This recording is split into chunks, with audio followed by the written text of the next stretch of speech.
A young Soviet Union, still picking up the pieces of its bloody history, wasn't really keen in 1939 when this whole World War thing happened. They managed to get away with staying relatively neutral for roughly 3 years, until in the summer of 1942, the frustrated Germans attacked. Despite massive casualties, numbering over 25 million dead by the war's end, the Soviets somehow managed to hang on by their fingertips and push the Germans all the way back to Berlin. The Battle of Stalingrad was the bloodiest battle the world has ever seen. In scale, losses, and sheer brutality, nothing comes close. The battle irrevocably turned the tide of the war in the East and ensured Hitler's plans for European domination would never come to pass.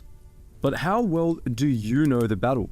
In this video, we take a look at the hellhole that was Stalingrad, presenting 13 lesser-known facts along the way. The city of Stalingrad straddles the Volga River in southern Russia. Its position on a riverbend effectively gives the city control over river traffic, which was critical during the Second World War. Hitler's war machine was a thirsty beast and needed vast quantities of oil to keep running. The oil-rich Caucasus region was a prize Hitler would give just about anything to secure. Stalin knew this. He could not afford to lose the strategic city to the Germans and was prepared to commit all he had to defend it. Additionally, the propaganda value of losing Stalin's city would have been catastrophic for the Allied cause. The attack began on August 23, 1942 with a massive air raid. Falling bombs didn't discriminate between soldiers and civilians.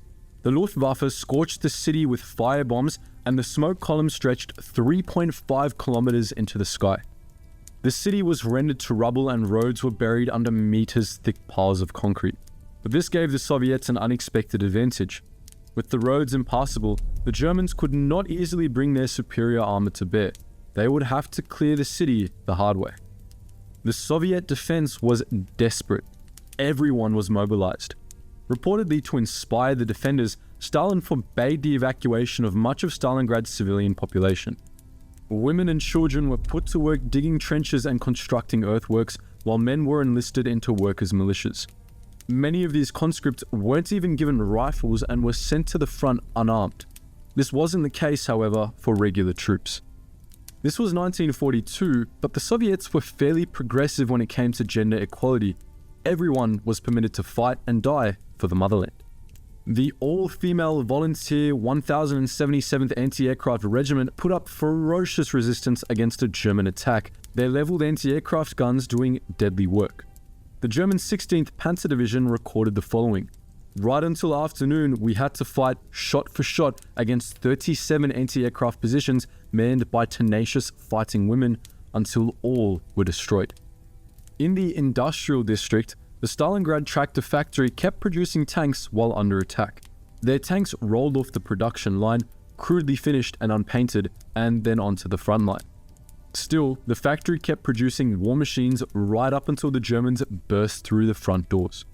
Soviet commanders pulled their troops back to concentric rings of defense inside the wrecked city, but continued launching counterattacks, often at horrendous cost. The Soviet 13th Guards Rifle Division was one such unlucky unit. The 10,000-strong force attacked the hill at Mamayev Kurgan and captured railway station number 1. The Germans counterattacked, retaking the railway station. The 13th attacked again, forcing their retreat. This happened no less than 14 times in the space of 6 hours, in which time the 13th was worn down to just 320 men. As August bled into September, the Soviets lost more of Stalingrad to the Axis. They were pushed back to a tiny foothold on the banks of the Volga, but from here, they would not be dislodged. Stalin had given his infamous Order 227, ordering no unauthorized retreats on penalty of death. Fresh reserves were brought in from Siberia and Central Asia, swelling the ranks of the Red Army. These brand new units crossed the Volga under heavy fire from German artillery and aircraft, only to be hurled onto the front line once they arrived. Their average life expectancy was just 24 hours. But as the Soviets faced mounting losses, they adopted new tactics. Snipers infested the city's rubble, taking out officers, radio men, and enemy snipers from well-concealed heights. Collapsed buildings provided perfect cover, and the constant blanket of smoke haze further obscured them from view. Deep underground, the Soviets fortified Stalingrad's sewer network and used it to transport men and material. Sometimes, Soviet platoons would feign retreat, escaping into the sewers so they could reappear behind unsuspecting Axis patrols. But the Germans soon got wise to this trick. They fortified the sewers as well, turning them into a new and particularly hellish battleground. Bullets fired into the compacted brickwork could ricochet anywhere, so soldiers were encouraged to take the enemy in a hand-to-hand combat. The Germans soon learned to fear the sewers. They named the battle down there the Rattenkrieg. Soviet tactics changed above ground too. Long rifles were discarded in favor of submachine guns wherever possible, and AT rifles were handed out liberally. The Soviets also developed a network of fortified blockhouses from ruined factories and houses. They were compartmentalized. If one fell to a fierce Axis attack, the others could still hold firm. Attacking one of these positions could be a death sentence, as Axis forces had to contend with knife-wielding Soviets in the sewers, vengeful snipers concealed in the buildings, hidden machine gun positions, and streets choked with rubble. Even if they captured a single room in a house, the Soviets would burrow through adjacent walls and attack them from another angle, or come through the roof or floor. One common joke amongst the Wehrmacht soldiers was that they could fight a battle to take the kitchen, while the Soviets still held the living room. It's difficult to imagine a worse battlefield. But somehow, things did get worse. Winter closed in, and ice prevented larger boats from crossing the Volga. The Germans pushed on, capturing 90% of the city and restricting the Soviets to just a few small zones. Food for the surviving civilians was taken, and city dwellers consumed rats to survive. Attrition ate away at both the Axis and Soviet forces, but replacements were far more easily found in the Red Army. The Luftwaffe flew an average of over 900 missions per day over the city, bombing, scouting, and covering advancing forces on the ground. This took a serious toll on their engines, something the flyboys shared with the beleaguered Axis tankers. The men were also reaching their limits. Croatian, Romanian, Hungarian, and Italian soldiers fought alongside the Germans throughout the battle, but they were rarely as well supplied as Hitler's men. They received fewer reinforcements, and while they demonstrated extreme bravery on many occasions, the months of fatigue had taken their toll. German commanders pulled their allies back from the front in late 1942 to cover the Axis flanks. Paulus, the chief German commander of the battle, wanted to pull back further, but his hands were tied. In his own words, there is still the order whereby no commander of an army group or an army has the right to relinquish a village, even a trench, without Hitler's consent. He was also concerned about the weakness of his flanks, a weakness Zhukov recognized and intended to exploit. Recycling the same plan he had used to defeat the Japanese at Khalkhin Gol 4 years earlier, Zhukov launched an attack on the Axis flanks on either side of the city. It was spearheaded by newly manufactured tanks churned out in ever-increasing numbers right across the Soviet Union. Behind the tanks were over 1 million soldiers. It happened on November 19th. Soviet tanks flattened the 3rd Romanian Army. The 4th Romanian Army was next, and a ring of steel encircled the German 6th Army inside the city. They didn't know it, but only 2% of the surrounded men would ever see home again. Paulus requested permission to break out, but Hitler turned him down. He ordered the force, numbering 22 divisions, to be resupplied by air. Even with every available plane carrying supplies, only 105 of the 750 tons necessary for survival were delivered daily. The 6th Army withered and began to die. The relief from Axis air attacks reinvigorated the Soviet Air Force, and they preyed upon the heavily laden transport planes. Within 6 weeks, they had reduced German air strength in the east by 1/3. This, however, was one of the few offensive operations that the Soviets undertook. They knew they had the Germans pinned, so why risk lives doing what starvation could do for them? The Soviet noose tightened, but the Germans continued resisting until January 1943. Paulus asked for permission to surrender again and again, reporting to Hitler that 18,000 wounded were without the slightest aid of bandages and medicine. The Führer responded, "What a heroic drama of German history." At January's end, they surrendered. Hitler never forgave Paulus, vowing never to appoint a field marshal again. The Battle of Stalingrad cost the lives of roughly 2 million people and effectively terminated German ambitions in the east. The Red Army was galvanized, and their counterstroke would force the Wehrmacht all the way back to their heartland. General Zhukov, one of the Soviet high commanders, noted, "Remembering the defense of Stalingrad, I can't overlook the very important question about the role of women in war, in the rear, but also at the front. Equally with men, they bore all the burdens of combat life, and together with us men, they went all the way to Berlin." The Soviets accomplished a great deal while reconquering the territories occupied by the Nazis in Operation Barbarossa and ultimately driving them back to Berlin, where they finally planted the Soviet flag over the Reichstag. However, many myths exist surrounding the Soviet Union and the Red Army, downplaying their involvement in the Second World War. The vast majority of these myths try to portray the Soviet Union in a bad light, or, while acknowledging some of its accomplishments, try to diminish its contribution toward Allied victory and the hard-earned glory its soldiers paid for in blood. In spite of their immense contribution, it's not untrue that Russians, and Soviets in general, are portrayed as caricaturesque and rough-edged, if not outright demonized by most Western media. And although anti-Soviet sentiment would not be openly expressed during World War II, it would resume right afterwards. Obviously, there was the ideological rivalry between the liberal democracies of the West and the Soviet Union, which was trying to institutionalize and export its communist ideals. But this rivalry ran far deeper, to the point of open antagonism, as the Western powers, including the United States and even Australia and Canada, had fought the Red Army in the past, namely in the Russian Civil War, after the new Bolshevik government of Russia withdrew from World War I. That's why analyzing the interwar period is important when trying to understand the events which unfolded in World War II. In this video, we're going to shed some light on some of the myths of the Soviet Union by doing just that. The first myth we're going to analyze is that all Soviet officers shot their own soldiers in the back if they retreated or tried to flee.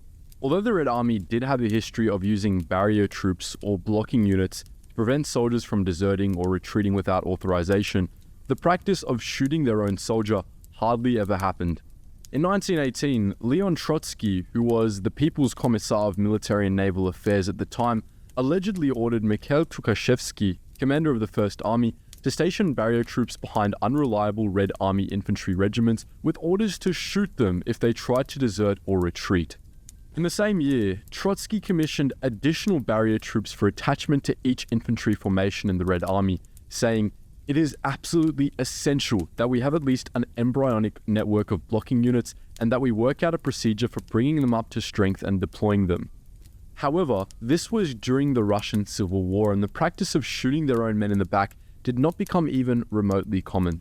The concept of barrier troops was reintroduced on a large scale again in World War II as a countermeasure to reports of units disintegrating in battle and high desertion rates. The People's Commissariat of Defense issued a directive establishing mobile barrier troops composed of People's Commissariat of Internal Affairs personnel tasked with guarding roads, rail stations and forest, and catching deserters and suspicious people. Later, with the deterioration of the situation during the German offensive of 1941, the barrier troops were used once again, tasked with preventing the unauthorized withdrawal of Red Army troops from the front line. According to a letter sent to Stalin's Commissar for Internal Affairs, Lavrenti Beria, from the beginning of Operation Barbarossa in June 1941 to December of the same year, only 1.5% of the soldiers that were detained by the barrier troops were sentenced to death. Barrier troops had detained 657,364 servicemen during this time. Of the detainees, 632,486 were reformed into units and sent back to the front, while 25,878 were arrested. Ultimately, only 10,201 were sentenced to death and shot. In July 1942, with Order Number 227, Stalin introduced a harsh no-retreat policy with the slogan, "Not one step back," which was popularized in the war. Order Number 227 explicitly stipulated that barrier troops were to shoot panic mongers and cowards to avoid unauthorized withdrawals. Again, the practice of shooting their own men in the back was not as widespread as many believe, as many officers would rather send the soldiers back into the front than shoot them down. After all, they were in need of as many men as they could get. According to an internal list of the People's Commissariat of Internal Affairs dated October 1942, approximately 15,649 soldiers were detained by barrier troops while fleeing the front line of Stalingrad from August 1st, 1942 to October 15th, 1942. Of these, 14,833 were returned to their units, 244 were imprisoned, 218 were sent to penal companies, and 42 to penal battalions, while only 278 were actually shot. By October 1942, barrier troops were used less and less, as the balance of the war slowly turned in the USSR's favor. Finally, by October 1944, barrier troops were officially disbanded by Stalin's Order Number 349. The next myth that we're going to analyze is that the Red Army was quantity over quality. German generals and propaganda started the myth that German soldiers fought against hordes of Soviet troops, which came in red waves. This, however, just was not true.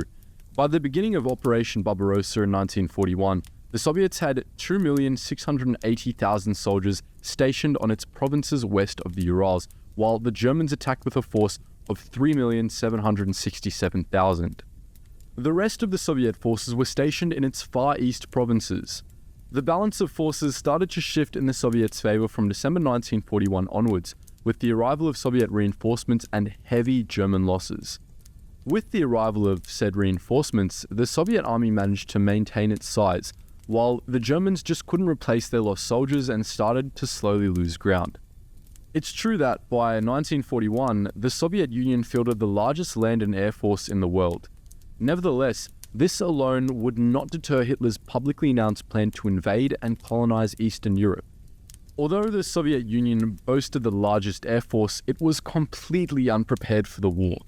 The Soviets had invested most of their money on long-range bomber planes, and their fighters were obsolete and unable to engage the much more modern Luftwaffe aircraft. This allowed for the Luftwaffe to virtually annihilate the Soviet Air Force during the first few days of Operation Barbarossa.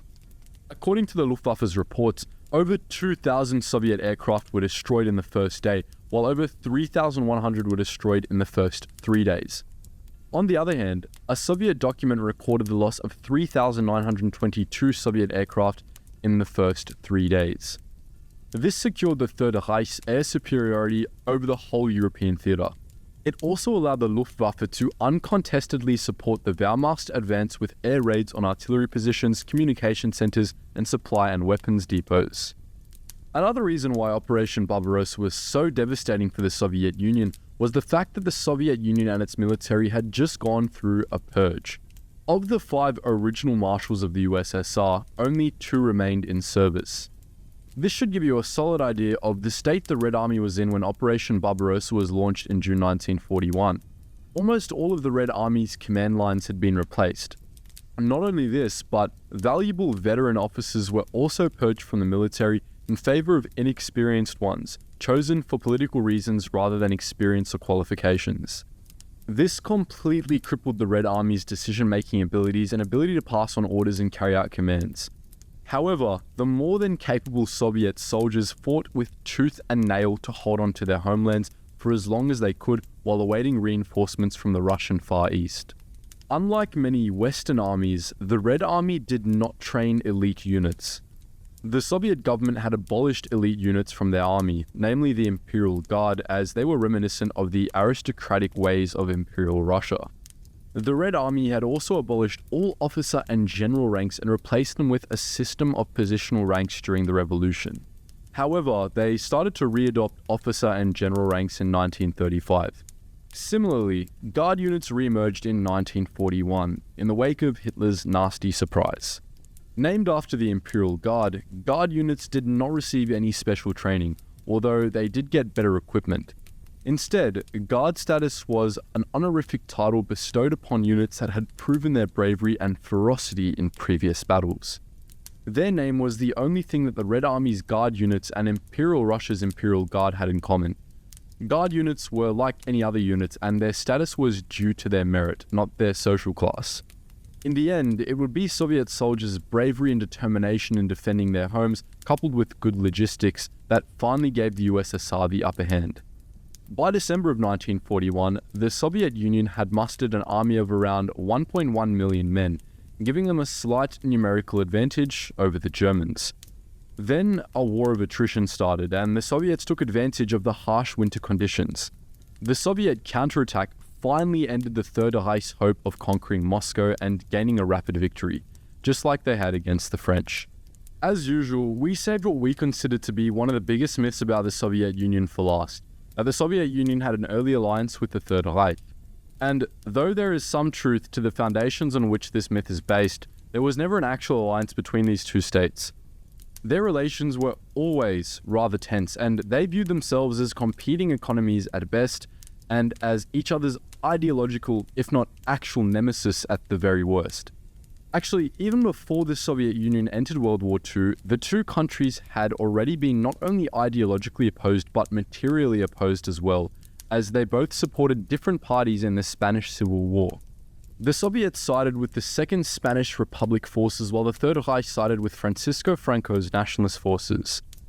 The Third Reich provided air support to the nationalist forces, support that was instrumental in Franco's eventual victory over Republican forces.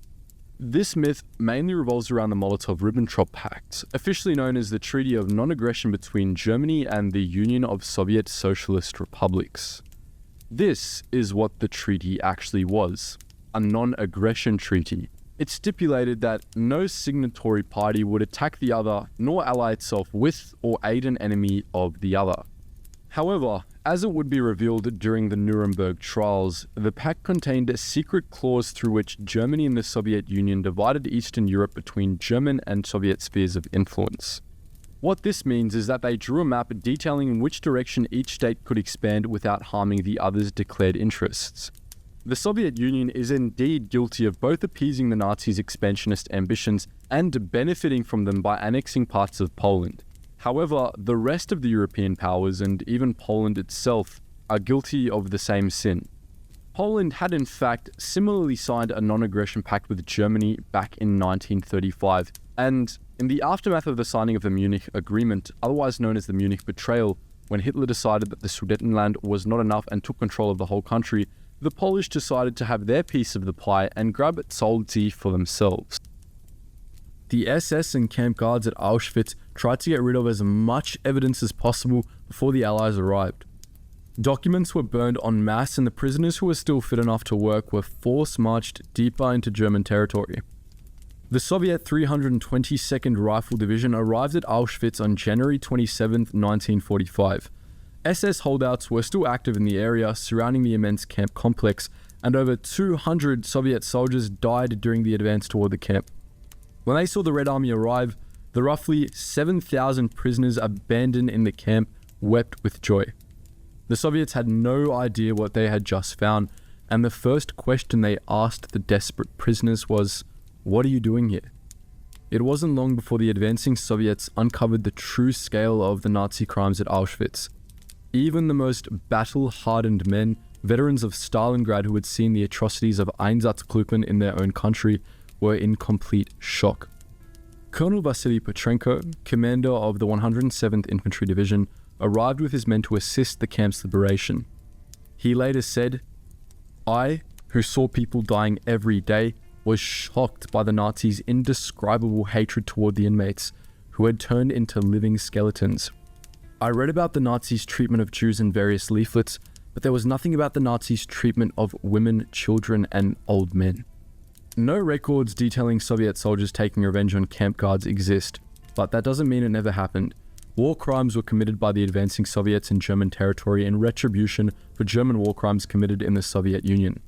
These were often hushed up by the NKVD or dealt with quietly by the Soviet leadership. Even when it had been liberated, Auschwitz remained a prison. Designated a transit camp by the Soviets, Auschwitz was kept in working order to house thousands of Wehrmacht POWs as well as Polish civilians who had signed the Volksliste, a document declaring German ethnicity. Due to a centralized labor source, Auschwitz had been a center for manufacturing military equipment. Once designated a transit camp, The new prisoners were used as forced labor to dismantle this heavy machinery so it could be sent to the Soviet Union. Some Germans and Poles were still laboring in Auschwitz months after the war ended, without the threat of execution, but in similar conditions to those of the persecuted minorities who were initially interred there. Some say the Soviet Union was the most brutal force of World War II. One thing's for sure, you never wanted to find yourself surrounded by an angry Red Army. When humans get together in large numbers, bad things can happen. War is all fear and hate, and World War II remains the worst war we've ever seen.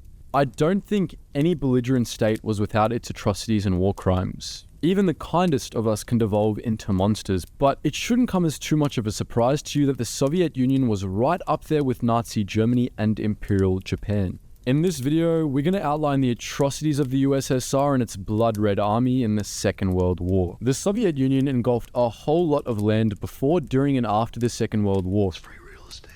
And one of its favorite things to do with the people living in that land was to boot them out of it. The Soviets deported hundreds of thousands of people from their homes and countries in those war-torn years, and many of those unfortunate souls were thrown deep into the USSR, as far as Siberia, which was basically a death sentence. Between 1939 and 1941, for instance, some 1.5 million people were deported out of Poland by the Soviets. This particular deportation was on a massive scale, but it happened elsewhere too. In Estonia, for instance, almost 11,000 people were deported by the Soviets in just 3 days, mostly in train cars designed for moving cattle. The Soviets deported people from their own territory too, such as farmers who owned anything over 8 acres of land, whom they considered to be a threat to Bolshevism, well-off Greek minorities, of which some 50,000 were booted out, and persons of Finnish descent living in the part of the USSR known back then as Ingria, of which some 76% had received the boot as early as 1939. On this latter example, after the end of the Continuation War, the Soviet Union was supposed to send the Ingrian Finns back to Ingria, but instead they forced them to settle in Siberia and Central Russia and Asia. While many deportees were simply ejected from their homes and countries, others were thrown into prisons, forced to carry out manual labor, or forced into military service. Prisoners, especially political prisoners, all through the Soviet Union and its occupation zones, were tortured to death for intelligence purposes, and sometimes just for entertainment. We'll get into military prisoners of war soon, but for now, we're mostly talking about civilian prisoners, of whom many were women and children. From Poland, for example, the Soviet NKVD took hundreds of thousands of political prisoners to camps in the USSR, where they cut off their fingers, ears, and noses, scalded them with boiling water, bound them together with barbed wire, and shot them to death, or simply left them to die of starvation and exposure, among other things. Others were delivered to Gulags, which were Soviet forced labor camps. Gulags were torture in themselves, and few deported to them ever made it back home. In the years immediately after the war, hundreds of thousands of German civilians were deported to the Gulags in the Soviet Union, where it's estimated that more than 200,000 of them perished due to starvation and disease. Instead of being imprisoned or worked to death, others still were forced to spill their blood in the Red Army throughout the war. In 1941, around 34,000 Estonians were added to the ranks of the Red Army, and only about 30% of them actually survived the war. Between 1940 and 1941, some 150,000 Poles were sent to war under Soviet flags against Finland and Germany. These are just a few of many examples. For other European civilians, death came more swiftly. Sometimes, the NKVD and their Red Army muscle found it easier to execute political prisoners on the spot, while other civilians became casualties of Soviet scorched earth policies. In Kautla, Estonia, on the 24th of July 1941, for instance, Soviet destruction battalions set civilian farms and farmhouses on fire with their occupants still inside, and tortured other civilians to death, reducing the village's population by 30 in just one day. On the 26th of January 1945, in the Polish village of Prashowice, the Red Army massacred some 70 civilians, including women, children, and infants, some simply for trying to put out their burning homes. In Nemersdorf, East Prussia, on the 21st of October 1944, The Red Army massacred 74 German civilians and some 50 French and Belgian POWs, though not before torturing them for their own entertainment. According to a Wehrmacht officer who later discovered the scene, the Soviets had nailed some civilians to barn doors in cruciform positions. Again, these are just a few of many, many examples. Generally, Soviet destruction battalions plundered, murdered, and razed civilian settlements to the ground, just as high-up command had ordered them to do. This brings us to our next and most vulgar point. The Red Army raped hundreds of thousands of women and young girls before, during, and after the Second World War. In Poland alone, it's estimated that more than 100,000 females were raped by Red Army soldiers, leading to a countrywide STD pandemic which affected about 10% of the population after the war. In Hungary, rape victim estimates vary from 5,000 to 200,000. Of course, this occurred all throughout Germany too, and especially around the Battle of Berlin. The number of German women raped by the Soviet soldiers has been estimated to be as high as 2 million, and it's also estimated that some 240,000 of these victims were killed in the act or after it. In the words of British military historian Anthony Beevor, it was the greatest phenomenon of mass rape in history, and no women from 8 to 80 years old were spared. Similar atrocities occurred after the war in Europe, during the Soviet invasion of Manchuria, in which the Red Army soldiers raped and massacred thousands of Japanese women and children. As one witness reported it, the soldiers were permitted by their commanders to carry out, in his words, 3 days of rape and pillage on a newly captured city. So far, we've mostly covered the atrocities inflicted by the Red Army soldiers on civilians. But what about military personnel? All in all, the Soviets tortured and murdered hundreds of thousands of enemy soldiers, many after they had been taken as POWs, and many almost immediately after they had surrendered. It's estimated that as many as 3 million German soldiers, for instance, were captured by the Soviets throughout the war, with more than 380,000 of them perishing in captivity. Others reported the German death toll as high as 1 million, which is more than 33% of all German soldiers that were captured. Many of these POWs succumbed to starvation, disease, exposure, previously inflicted wounds, and Red Army violence. The Soviets carried out soldier massacres too, with the Katyn massacre being among the most infamous. Between April and May 1940, the NKVD executed some 22,000 Polish military personnel, purported spies and saboteurs, land and factory owners, and other, in quotation marks, undesirables, in Katyn Forest in Russia and Kalinin and Kharkiv prisons in Russia and the Ukraine. What makes this massacre so scandalous is that the USSR first blamed it on the Nazis and then, in 1990, admitted to it.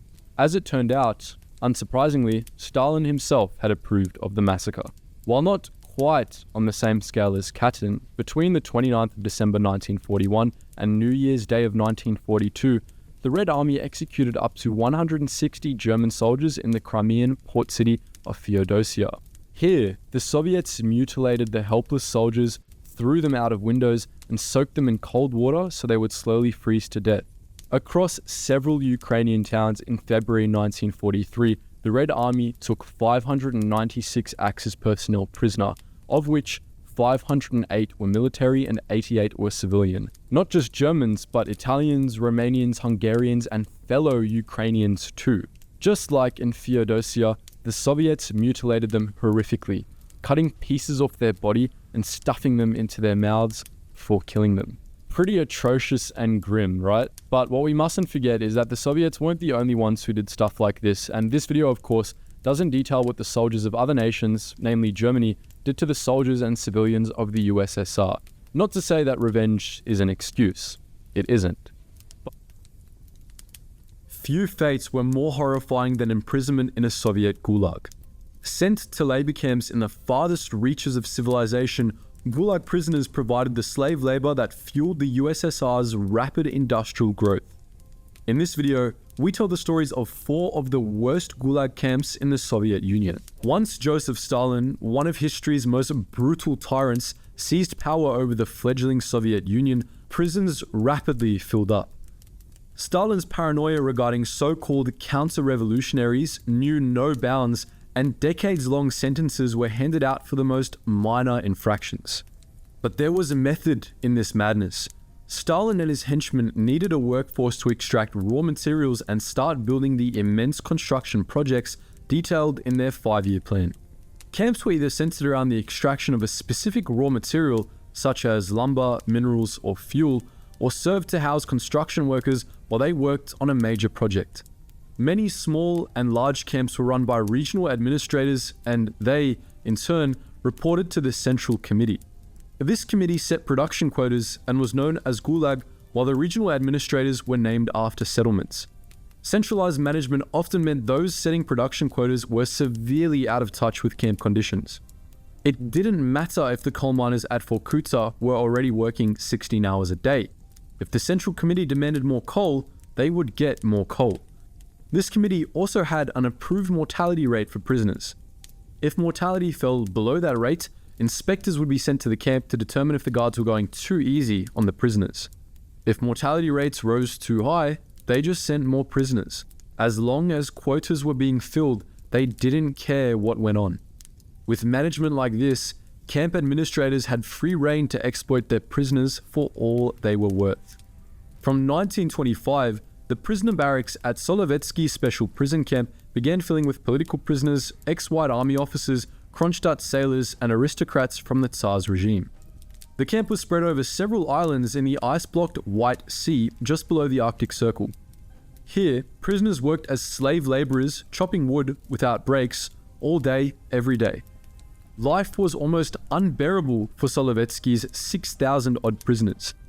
In a small camp on the island of Anza, a group of prisoners chopped off each other's hands and feet just to get a chance at a few days' rest in hospital. Camp administrator Potapov found this amusing and, after shooting the offending prisoners, kept their severed body parts in a pile outside his office. He called them his pearls and showed them to visiting secret police officers and new prisoners. Even the environment of the camps slowly sapped the prisoners of their strength. The writer and political prisoner Oleg Volkov described laying on his bed, which was just a wooden board, and having bedbugs fall onto him, one after another, like ants. Not able to sleep, Volkov went outside, where he was enveloped by clouds of mosquitoes. He later wrote, "I gazed with envy at those who slept soundly, covered in parasites." Klinger, a White Army officer, described the punishment where a guard would strip a prisoner, then leave them tied to a post near a pond in the woods. Within a day, the prisoner would be unconscious from pain and blood loss, fed on continuously by thousands of mosquitoes. Far from the White Sea, in the Russian Far East, was another labor camp from hell. The Kolyma region's camps, centered around the settlement of Magadan, became synonymous in the Soviet Union with an exhausting, agonizing death. To reach Kolyma from the prisons in Russia's west, prisoners first had to take a train across the whole of Siberia. They were packed into cattle cars which were stifling in the summer and frigid in the winter. Elderly and physically weak people often died while crammed into these trains, and their bodies were sometimes left alongside the living prisoners for hours. Once the train made one of its periodic stops, guards would check each other for corpses and toss them into the wilderness to be eaten by scavengers. After debarking the train, prisoners were herded onto ships to take them to Magadan, a small city built entirely on slave labor.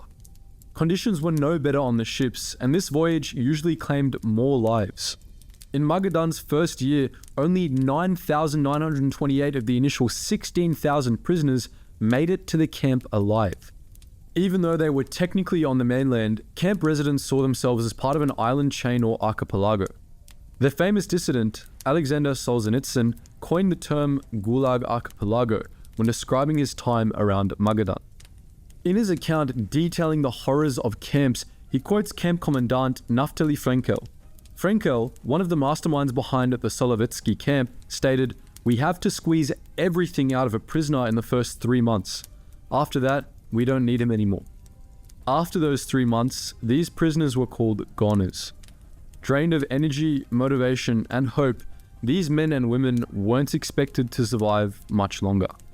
Tragically, deliberate policies of starvation and overwork weren't limited to the Kolyma camps in the Far East. They were common through the Arctic and subarctic camps of northern Russia. One of the most infamous of these is the Vorkutlag, the camp next to the city of Vorkuta.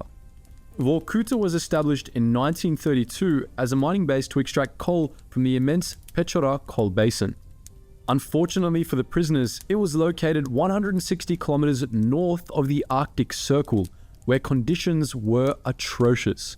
Aside from back-breaking forced labor in the mine shafts, the prisoners had gangs to contend with. The Gulag administrators used Vorkutlag as a dumping ground, sending away their most hardened professional criminals to toil in the Arctic coal mines. These men were thrown in with Wehrmacht POWs and political prisoners whose only crime might have been their ethnicity. In Vorkutlag, as in many of the other camps, the guards and professional criminals joined forces to keep the 70,000 prisoners in line. Mafia enforcers and organized crime bosses received extra supplies from the guards in return for their cooperation. This system fell apart in 1953 when forced laborers threw down their tools and refused to work. The strike spread to other camps and eventually 15,000 prisoners rose up in rebellion against the guards. Camp Commandant Derevyanko put down the strike in brutal Soviet style by ordering his soldiers to shoot at the prisoners until they went back to work. Estimates vary, but it's likely that at least 53 were killed by the trigger-happy guards. Another of the infamous Kolyma camps was Sevostlag. Centered around rich gold and tin mines, prisoners in Sevostlag spent most of their time underground, tunneling their way into the bedrock of the Russian Far East. Sevostlag was technically not part of the Gulag system, as it was run by a committee set up to develop the Soviet Union's eastern fringes. But like many of the great projects of the Soviet Union, the foundations were laid by people forced to endure the worst conditions imaginable. The slave miners locked in Sevostlag mined gold so Stalin could buy materials from Europe. They were the lucky ones. The unlucky prisoners worked on the Kolyma Highway, now Russian Federal Highway R504. But this highway has another name, the Road of Bones. The Road of Bones is built over permafrost, meaning digging is extremely difficult. The Sevostlag prisoners who were forced to build it weren't provided with tools beyond shovels and picks, but they had construction quotas to meet, so the guards kept them working around the clock. Prisoners slept out in the snow and ate nothing but thin soup while working on the construction. Under these conditions, the death rate soared. Between 250,000 and 1 million people are estimated to have died during the construction of the Kolyma Highway. With the earth too frozen to bury their bodies, the dead were interred in the road. If you drive the length of the road, know that the whole thing, all 2,000 kilometers of it, was laid, quite literally, on a foundation of corpses. Those were 4 of the worst Gulag camps the Soviet Union ever constructed. Ask someone what the Komitet Gosodazvenyoye Bezopasnosti is, and, unless they're a Russian speaker, you're likely to be met with a blank look. Trim this cumbersome phrase down to its 3-letter acronym, however, and you'll probably get a response. Most people are aware of the KGB, at least to some extent. They probably know that this was a shady secret police organization, something like the Stasi in East Germany or the Nazi Gestapo. They may also know that Vladimir Putin served in the KGB as a foreign intelligence officer before he rose to power. They may have visited the KGB museums in Prague, Tallinn, and elsewhere. To put it simply, they get what the KGB was all about. Dictatorial regimes based on control and compliance need security bodies. They need their secret police. But the KGB wasn't the first of these bodies in the USSR. From 1946 up until Stalin's death in 1953, the Ministry of State Security, or MGB, handled these duties. And there were others too in the complex genealogy of Soviet state security apparatus, primarily the Bolsheviks' Cheka that emerged in 1917 and the Joint State Political Directorate, or OGPU, of the 1920s and early 30s. Today though, our focus is on what is probably the most notorious of all the KGB's many precursors. We're looking at the Narodny Komissariat Vnutrennyi Red, the People's Commissariat for Internal Affairs, better known as the NKVD. For almost 12 years, throughout the turmoil of the 1930s, with its purges and persecution, and through the echoes of World War II, When the Soviet Union achieved victory from the very brink of defeat, it was the NKVD that ran the show, striking fear into the hearts of all outside their ranks, and many within. There are no names here. Lavrentiy Beria, for example, is perhaps second only to Stalin himself in the infamy stakes. And then there are shadier characters whose names and deeds are lost in the wash of history. Boris Rodos, for example, or Leonid Zhukovsky, who took pride in their torturous methods, and Isaiah Berg, who dispatched his victims with horrifying efficiency. Together, these men were embroiled in a world of mafia-esque one-upmanship, political positioning, and bloodthirsty ruthlessness. And most would die at the hands of their former comrades. As you'll see, men like Beria represent only the very tip of this terrible iceberg. At the surface, we have the best known of the NKVD men. These are the former leaders, men who orchestrated terror and suffering and who cemented their names and reputations upon the murder of others. And we're starting with the man at the very top. Born in 1899, Lavrentiy Beria was a Georgian compatriot of Stalin. After distinguishing himself as the head of Transcaucasian Soviet republics, he was transferred to Moscow to serve under Nikolai Yezhov in the NKVD. It would be here in the capital that his political ambitions would go into overdrive. Beria is at the very tip of this grim iceberg for two reasons. One, he was the highest ranking member of the NKVD for 7 years and is widely known as a result. Two, his list of crimes is staggering.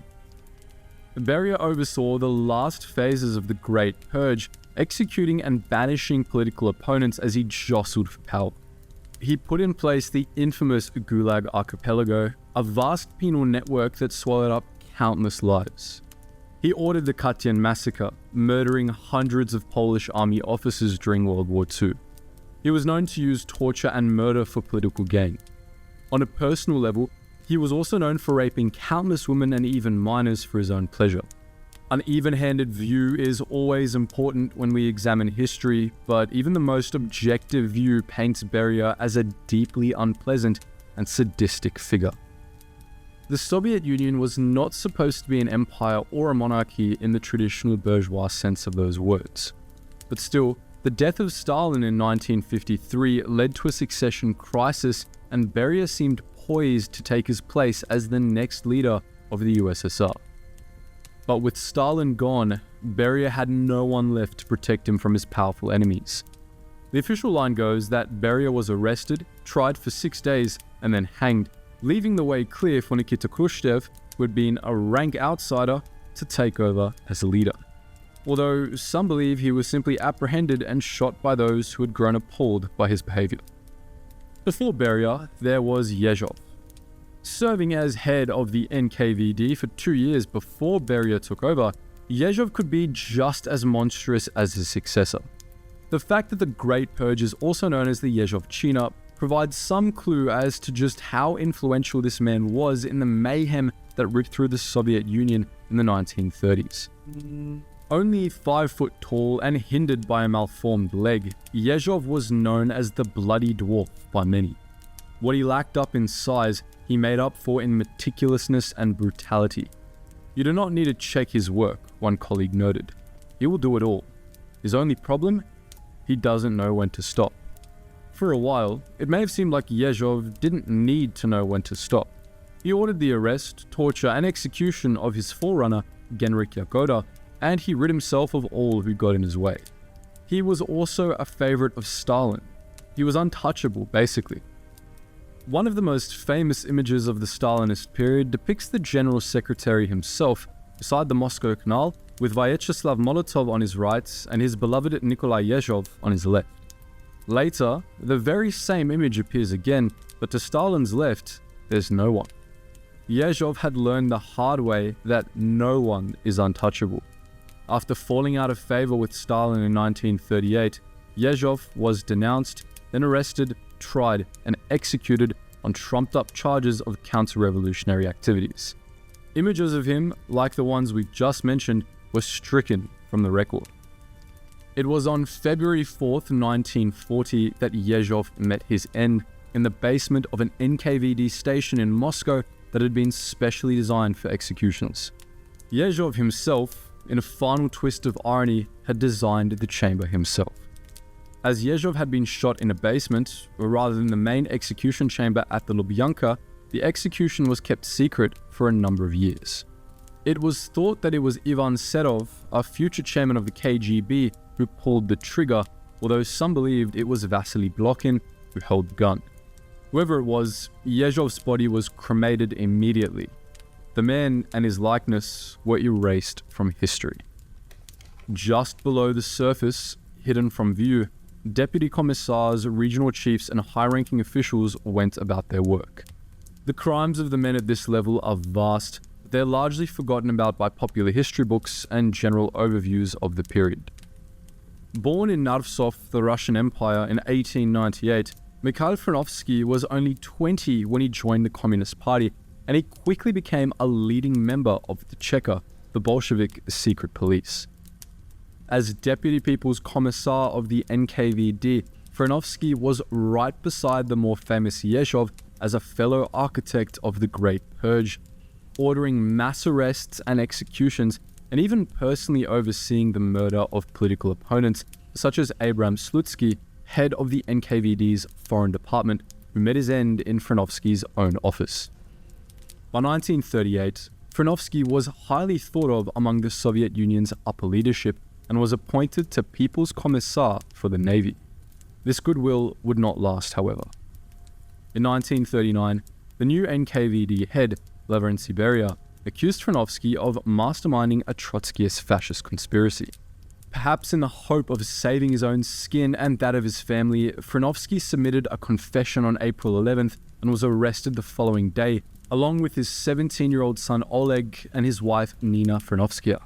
Despite his cooperation, Frenovsky and his wife were executed on February 3rd, 1940, 2 weeks after their son.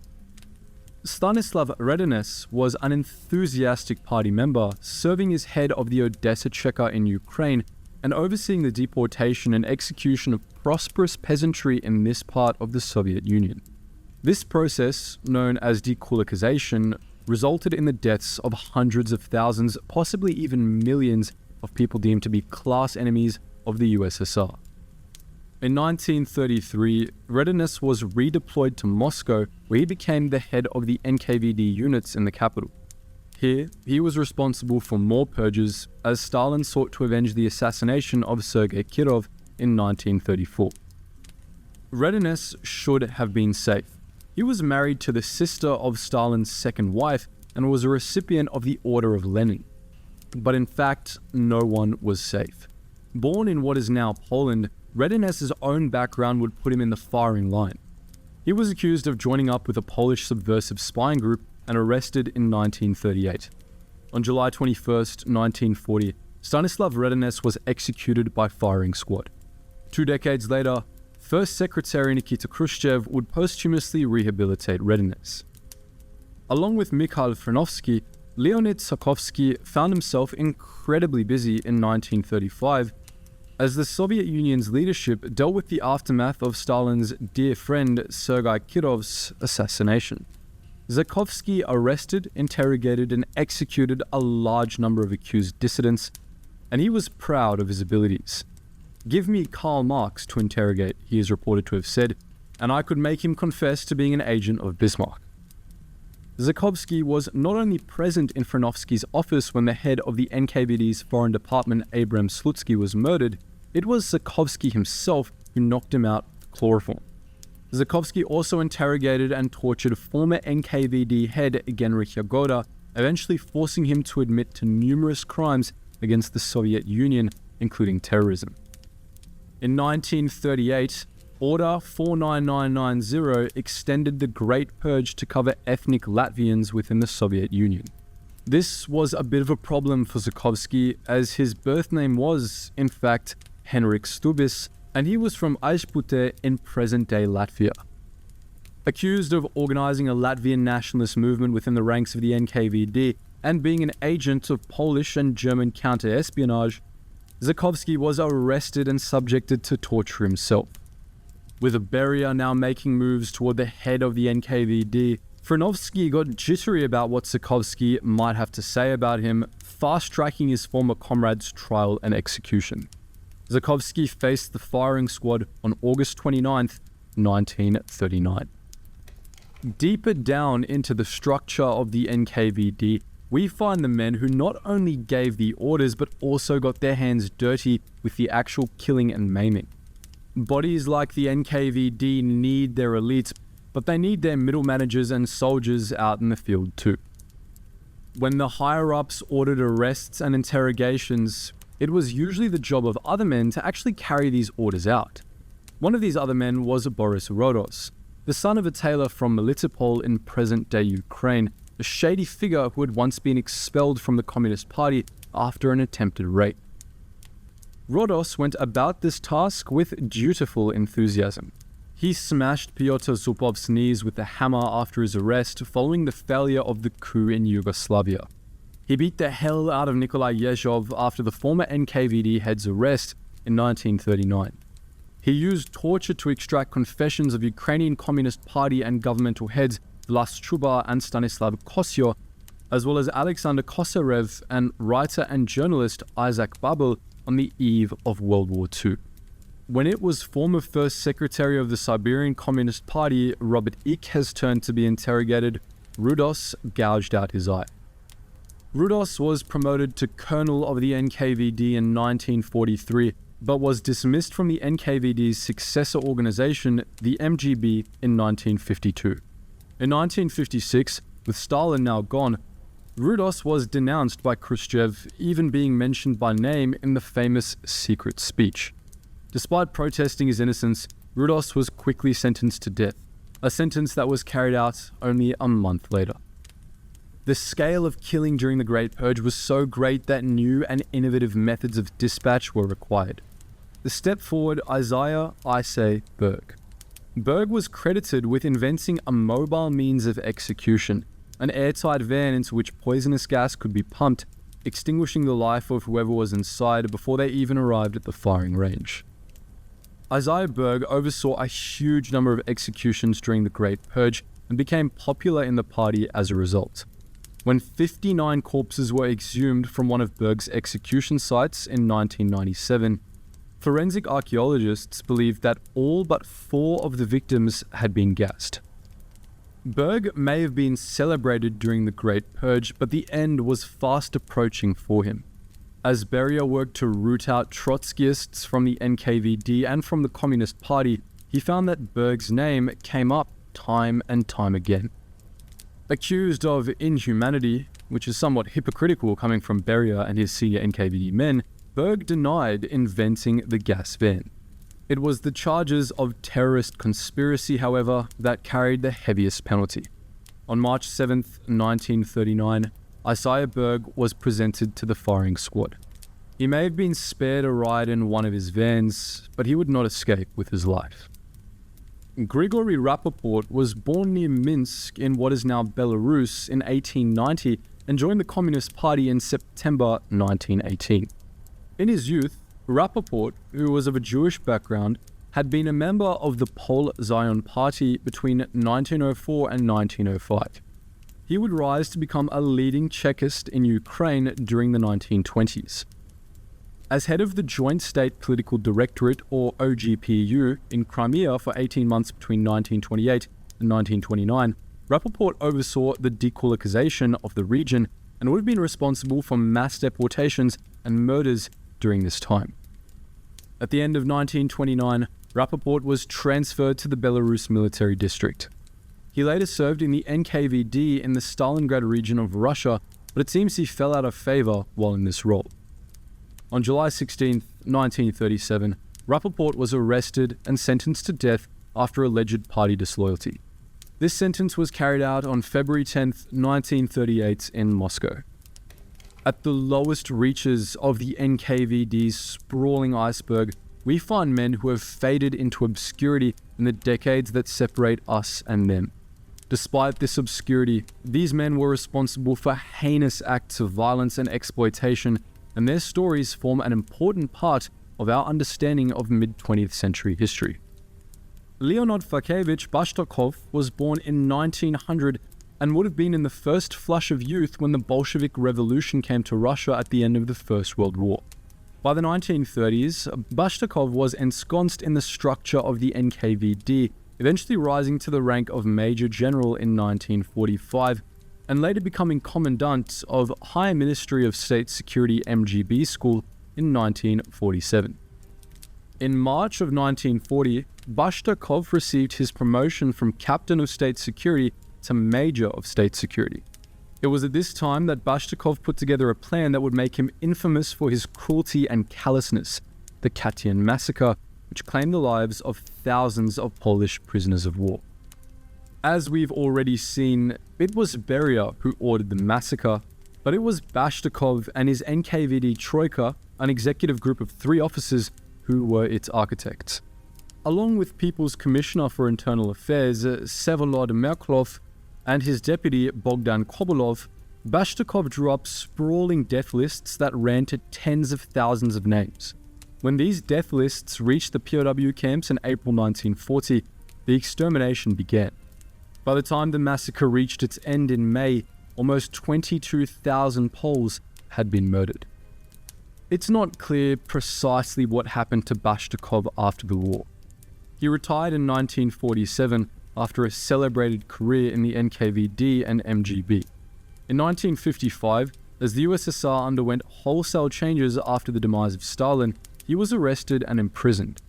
Unlike most of the names on this list, and unlike the names on the list he himself drew up in the spring of 1940, he wasn't executed. Bashtakov died in 1970. Matvey Berman came from Chita in eastern Russia, joined the Irkutsk military school, and was serving as a cadet in the 25th Reserve Infantry Regiment as Russia's involvement in World War I drew to an end. By 1917, the winds of change were blowing, and Berman made sure he was on the right side. He became a Bolshevik and subsequently joined the Red Army in 1918. 11 years later, Berman cemented his grim position in the annals of Soviet history. He helped develop the Gulag system of prison and forced labor camps that have become synonymous with repression in the USSR. As head of the Gulag system, Berman used his ill-gotten resources to complete vast civil engineering projects, including the White Sea-Baltic Canal in 1933. By 1935, Berman estimated there were 740,000 enforced laborers under his command. This glory came at a price, however, and countless laborers perished over the course of these projects. In at least one camp, inmates resorted to cannibalism in a desperate attempt to stay alive. Berman did not escape the Great Purge. He was demoted to People's Commissar of Posts and Telecommunications in 1938 and was expelled from the Communist Party that December. His arrest came less than 24 hours later. Convicted of terrorist and sabotage conspiracy, Berman spent just over 2 months in the infamous Lubyanka prison before his execution on March 7, 1939. The idea of the cult of personality informs much of what we know about the Soviet Union and has given us larger-than-life characters like Joseph Stalin, Vladimir Lenin, and Leon Trotsky, who may well have led the USSR in an alternate timeline. But the cult of control and repression is equally important. It's for this reason that Lavrentiy Beria, while not quite as recognizable as the 3 names we've just mentioned, is still pretty well known amongst people with a casual knowledge of the Soviet Union. It was Beria's NKVD that provided the mechanisms of control through which the party presidium could keep the vast expanse of the Soviet Union in check. But Beria wasn't the first head of the NKVD, nor did he act alone during his reign of terror at the head of Russia's premier security body. The NKVD was a monster with many tentacles, which reached into all aspects of public and political life. If you had party ambitions in Russia before or during World War II, then you had to deal with these guys. Make a misstep, and arrest, torture, and execution surely awaited you. It's little wonder that so many of the names we've covered today met their end at the hands of the very security apparatus they had served so loyally. The NKVD became the KGB, known as the sword and shield of the Soviet Union. During those tumultuous years in the 1930s and 40s, those who lived by the sword were very likely to die by it too. Soviet soldiers had some absolutely insane stories, testaments to their raw skill, relentless bravery, and the brutal training that forged them into the warriors that took over half of Europe. Before we get to the absolute worst basic training in World War II, we've got a few honorable mentions. First up is the Soviet 161st Rifle Division, which fought at Smolensk from August 1941. Standard Soviet infantry training was supposed to last 3 months, and despite what the war movies show, it nearly always did. Rare were the occasions when recruits would be given rifles and thrown straight into the cacophony of battle. But it did happen, in one case to recruit Ivan Shelepov of the 161st Rifle Division. He had been conscripted from his workplace in late August and sent to basic training, but before he'd been there 2 weeks, the Germans made a major breakthrough near Smolensk. Hundreds of thousands of Soviet soldiers were encircled and facing annihilation at the hands of the Wehrmacht. Emergency troops were desperately needed, so Shelepov and the other recruits were piled into a train and sent to the front. They were thrown into a frontal assault the next morning and took horrendous casualties. A dislocated ankle saved Shelepov's life, and he later remarked, "It was quite a feeling. Just an hour ago, I was a civilian, and now I have a rifle in my hands. I knew war was scary, but I could never imagine such an all-embracing horror. It is impossible to describe." It may seem that Red Army Command cared little about sustaining heavy casualties, adhering to the principles of quantity over quality, but this wasn't so much the case. There were instances in which the Red Army did spill into cities like blood from a severed jugular, and in which Soviet officers shot dead men who tried to tuck tail and flee, but again, this was not always the case. One of the factors contributing to Soviet defeats in Operation Barbarossa was a lack of experienced officers following the Great Purge. Without solid leadership, their strategy and tactics fell apart. After Stalingrad, however, they had the resources to advance and deploy their military doctrines. On a broad scale, Soviet deep battle doctrines were employed, and on a squad level, the Soviets took inspiration from the Germans. They reduced the manpower in their squads, substituting it for firepower. A machine gunner wielding a DP-27 LMG was introduced, and he was supported by riflemen with bolt actions like the Mosin Nagant and semi-autos like the SVT-40, and submachine gunners with SMGs such as the iconic PPSH-41. Their military law compelled Soviet infantry units to hate their enemies and act against traitors to the motherland, and while their hatred for Germans manifested in many unspeakable acts, they were incredibly brave despite the horrendous losses they suffered throughout the war.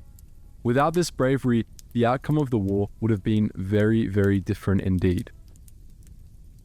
We've all heard of the Dunkirk evacuation, but did you know the Soviets had a Dunkirk too?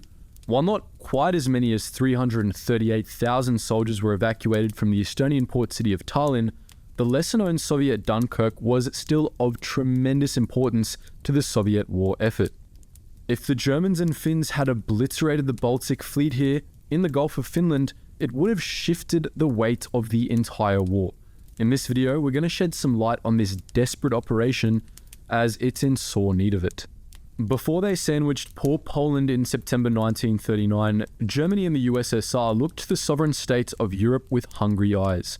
In August, they signed the Molotov-Ribbentrop Pact, which stipulated that Estonia, along with the rest of the Baltic, belonged to the Soviets. When the war kicked off, Estonia didn't want to touch it with a 10-foot pole, declaring itself neutral. Stalin, of course, didn't give a crap. Estonia could give up the goods or suffer the consequences. In mid-1940, some 160,000 Soviet troops marched into the country, and the Soviet Baltic Fleet set up a blockade. Hardly a shot was fired. The Baltic Fleet consumed Estonia's navy. Operating out of the capital of Estonia, the port city Tallinn, the Baltic Fleet now had a more westward naval base in the Gulf of Finland. Good stuff, right? Well, not for Estonia. In the first year of Soviet occupation, around 8,000 Estonians were arrested. Over a quarter of them were executed inside of the country. Others went to prison camps, which was as good as a death sentence in itself. Stalin's grip on Estonia wouldn't last forever though. In June 1941, Hitler broke the terms of the Molotov-Ribbentrop Pact by launching Operation Barbarossa, his invasion of the USSR. Stalin wept. He wept even harder when he started losing ground to the Germans. After losing Lithuania and Latvia, a large portion of the Baltic fleet concentrated in the port of Tallinn. We're talking between 190 and 225 vessels of various sizes, including the Kirov-class cruiser of the same name. The fleet was under the command of one Admiral Vladimir F. Tributs, while the Red Army ground forces in Estonia were led by the fanatical Marshal Kliment Voroshilov. By early August, Tallinn was well behind the German front lines, and the noose was closing. A large-scale land-based withdrawal from Estonia was virtually impossible. The 10th Rifle Corps, which was not even at full strength, and an NKVD division were the only ground-based Soviet units ready to go toe-to-toe with the advancing Germans. To supplement these units, some 10,000 sailors of the Baltic Fleet took up arms, becoming naval infantry detachments. It wasn't really what they'd been trained to do, and they suffered because of it. In terms of artillery, the Baltic Fleet stepped up and filled that role, with Kirov and the fleet's destroyers laying waste to the Germans from the port. The Soviets had some air support at the start of the fight, but the Germans snatched all of Tallinn's air bases as they closed in. With nowhere to land, the planes had no choice but to fly away from this already grave situation. To make matters worse, the Germans and Finns, now teaming up against the USSR, had been sowing the Gulf of Finland with mines like mines were going out of fashion. Of note, they concentrated some 2,000 mines in the waters of Cape Uminda, to the east of Tallinn. A more aggressive naval operation would have been foolish. Compared with the Baltic Fleet, German and Finnish naval forces in the area were pretty minimal. They had some torpedo boats, minesweepers and subs, but nothing bigger than that. By the 25th of August, Admiral Tributs was well and truly feeling the heat and wanted to get the Baltic Fleet out of Tallinn. He had no effective means of staving off the damned Luftwaffe, and the German field artillery was now in range of the port. Tributs wanted Voroshilov's permission to pack everyone onto the ships and give it legs, but he also feared the fanatical Marshal would think he was being a coward and throttle him dead. Instead, he broke the chain of command, asking for permission directly from the Chief of the Navy. He got it on August the 26th. Now, they just had to figure out how to get more than 200 vessels and some 40,000 people, military and civilian, to safety in the armpit of the Gulf. More specifically, we're referring to the island of Kronstadt off the coast of Leningrad. The Soviets had a lot to contend with, and a lot could and did go wrong. One of the Soviets' earliest mistakes took place in the planning stage. In short, they could sail to Kronstadt along the north shore of the Gulf of Finland, flipping the Finns off on the way, along the south shore, flipping off the Germans in Estonia along the way, or just straight down the middle, flipping off only themselves. There were no mines on the north shore, but they were worried that the Germans would attack them with capital ships, even though they had been informed by the Brits that the Germans did not, in fact, have any capital ships in the Gulf, which was true. The South Shore option was equally a no-go. The Germans might have hit them with their field artillery and captured batteries, and the Estonians crewing the Baltic Fleet might have steered their ships toward the coast and tried to defect. Going down the guts of the Gulf was seeming like a pretty solid option, so that's what they did. Only, if you recall, the Germans and Finns had mined the heck out of those waters. Over the next 5 days, 11,000 to 12,400 Soviet and Estonian military personnel and civilians lost their lives. On the ground, many Soviet troops performed rearguard actions to cover the naval evacuation. They set up barricades in the streets and held off desperate civilians and the German advance until they were captured or killed. At least 1,000 people perished at the port, obliterated by Luftwaffe strafes and artillery. It was absolute madness there. Many people were trampled by the crowds, trying, in a panic, to board the ships. In Admiral Triboots' words, the whole town appeared to be engulfed in flames, burning and exploding. The chaos didn't end once the fleet set sail though. The Soviets had very few minesweepers, and all the other vessels had to stay behind them while they did what they were designed to do. This slowed the convoy to a speed of around 10 knots. They were easy pickings for the Luftwaffe, and the minesweepers could deal with only so many mines. Some ships freaked out and steered out of the minesweepers' wakes only to run straight into the surrounding mines. Some made it through the chaos by pushing the mines away with poles or even jumping into the water and guiding them away by hand. Admiral Triboots recalled the destruction of the destroyer Yakov Sverdlov, a veteran Great War vessel. A column of fire and smoke, 200 to 250 meters high, burst out from under Yakov Sverdlov's body and settled down hissing, burying the surviving crew members. Only several dozens of men were saved. This was just one tragedy among many. Another befell the transport ship Ella, which, carrying over 1,000 passengers, ran into mines and started sinking. The tugboat S-101 attempted a rescue but steered right into another mine and fell to pieces instead. Everyone who had been on the tugboat perished, while just 100 of Ella's passengers were rescued in the end. As with far too many evacuees over that 5-day period, many of them froze to death or drowned. Others were crushed by friendly ships trying to squeeze through the floating wreckage. On at least one occasion, word got around that German and Finnish torpedo boats were in the area. Highly strung, the fleet opened fire on a friendly detachment, thinking they were the so-called torpedo boats. Even when the fleet had made it through the minefields, the Luftwaffe didn't let up. They made the rest of the journey to Kronstadt absolute hell. For example, when the Soviets tried to deposit some evacuees on the island of Gogland, which was about halfway, hoping the Germans would target the boats and not the people, the Luftwaffe strafed the island anyway. It seems they had a strict no-mercy policy that day.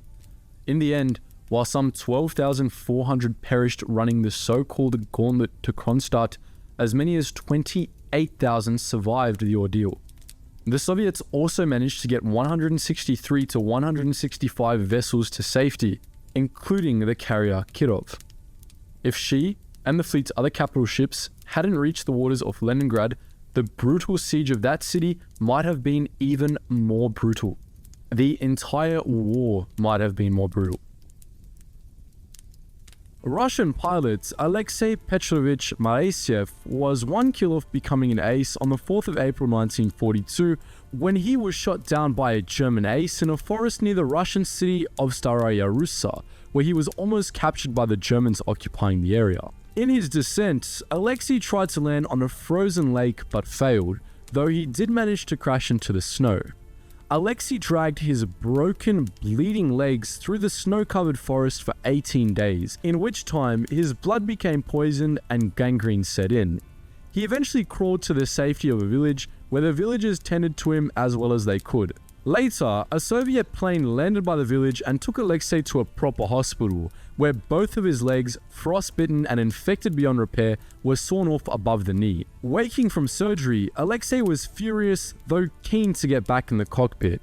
After a year of adjusting to prosthetics, he learned to walk, dance, and fly once more and returned to combat in August 1943. Soviet author Sergei Prokofiev later wrote a book about Aleksey's experience, titled The Tale of a Real Man. Prokofiev wasn't exaggerating. Not only did Aleksey grit his teeth through immense pain, but also through immense physical toil. I mean, it's hard enough to crawl without having to drag shattered bones and dying muscle behind you through the cold Russian snow. Not every battle has strategic consequences, and many are fought by chance rather than clever strategy. But that doesn't mean the soldiers fighting these battles can't pass into military legend for their heroism. This was the case during the Battle of Stalingrad, in a position known as Pavlov's house. On the western embankment of Stalingrad's Volga River stood a totally normal apartment building overlooking a square. The 4-story house had excellent all-round visibility, and its sturdy construction allowed it to survive the aerial obliteration of the city mostly intact. The Soviets captured the house from the Germans during a quick and dirty fight on September 27, 1942. It had changed hands more than once before, and the Wehrmacht assumed it would again, but they made a terrible mistake. Stalin had issued his famous order, "Not one step back," and the officers of the 42nd Guards Regiment had ordered the position defended to the last grenade, bullet, and drop of blood. Lieutenant Afanasyev took charge of the fortifications, laying minefields around the building and barbed wire at the entrances. A communication trench was dug to headquarters, and inner walls were knocked down to facilitate movement. Jekterov and Maxim machine guns were set up in the windows, and a PTRS anti-tank rifle was emplaced on the roof. The Wehrmacht assaulted the house several times each day for over a month. Early in the siege, Sergeant Pavlov took command after Afanasyev was blinded. Initially, infantry tried to storm the place, but machine gun fire directed by Pavlov forced them back. After several unsuccessful attempts, tanks rolled in to finish the job. However, their thin rooftop armor was no match for the high-caliber anti-tank rounds of Pavlov's PTRS. The Germans were continually forced back, coming back stronger each time. Fighting day and night whittled the defenders down to just 25, but these men were following Stalin's order to the letter and fought with everything they had. After 60-odd days of siege, the Red Army advanced and Pavlov's house was secured. The tenacious defense became a symbol of dogged Soviet resistance in the Battle of Stalingrad, and Pavlov was later made a hero of the Soviet Union. Not everyone in Denmark and Norway in April of 1940 felt that Nazi occupation was such a bad thing. For right-wing groups and for individuals whose politics aligned with that of the invaders, this was a new dawn for Scandinavia and for Europe. Nazi high command, keen to bolster their ranks with new divisions and new soldiers, recognized this and launched recruitment campaigns that leaned heavily on the Viking heritage of the region, and on the idea of Scandinavian and Germanic Aryans fighting side by side. This is how, in February 1942, thousands of Scandinavian volunteers found themselves in the German ranks, in the uniforms of the elite SS in Soviet Russia, and pinned down by the Red Army. Demyansk is a quiet town in Russia's Novgorod Oblast. Today, it's home to around 5,000 people, but in those early months of 1942, those numbers were considerably greater. The Soviet forces in the area numbered up to 400,000 alone, and by the time they encircled the region on February 8, 1942, there were 6 German divisions at Demyansk, including the Scandinavian SS Men and the 3rd SS Panzer Division Totenkopf, totaling around 100,000 Axis soldiers. The Germans had asked for permission to retreat. This permission had not been granted, and now they were stuck. Stuck, maybe, but not completely abandoned. The Luftwaffe mobilized a frightening array of resources as they kept the Demyansk Pocket supplied and ready for action. This meant the defenders could fortify in a big way, building the defenses that would keep them alive and hopefully counterbalance the numerical advantage of the Soviets. It worked, at least temporarily. The defenses held out, and Luftwaffe transport planes made daily sorties into the pocket, resupplying and reinforcing the troops who held Demyansk. More than 32,000 of these sorties would be flown in the salient over the course of its occupation. In fact, the balance of fighting even began to tip in the Germans' favor.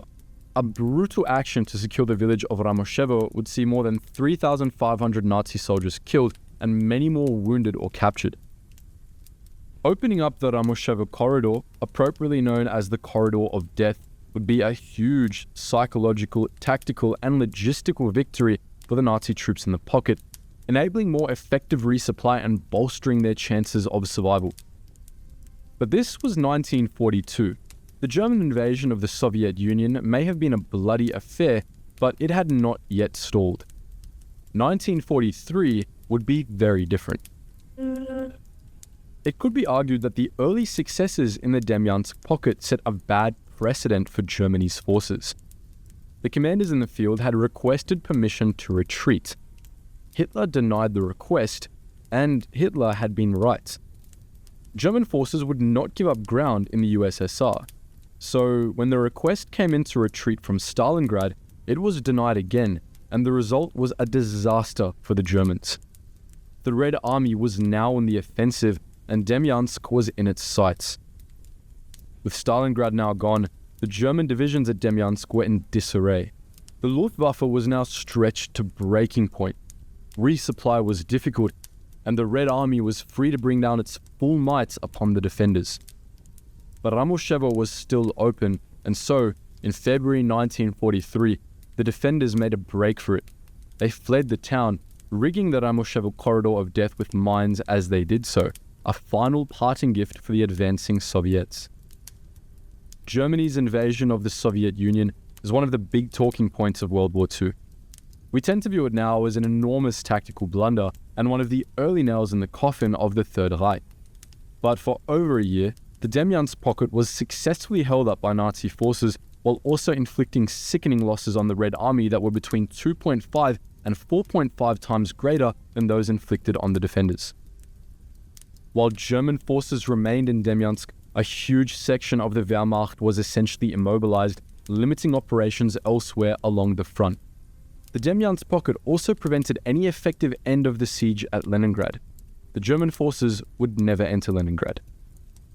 Demyansk and Ramoshevo were bloodbaths, the scenes of some of the most vicious fighting on the Russian front. But, for a short time, the dogged defense of the pocket and the corridor of death served as a real thorn in the side of the Red Army, who would be denied, at least temporarily, the catharsis of a final victory by the Germans' miraculous escape in 1943. When Germany launched its invasion of the Soviet Union in June 1941, the largest invasion in history, many Soviet women volunteered to defend their homeland. They were initially turned away, but as Soviet casualties piled up, Stalin decided to accept women into the Red Army simply because he needed all the soldiers he could get. Some 800,000 women served in the Red Army throughout the war. 200,000 of those women became decorated soldiers, and 89 were awarded the highest honor the USSR granted, the Hero of the Soviet Union. Some of the women to receive this award were snipers and some of the most successful in the entire war. One was even deemed the 5th deadliest sniper in history. In this video, we're going to shed some light on the incredibly badass female snipers of the Soviet Union. The Red Army deployed over 2,000 female snipers during a 4-year period. Only 500 or so survived the war, but some live on forever in the history books. To put it in perspective, the Red Army's female snipers racked up a combined kill count of approximately 11,000. The Central Women's School of Sniper Training was founded in March 1942 and recruited women between the ages of 18 and 26 who were physically fit and had at least 7 years of education. The majority of female Soviet snipers were trained at this school. The Soviets believed women would make good snipers because they could withstand cold and stress better than their male counterparts. They also believed that women were more patient, which meant they would wait to land that perfect shot. After graduating from the school, these snipers were assigned to different units and sent to some of the most dangerous battlegrounds in the Soviet Union. Many of them displayed excellence, but here are 4 of the most celebrated snipers. Natalia Kovshova and Maria Polivanova were best friends and talented snipers. Born in 1920 and 1922 respectively, the pair met as students at a research institute in Moscow.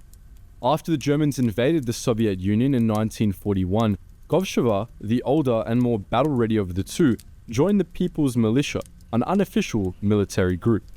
Once women were allowed to enlist in the Red Army, she began training as a sniper with the 528th Rifle Regiment, with Polivanova joining her shortly after. In January 1942, the pair completed training and were assigned to the same unit, the 528th Rifle Regiment, where they both earned the respect of their commanders for their skills. They were the resident sniper duo of the regiment, with Kovshova serving as the shooter and Polivanova the spotter. Kovsheva's skill as a sharpshooter earned her the job of teaching new soldiers how to use rifles. The best of her students she took aside, teaching them how to be snipers. Kovsheva and Polivanova were sent on a number of missions on the northwestern front, but their last and most famous one came in August 1942, when they were sent to Sutoki Byavoko in the Novgorod Oblast to drive Germans out of a village. Unfortunately for the Soviets, luck was on the German side on this day of the battle, and the Soviet casualties quickly piled up. When the commander of the unit was killed, Kovsheva took over and gave the order to open fire. When the Germans realized they were being attacked by snipers, they answered with a shower of mortar fire. The situation was truly hopeless for the Soviets, so much so that one soldier asked Kovsheva if they could retreat, to which she replied, "Not one step back," Stalin's slogan at the time. In the end, only Kovsheva and Polivanova were still breathing. Injured, out of ammo, and surrounded by Germans, they made their last stand. They each pulled a pin from a grenade, reportedly kissed, and blew themselves up along with some surrounding Germans. They were posthumously awarded the Hero of the Soviet Union the following year. In June 1942, 18-year-old kindergarten teacher Rosa Shanina joined the Red Army as a sniper after her brother was slain in Leningrad. She enrolled in the Central Women's Sniper Training School, from which she graduated with honors in 1944. She was praised for her ability to shoot doublets, which is when you hit 2 targets with 2 rounds in very quick succession. Her instructors asked if she would stay on and teach, but she refused, instead answering the call of duty. That call eventually landed her in the 184th Rifle Division, which had a separate female sniper platoon. Due to her talent as a sharpshooter, Shanina was appointed as one of the platoon's commanders as soon as she arrived. On the 5th of April 1944, just 3 days after she joined the platoon, Shanina iced her first German soldier. According to an anonymous author, after she fired the fatal shot, she slid down into her trench in disbelief and said, "I've killed a man." Clearly, it didn't take Shanina very long to come to terms with her actions, because between the 6th and 11th of that same month, she dropped a further 13 enemy soldiers while subjected to heavy artillery fire during the battle for the village of Kozygori. Her bravery in this battle earned her first military decoration, the Order of Glory, 3rd class. In June of the same year, as the Soviet Union was launching its offensive Operation Bagration, the decision was made to pull all female snipers from the front lines. This was because it was Soviet policy to spare snipers. They didn't want to lose all of their sharpshooters in one operation. Shanina was not happy about being removed from the action and requested to be sent to the front lines anyway, going so far as to write to Stalin directly, twice. Despite her efforts, she was refused. Pissed off, she decided to go anyway. This earned her a sanction, but she was never court-martialed, so she carried on fighting. During Operation Bagration, she was part of a group tasked with eliminating encircled German soldiers. During one sub-operation, her efforts contributed to the recapture of Vitebsk. Come July, Shanina was again joined by her sisters-in-arms en route to Vilnius to drive out the Germans. In that battle alone, she racked up 12 confirmed kills.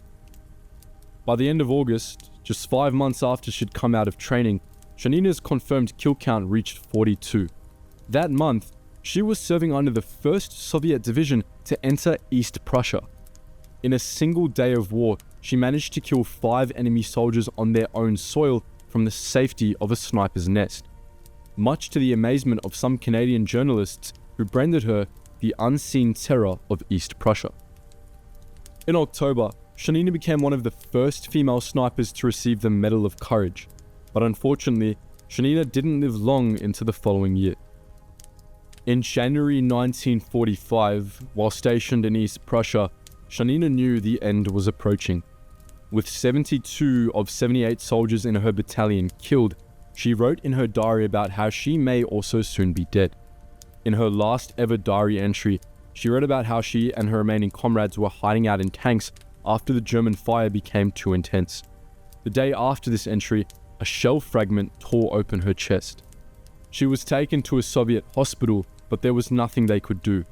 One nurse recalled Shanina saying that her only regret was that she had done so little. She passed away soon after. In total, after less than a year of fighting, her confirmed kill count was 59. Her diary was published in 1965, solidifying her place in Soviet history and reviving the Soviet people's appreciation for her incredible bravery and skill. Known also as Lady Death, Lyudmila Pavlyuchenko remains the most successful female sniper in history and the 5th most successful overall. Born just outside of what is now Kiev, Ukraine in 1960, Pavlyuchenko was a self-described competitive tomboy who took up shooting long before World War II, earning a certificate for marksmanship as a teenager. At just 16, she married and gave birth to her first and only child. Her marriage soon crumbled, however, and she moved back in with her parents. During that time, she got a job as a grinder at the Kiev Arsenal factory. In 1937, Pavlyuchenko enrolled at Kiev University, where she studied history in the hopes of becoming a teacher. During her final year of studies, Germany attacked the Soviet Union, and Pavlyuchenko didn't hesitate to drop everything and join the fight. In fact, she was one of the first people to volunteer at the Odessa recruiting office. While she specifically requested to serve in the infantry, the registrar pushed her to serve as a nurse. Pavlyuchenko said absolutely not, and once the registrar saw she had experience as a markswoman, she was permitted to join the Red Army as a sniper, assigned to the 25th Rifle Division. As one of the first women in the Red Army, her male comrades didn't accept her immediately. That changed on the 8th of August 1941, however, when she smoked 2 enemy soldiers with a rifle handed to her by a fallen comrade. For the following 2.5 months, Pavlyuchenko fought in the siege of Odessa and racked up a ridiculous 187 confirmed kills. After her 100th kill, she was promoted to the rank of senior sergeant. In October 1941, Pavlyuchenko and her unit were sent to Crimea, where they fought in the siege of Sevastopol. During this time, she was tasked with training fresh snipers who collectively killed 100 enemy soldiers. By May 1942, Pavlyuchenko was promoted to lieutenant, at which point she had 257 confirmed kills under her belt. In June 1942, she took mortar shrapnel to the face, an injury which ended her sharpshooting career. Her final kill count was 309. This figure includes 36 enemy snipers. Pavlyuchenko spent the rest of the war working as a propagandist for the Red Army and training new snipers. As part of her work as a propagandist, Pavlyuchenko was sent on a tour of Great Britain, Canada, and the United States in 1942. Her task was to rally support from the Western Allies and encourage them to open a second front against the Germans. FDR welcomed Pavlyuchenko at the White House, making her the first Soviet citizen to be received by a US president. First Lady Eleanor Roosevelt also took Pavlyuchenko on a tour of the US, during which time the press didn't take her all that seriously. She was referred to as the girl sniper, and the male reporters made comments about her uniform, saying that the skirt was too long and made her look fat. They also asked her stupid questions, like if she wore makeup on the front lines. Eventually, Pavlyuchenko became fed up and told the press, "Gentlemen, I'm 25 years old and I've killed 309 fascist occupants by now. Don't you think you've been hiding behind my back for too long?" Although he only fought for 2.5 months, Soviet tank ace Dmitry Lavreninko was by far the top Allied tanker of the Second World War. Lavreninko took command of his first tank, a T-34, in October of 1941. Like his contemporary aces, he was a master tactician. His favorite strategy was to set up complex ambushes. On one occasion, Lavreninko ordered soldiers to place logs in position so they looked like anti-tank guns. When a German tank unit approached, they opened fire on the decoy, allowing Lavreninko and his men to annihilate them from a flanking position. There's no telling how successful Lavreninko may have been if he had actually lived out the whole of the war like most of the German aces did. Just after scoring his 52nd tank kill and securing a village, Lavrenenko walked over to a radio to report the victory to his commander. The Allies' greatest tanker picked the wrong time for a stroll, as German mortar fire rained down when he stepped out into the open, peppering him with shrapnel and ending his life. And we have the sniper and spy Ziba Ganieva from Azerbaijan. An 18-year-old dancer studying at the Russian Academy of Theatre Arts, Ganieva volunteered for the army as soon as she heard the Germans were invading. She was trained as a radio operator and attached to a recon squad, going straight to the front lines. As a recon specialist, she crossed the front line no less than 16 times, gathering intelligence on the German advance. On another occasion, Ganieva was working with a small sniper team to defend a village near Leningrad, now St. Petersburg, in April of 1942. The village was assaulted by German forces reinforced by at least one tank. Ganieva skillfully positioned her snipers on high ground and began to fire on the Germans, who soon retreated. She then moved the snipers to support the battered Soviet infantry who had withstood the first hammer blow of the German assault. Ganieva carried the fight forward and shot many Germans. Her combat prowess was exploited as propaganda victory by the Soviet commanders. Ganieva was made famous along with her kill count, which may have been slightly exaggerated. Official records make her Azerbaijan's top soldier, with 21 confirmed kills and many more unconfirmed kills. If there's one thing the Soviet Union was good at, it was turning innocent young women into killers. The second sniper from a communist nation in this video is Aliya Moldagulova of Kazakhstan. Moldagulova was a graduate of the prestigious Central Women's Sniper Training School in Moscow.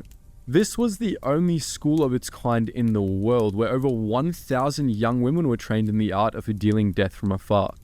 Upon graduation, freshly trained snipers were sent to whichever war zone needed them most. Moldagulova was assigned to a unit under the 3rd Shock Army and sent to the Baltic Front. Shock armies were designed to hit the enemy harder than any other forces. They were equipped with much more artillery and tank support, allowing them to follow up with successive powerful attacks. As part of this unremitting force, Moldagulova was in the thick of it, sniping enemies in support of the infantry assault. While pushing the Germans back from the Baltic in January 1944, Moldagulova was caught in vicious hand-to-hand fighting. She suffered several wounds but kept fighting until finally being mortally wounded, dying later that day. For her efforts and skill, Moldagulova was awarded Hero of the Soviet Union. She ended the lives of at least 78 Germans. Best snipers who has ever lived, the Georgian and Soviet hero Vasily Khvavinshtarats. Khvavinshtarats was a model Soviet citizen, and his Communist Party credentials gave him a leg up when he joined the army at the start of the war. Leading a forward observer unit, Khvavinshtarats discovered he was a natural marksman. Even with his standard issue rifle and iron sights, he could still outshoot all of his comrades. Realizing his deadly potential, his commanders sent him to a specialized sniper unit where he was paired with another legend of the Red Army, Fyodor Oklepkov. Working closely together, these two elite soldiers became the deadliest team in the Soviet Union, racking up an astonishing 644 confirmed kills between them. Khvavinshtarats' most impressive engagement of the war was also the closest he came to dying. During the 1944 Soviet offensive at Vitebsk, the Khvavinshtarats and Oklopkov sniper team was surrounded in the village of Shumilino. Seizing this as a deadly opportunity, Khvavinshtarats laid out booby traps across the village and lured out the unsuspecting Germans. He had them right where he wanted them, shooting 44 soldiers himself and pinning the unit down for hours. This Georgian sniper had a fearsome reputation, having reached 534 confirmed enemy kills by the war's end. Ivan Sidorenko rose from humble beginnings in the USSR. Initially conscripted into a mortar company during the Battle of Moscow, Sidorenko would swiftly discover he had another unique skill. When he wasn't raining high explosive shells on German soldiers, Sidorenko would carry out his own missions.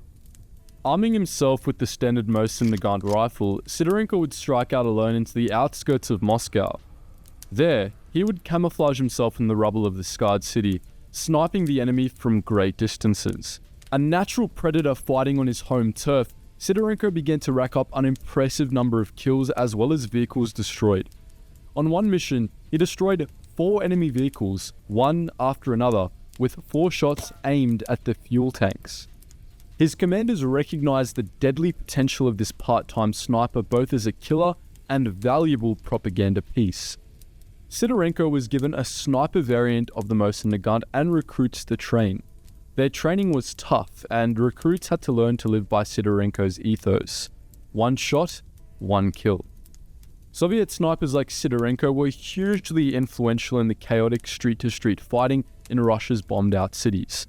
Their ability to deliver death from afar spread fear through the German ranks, and rightly so, as by the end of the war, Sidorenko, the USSR's top sniper and top soldier, boasted 500 confirmed kills. During the Second World War, the Soviet Union had a secret weapon: witches. Yes, you heard correctly. The Red Army deployed witches at night to fly around and attack the Germans. But they didn't fly on broomsticks. Instead, they flew crappy wooden planes. And they weren't really witches, just everyday women fighting for their country. When you picture female contributions to World War II on a global scale, you might picture women working as combat nurses or manufacturing war material in factories. People don't generally picture women in actual combat because most weren't.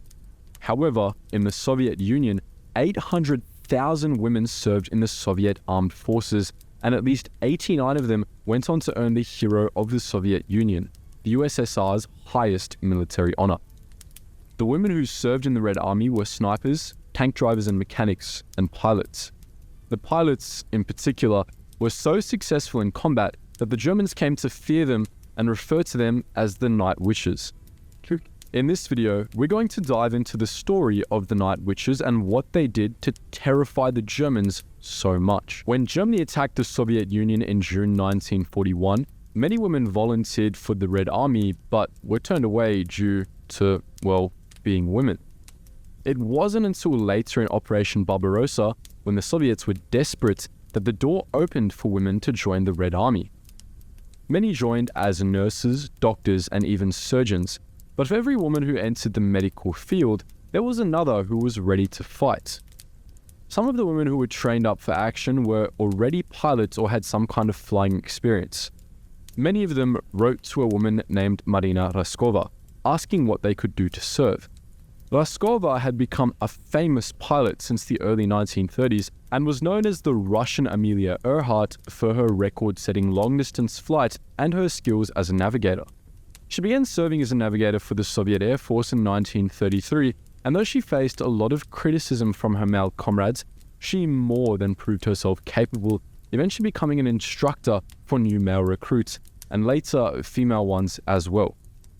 Receiving letter after letter, Raskova used her personal connections to Stalin to establish an all-female regiment. Once she had it, she formed the 122nd Aviation Corps, in which women trained as pilots, engineers, and ground crew. The Corps was eventually broken up into 3 regiments: the 586th Fighter Aviation Regiment, the 587th Bomber Aviation Regiment, and the 588th Night Bomber Aviation Regiment. The latter is the focus of our story. Though Raskova had founded the 588th Regiment, it was commanded by Major Yevdokia Bershinskaya, a skilled female pilot with 10 years of flight experience. There were a total of 400 women in the regiment, aged from 17 to 26 years old. When they arrived for training, they were issued oversized uniforms and boots made for female soldiers and were forced to cut their hair short. They were barely able to recognize themselves, but they didn't let it bother them, and they threw themselves into their flight training. They had to learn in a few months what it took some male pilots in the USSR years to learn, and every single one of them had to train in multiple jobs as a pilot, maintenance person, navigator, and ground crew. And if all that training wasn't enough pressure on the female pilots, they were often belittled by the male military personnel who felt women couldn't possibly make a difference in the fighting. They experienced harsh remarks and even sexual harassment from their male counterparts, but the strongest evidence of their ill treatment was the equipment they were issued. Never mind the boots so big they had to be stuffed with ripped bed sheets to fit properly, the planes the 588th Regiment flew had been obsolete long before World War II had even started. The planes they piloted were Polikarpov PO-2 biplanes, two-seater open-cockpit aircraft made of plywood and oiled canvas. The former Chief of Staff of the 588th Regiment, Irina Rakobovskaya, recalled, "If you jabbed your finger at the wing, you'd make a hole in it." The planes offered no protection from the frigid Soviet night air. In winter, touching the fuselage mid-flight would tear off skin. But protection from the cold was not the only luxury the pilots had to go without. The planes were so sensitive to weight that the pilots couldn't carry parachutes, guns, radios, or radar devices. The only tools they could have on board were maps, compasses, pencils, rulers, stopwatches, and flashlights. One of the pilots, Nadia Popova, recalled, "When the wind was strong, it would toss the plane. In winter, when you'd look out to see your target better, you got frostbite. Our feet froze in our boots, but we carried on flying." The planes could also only fly at just under 100 miles per hour, whereas German planes of that era had a top flight speed of 400 miles per hour. However, the slowness of the old Soviet planes actually proved to be an advantage somewhat. Because the maximum speed of the Polikarpov PO-2 was slower than the German stall speed, the Soviet pilots could maneuver their planes better than the Germans could maneuver theirs. The Polikarpov PO-2s could also take off and land almost anywhere. However, they had absolutely no protection against enemy fire, and if struck even by tracer bullets mid-flight, the whole plane would burst into flames and plummet to earth. With so much stacked against the 588th Night Bomber Regiment, you wouldn't think they would find success, but oh boy, did they ever. The 588th Regiment's first bombing run took place on June 8, 1942, and by the end of the war, the unit had flown 30,000. They flew harassment and precision bombing missions with the objective of killing Germans and driving the survivors crazy. Every night, they would send out as many as 40 two-person crews to carry out these operations. Because the PO-2s could only hold 2 bombs at a time, one under each wing, when they completed a bombing run, they would circle back, pick up fresh bombs, refuel, and take off again. Each crew carried out as many as 18 runs in a single night. The biplanes were always extremely vulnerable. On top of being made from wood and fabric, they had to fly low to the ground in order to accurately deliver their payloads. Because of their great age and outdated construction, the planes were also extremely loud, so to avoid detection, the pilots had to cut the engines as they neared their target. The regiment would send 3 planes out together for each mission. 2 would draw enemy searchlights and fire, while the 3rd would silently drop its bombs. Sometimes, the bombs wouldn't release and the crews would have to climb onto the wings to release the bombs manually. Because of the aircraft's wooden frame, they didn't show up on radar, making them like ghosts in the sky. However, despite their stealth, they were sometimes spotted and shot at. Nadia Popova recalled a bombing run where she was fired upon relentlessly. When she returned to base, she counted 42 bullet holes in her plane, plus bullet holes in her map and even her helmet. But she didn't let that stop her from swooping her enemy and delivering more bombs.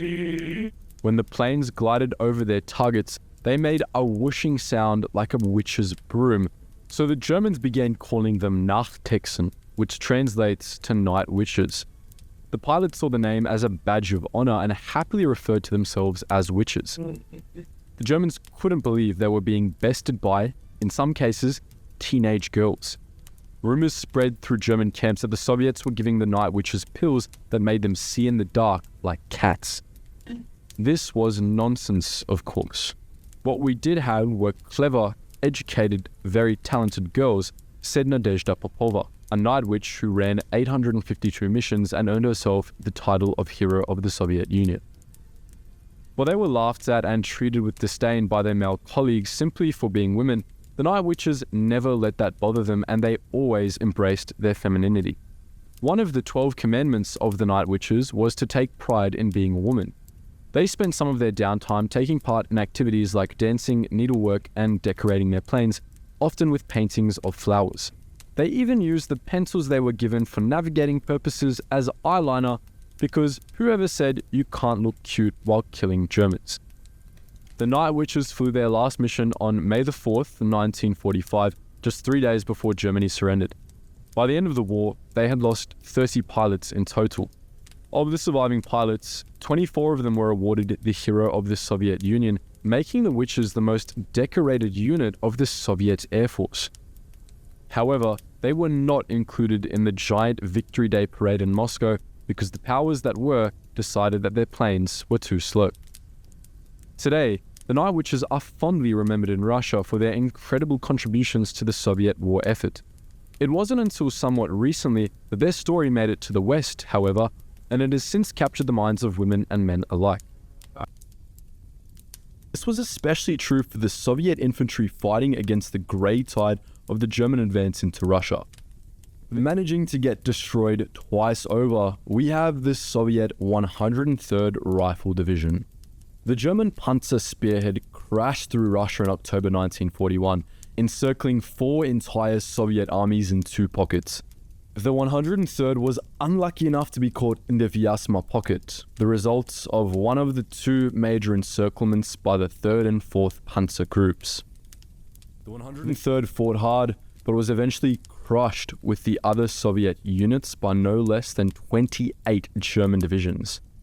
Out of this maelstrom, only 30 of the 103rd's several thousand troops managed to escape.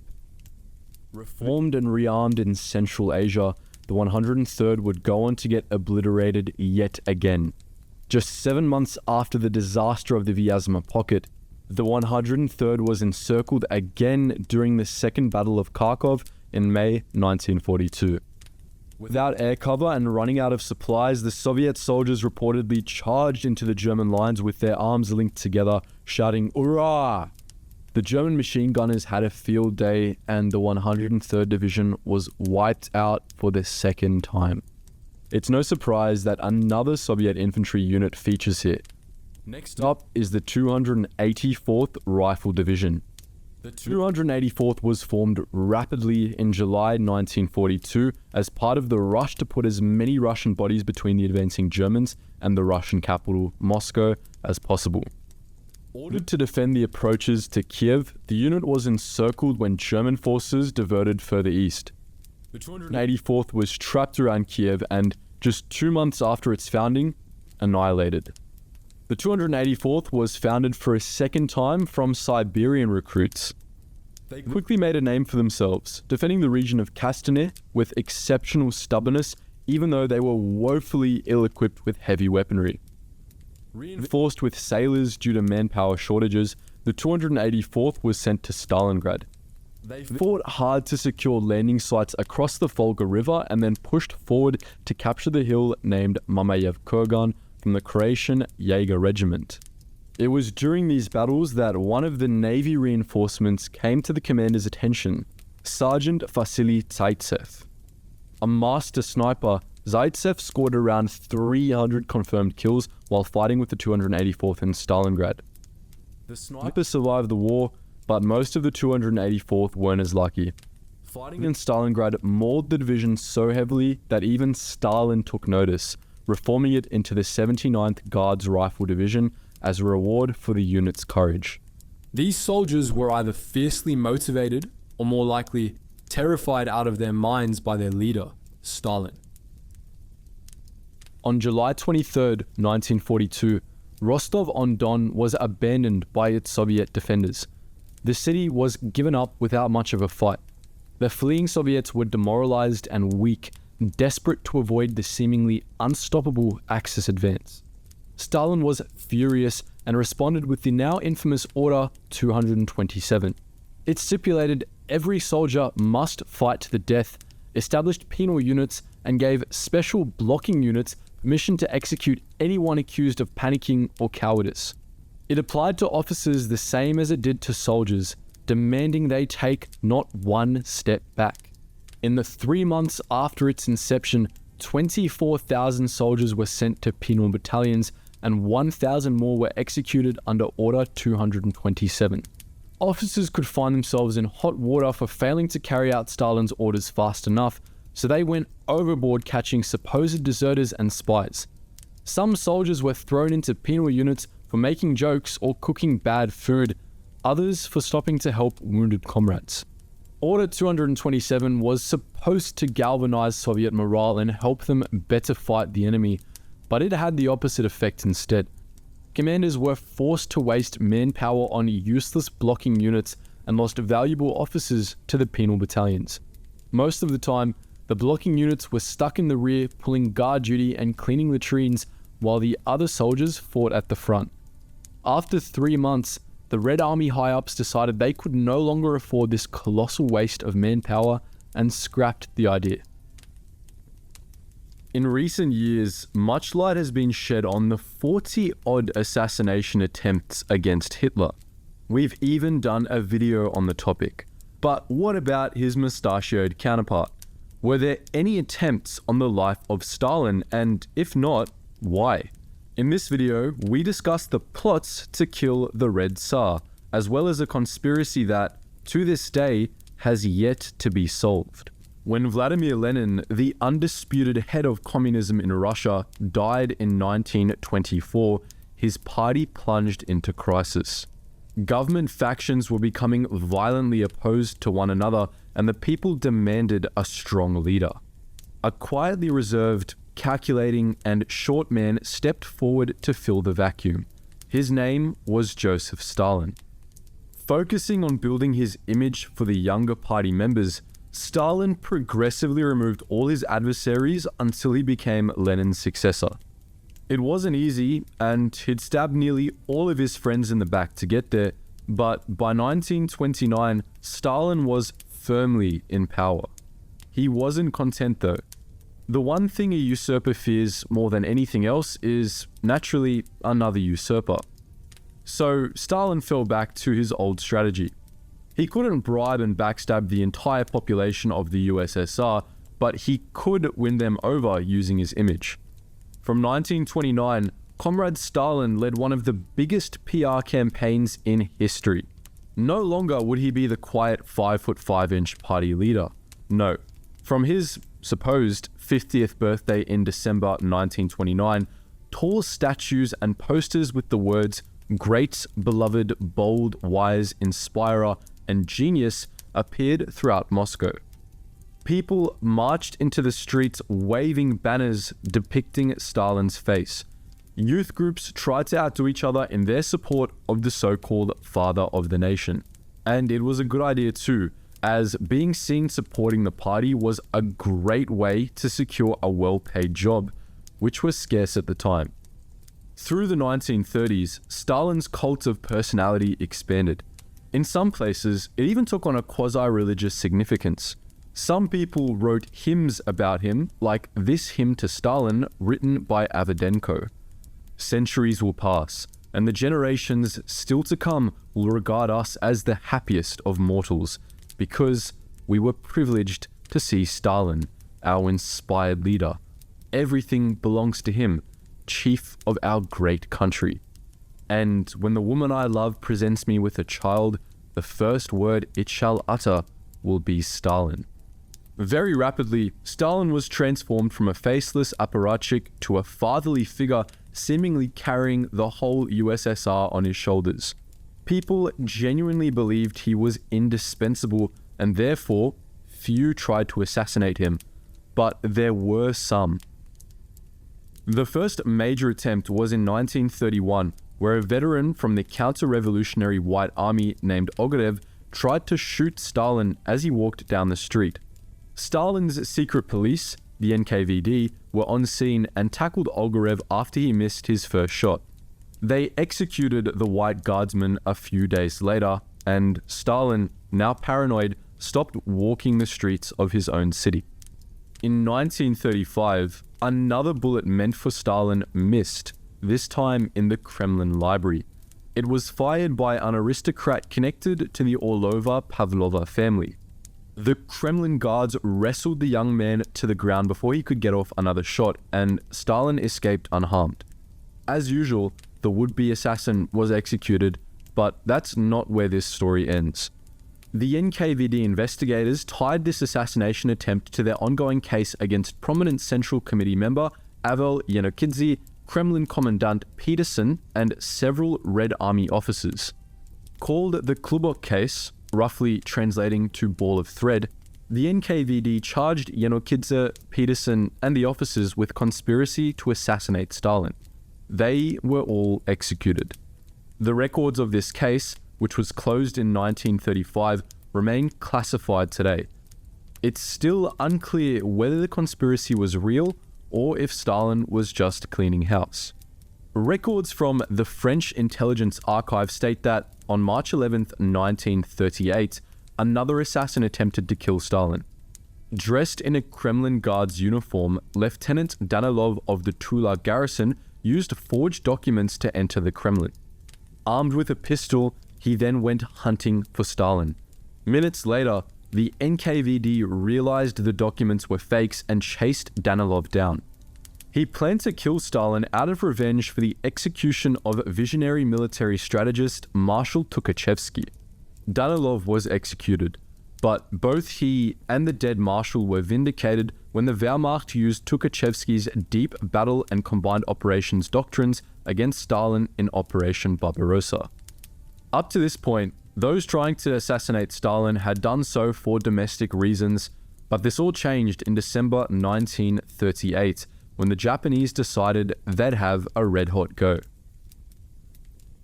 In June, a man named Genrik Zhukov jumped the border from the USSR into Japanese-administered Manchukuo. Usually, this sort of thing was no big deal. Not in this case though. Zhukov wasn't just a soldier or even a low-level party official. He was the chief of the NKVD in the Russian Far East. A bag of top-secret Red Army documents bought Zhukov a position in the Japanese intelligence service, and he could finally breathe a sigh of relief. Why? Zhukov had been at Stalin's side during the Great Purges and personally signed off on thousands of executions. He had intimate knowledge of how high-ranking officials were killed. So when Zhukov's friends at the NKVD started disappearing and he got a summons from Stalin, he knew what was in store. Like any sane man, Zhukov got out as fast as he could.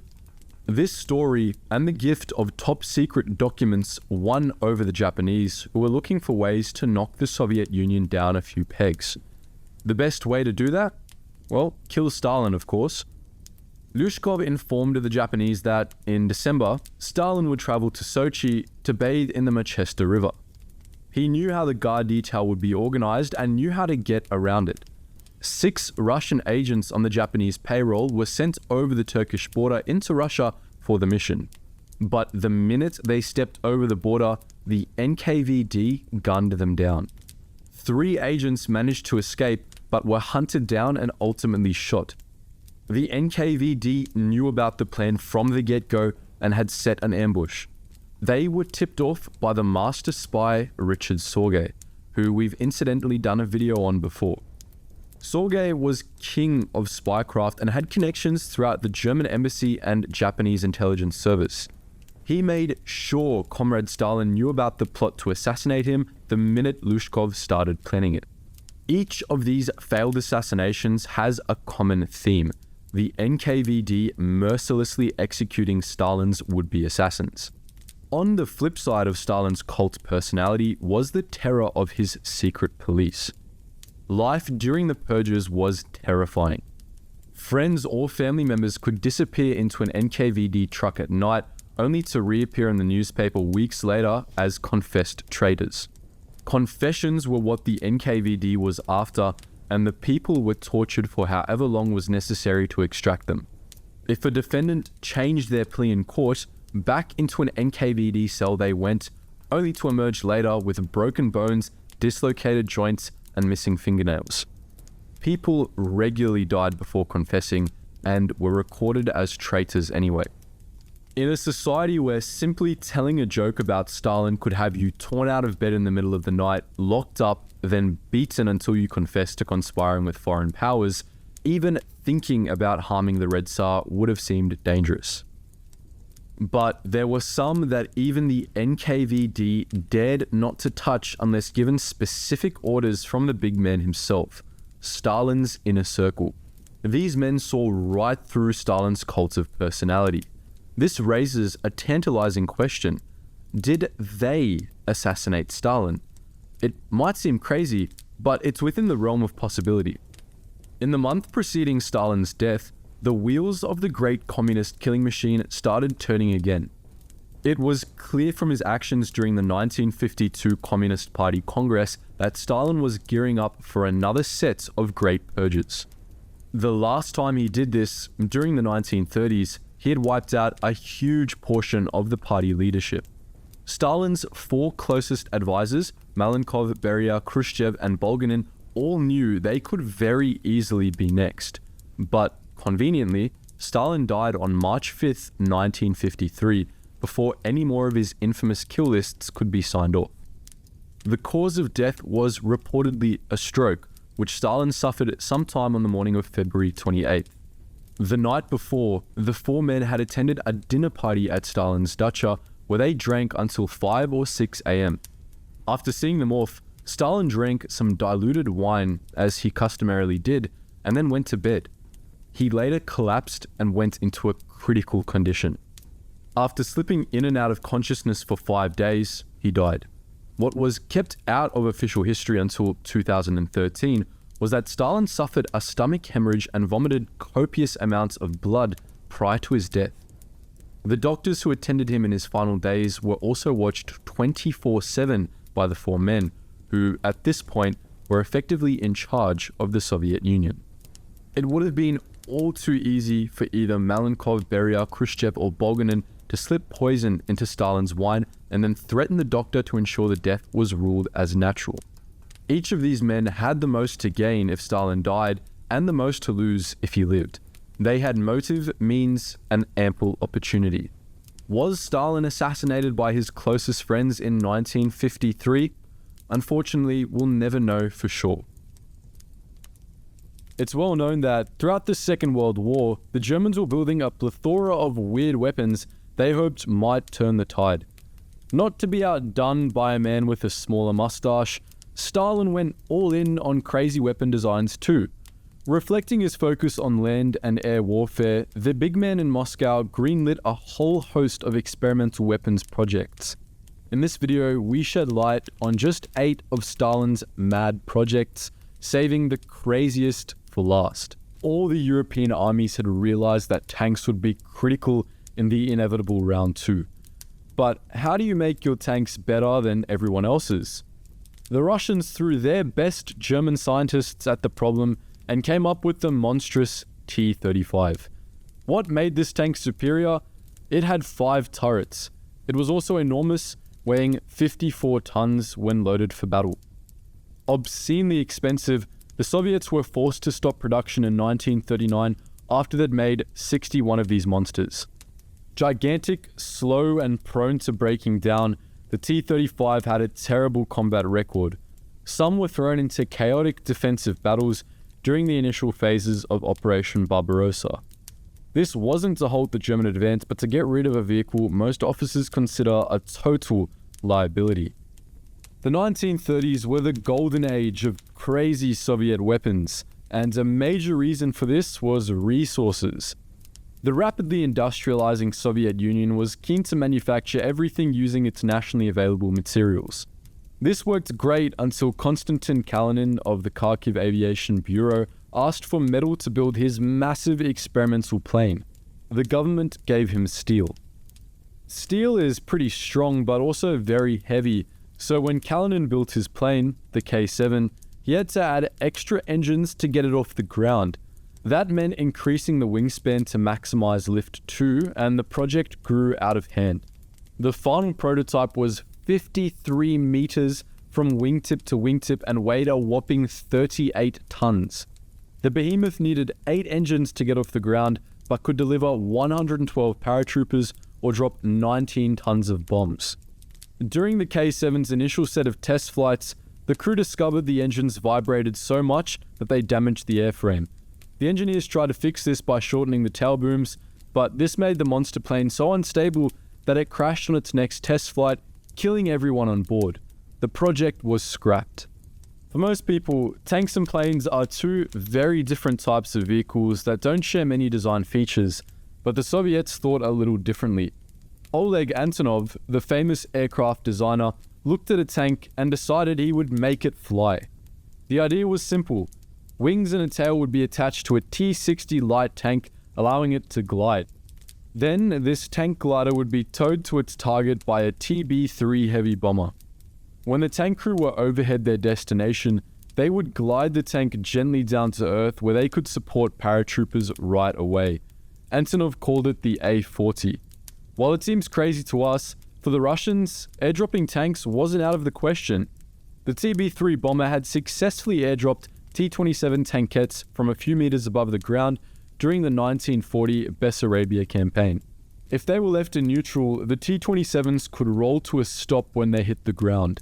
The problem was that the crews were dropped separately and often lost their tanks. Amazingly, the A-40 actually worked during its only test flight. After detaching from the bomber, the pilot landed safely, detached the wings, and drove the tank back to base. The bomber pilot, however, was not happy. He almost crashed trying to drag the immensely heavy vehicle into the air. Soviet heavy bombers were in short supply and more valuable than experimental flying tanks, so the project was shelved. The Soviet Union of the 1930s had some weapons projects that weren't necessarily crazy, just way ahead of their time. One of them was a naval hovercraft built by Vladimir Levkov. Using air cushion technology, Levkov wanted to build an exceptionally speedy attack craft for the Red Navy. In 1932, he built a 2.5 meter model and tested it successfully. This caught the eye of Stalin's Navy mates, and they had Levkov transferred to the Moscow Aviation Institute. With access to the institute's resources, Levkov quickly scaled up his plans and completed the first prototype hovercraft in 1935. It was named the L-1 and could reach speeds of 60 knots on a calm sea. 2 years later, he built the upgraded L-5. This prototype really impressed the admirals. It had a cabin for the pilot and a mechanic, a machine gun turret, a troop compartment, torpedoes, and depth charges. It was fast too, with a top speed of 70 knots. The L-5's only drawback was its engines. They often stalled if water got into the intake, which happened in even marginally rough seas. Levkov spent a few years working on a better design, but it was too late. The German invasion forced him to relocate to Siberia, and Stalin demanded he worked on a new project, troop transport gliders. Despite its early success, the project was over and the hovercrafts were scrapped.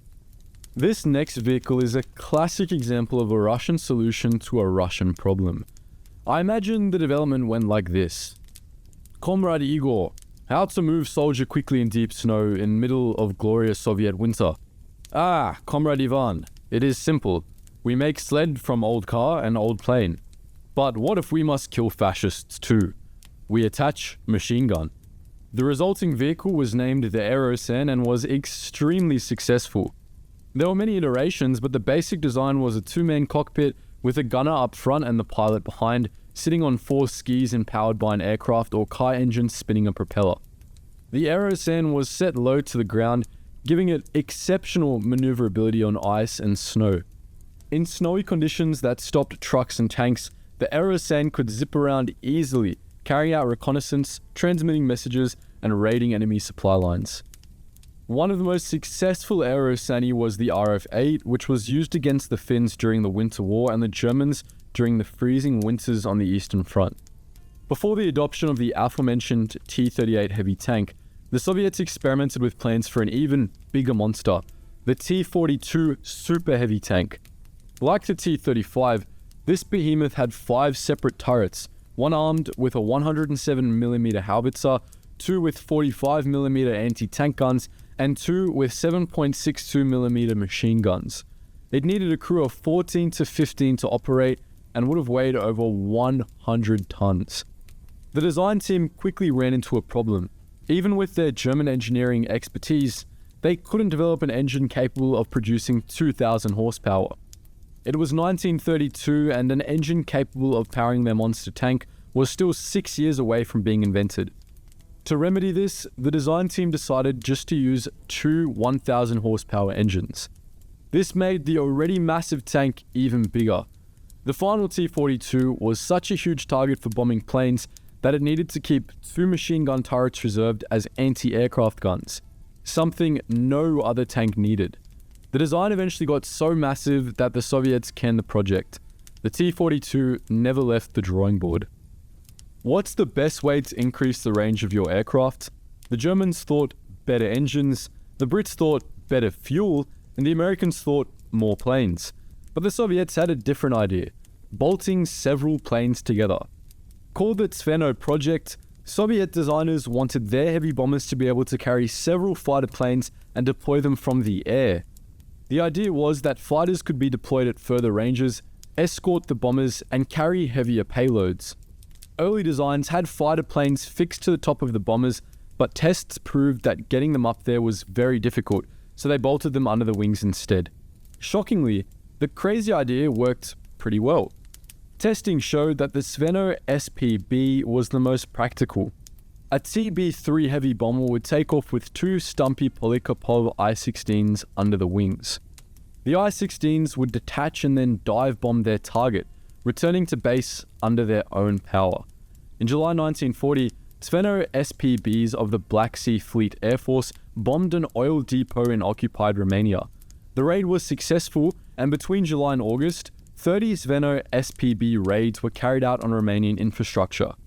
But as more Bf-109s appeared in the Soviet skies, the TB3 motherships became just too vulnerable. The Zveno project was shelved by January 1942. If you thought a flying tank was absurd, you'll love this. Possibly the craziest two vehicles the Soviets, or anyone, ever tried to combine was Ushakov's flying submarine. The inventor, Boris Ushakov, started designing a seaplane and then adding modifications to allow it to submerge. The final design had 3 engines as well as a propeller at the rear. Steel plates kept the engine sealed, while compartments inside the craft were flooded. One of these compartments was the cockpit, so the crew would have to climb into another compartment to pilot the subplane while underwater.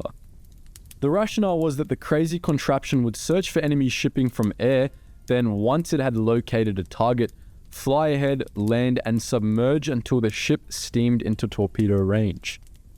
To facilitate this, the subplane would have to fly around with a periscope, batteries, and torpedoes. The Soviet admirals humoured Ushakov for a time, but they never gave him enough resources to make his invention work. Cool as it may have been to fly around in a submarine, the design just never got off the ground. And that's not all of the Soviet Union's wild World War II tech. Here are a few more insane examples. The Soviet Union started and ended the war with the largest tank fleet in the world. In 1939, the most common Soviet tank was the T-26, which was only lightly armoured, but fitted with a 45mm gun, could penetrate most German armour. Very few of them had radios, and this proved to be as big an issue as it was for the French. Once again, Germany's combined arms doctrine, along with its command and control capabilities, gave them tactical superiority. Not only were the Soviets materially unprepared for war at the time of the invasion, but their army was in almost complete disarray after the purges of the officer class of the 1930s. In the first months of the invasion, the Soviets suffered heavy losses at the hands of the German forces, mainly due to lack of coordination, training, and unpreparedness for the war. Although the Germans were initially successful in their advance, when the Soviets managed to reorganize themselves, the T-34 played a major role in halting the German offensive in 1942. The T-34 was instrumental in the execution of the double encirclement maneuver that cut off the German 6th Army at Stalingrad. Surrounded, the 6th Army surrendered, dealing a major blow to the Germans. This is regarded as a turning point for the war on the Eastern Front. When it was first deployed and with its 76.2mm gun, the T-34 was unmatched by any of the German tanks it came up against. In fact, all standard German anti-tank weapons were ineffective against its heavy, sloped armor, to the point where the standard German anti-tank gun was nicknamed Panzer-Anknopfgerät, as when fight against the T-34, they would just give away their position without causing any damage to the tank. It was also very inexpensive and easily repaired. This meant they could produce large quantities of the T-34s and meet the demand of tanks needed to halt the German invasion. Its impact on the war and its enemies was such that Paul Ludwig Ewald von Kleist, commander of the 1st Panzer Army during Operation Barbarossa, called it the finest tank in the world, and Life magazine wrote, "The best tanks in the world today are probably the Russian tanks." Ilyushin's Il-2 Shturmovik attack bomber is a Soviet classic, and it was absolutely crucial on the Eastern Front, where it provided the Red Army with close support. The Shturmovik bore 2 forward-firing cannons, 2 wing machine guns, and a machine gun on the rear of the canopy, which was operated by the gunner, though it could also obliterate ground targets with its underwing fragmentation rockets, of which it could carry 8. The Shturmovik was heavily armoured against ground fire, though it was slow and therefore vulnerable to enemy fighters, requiring a fire escort itself. Stalin himself prioritised production on the Shturmovik throughout the war, leading to an insane 36,183 being produced between 1941 and 1945. The Soviets also had a major advantage, some truly brilliant generals leading the charge. But not every general was as strategic as Yamamoto or as tactical as Rommel. Not every general was a hard leader like Patton. One general, in fact, didn't have much of anything except for a friendship with Stalin. By far the worst general of the Second World War was Grigory Kulik. Kulik became mates with Stalin in 1918 when he commanded 3 obsolete artillery pieces which had no impact at all on the Battle of Tsaritsyn. This was more or less all of his military experience, but his political reliability saw him rise as one of Stalin's favoured generals. Put in charge of the Soviet Union's artillery before the Second World War, Kulik made a lot of terrible decisions. Firstly, he tried to stop tank development and construction because he thought they were pointless. When Stalin overruled him, Kulik stopped tank shell production instead. Because of this, hundreds of tanks went into battle with no shells, relying solely on their machine guns. Even better than that, Kulik outright banned his infantry from using submachine guns. He thought they were pointless too. When he found out the Katyusha rocket was going into mass production, he was furious, declaring, "What the hell do we need rocket artillery for? The main thing is the horse-drawn gun." But his luck ran out in 1947 when the NKVD arrested him. Believe it or not, Stalin was worried Kulik was too capable and ordered him killed. There have been few leaders in all human history with more blood on their hands than Joseph Stalin, tyrant of the Soviet Union and architect of the Great Purges. But there was one man, and one man alone, that Stalin couldn't kill. This man was one of the few who had, at times, openly criticized Stalin's policies and was seen by many as the driving force behind the downfall of the Third Reich. His name was Georgy Zhukov, and this is his story. Zhukov's birth and upbringing was perfectly suited to the communist narrative. Born in 1896 to a dirt-poor peasant family in the tiny settlement of Strielkovka, Zhukov's early life was one of hardship. His mother spent her days toiling in the vegetable fields, while his father, a cobbler, spent much time away in Moscow hunting for work. This helped Zhukov Sr. make connections, and in 1908, he was able to secure his son an apprenticeship to a Moscow furrier, a big break for the young peasant lad. 12-year-old Zhukov worked 12 hours a day and frequently suffered beatings from his supervisors, though at the time, this was common and seen as necessary for a boy's education. For his actual education, Zhukov went to night school and devoured a wide range of literature. His study buddy, cousin Alex, was studying German in Leipzig to help run the family business. During Alex's many trips back to Moscow, he taught Zhukov basic German, a skill the future marshal would rely on heavily throughout his life.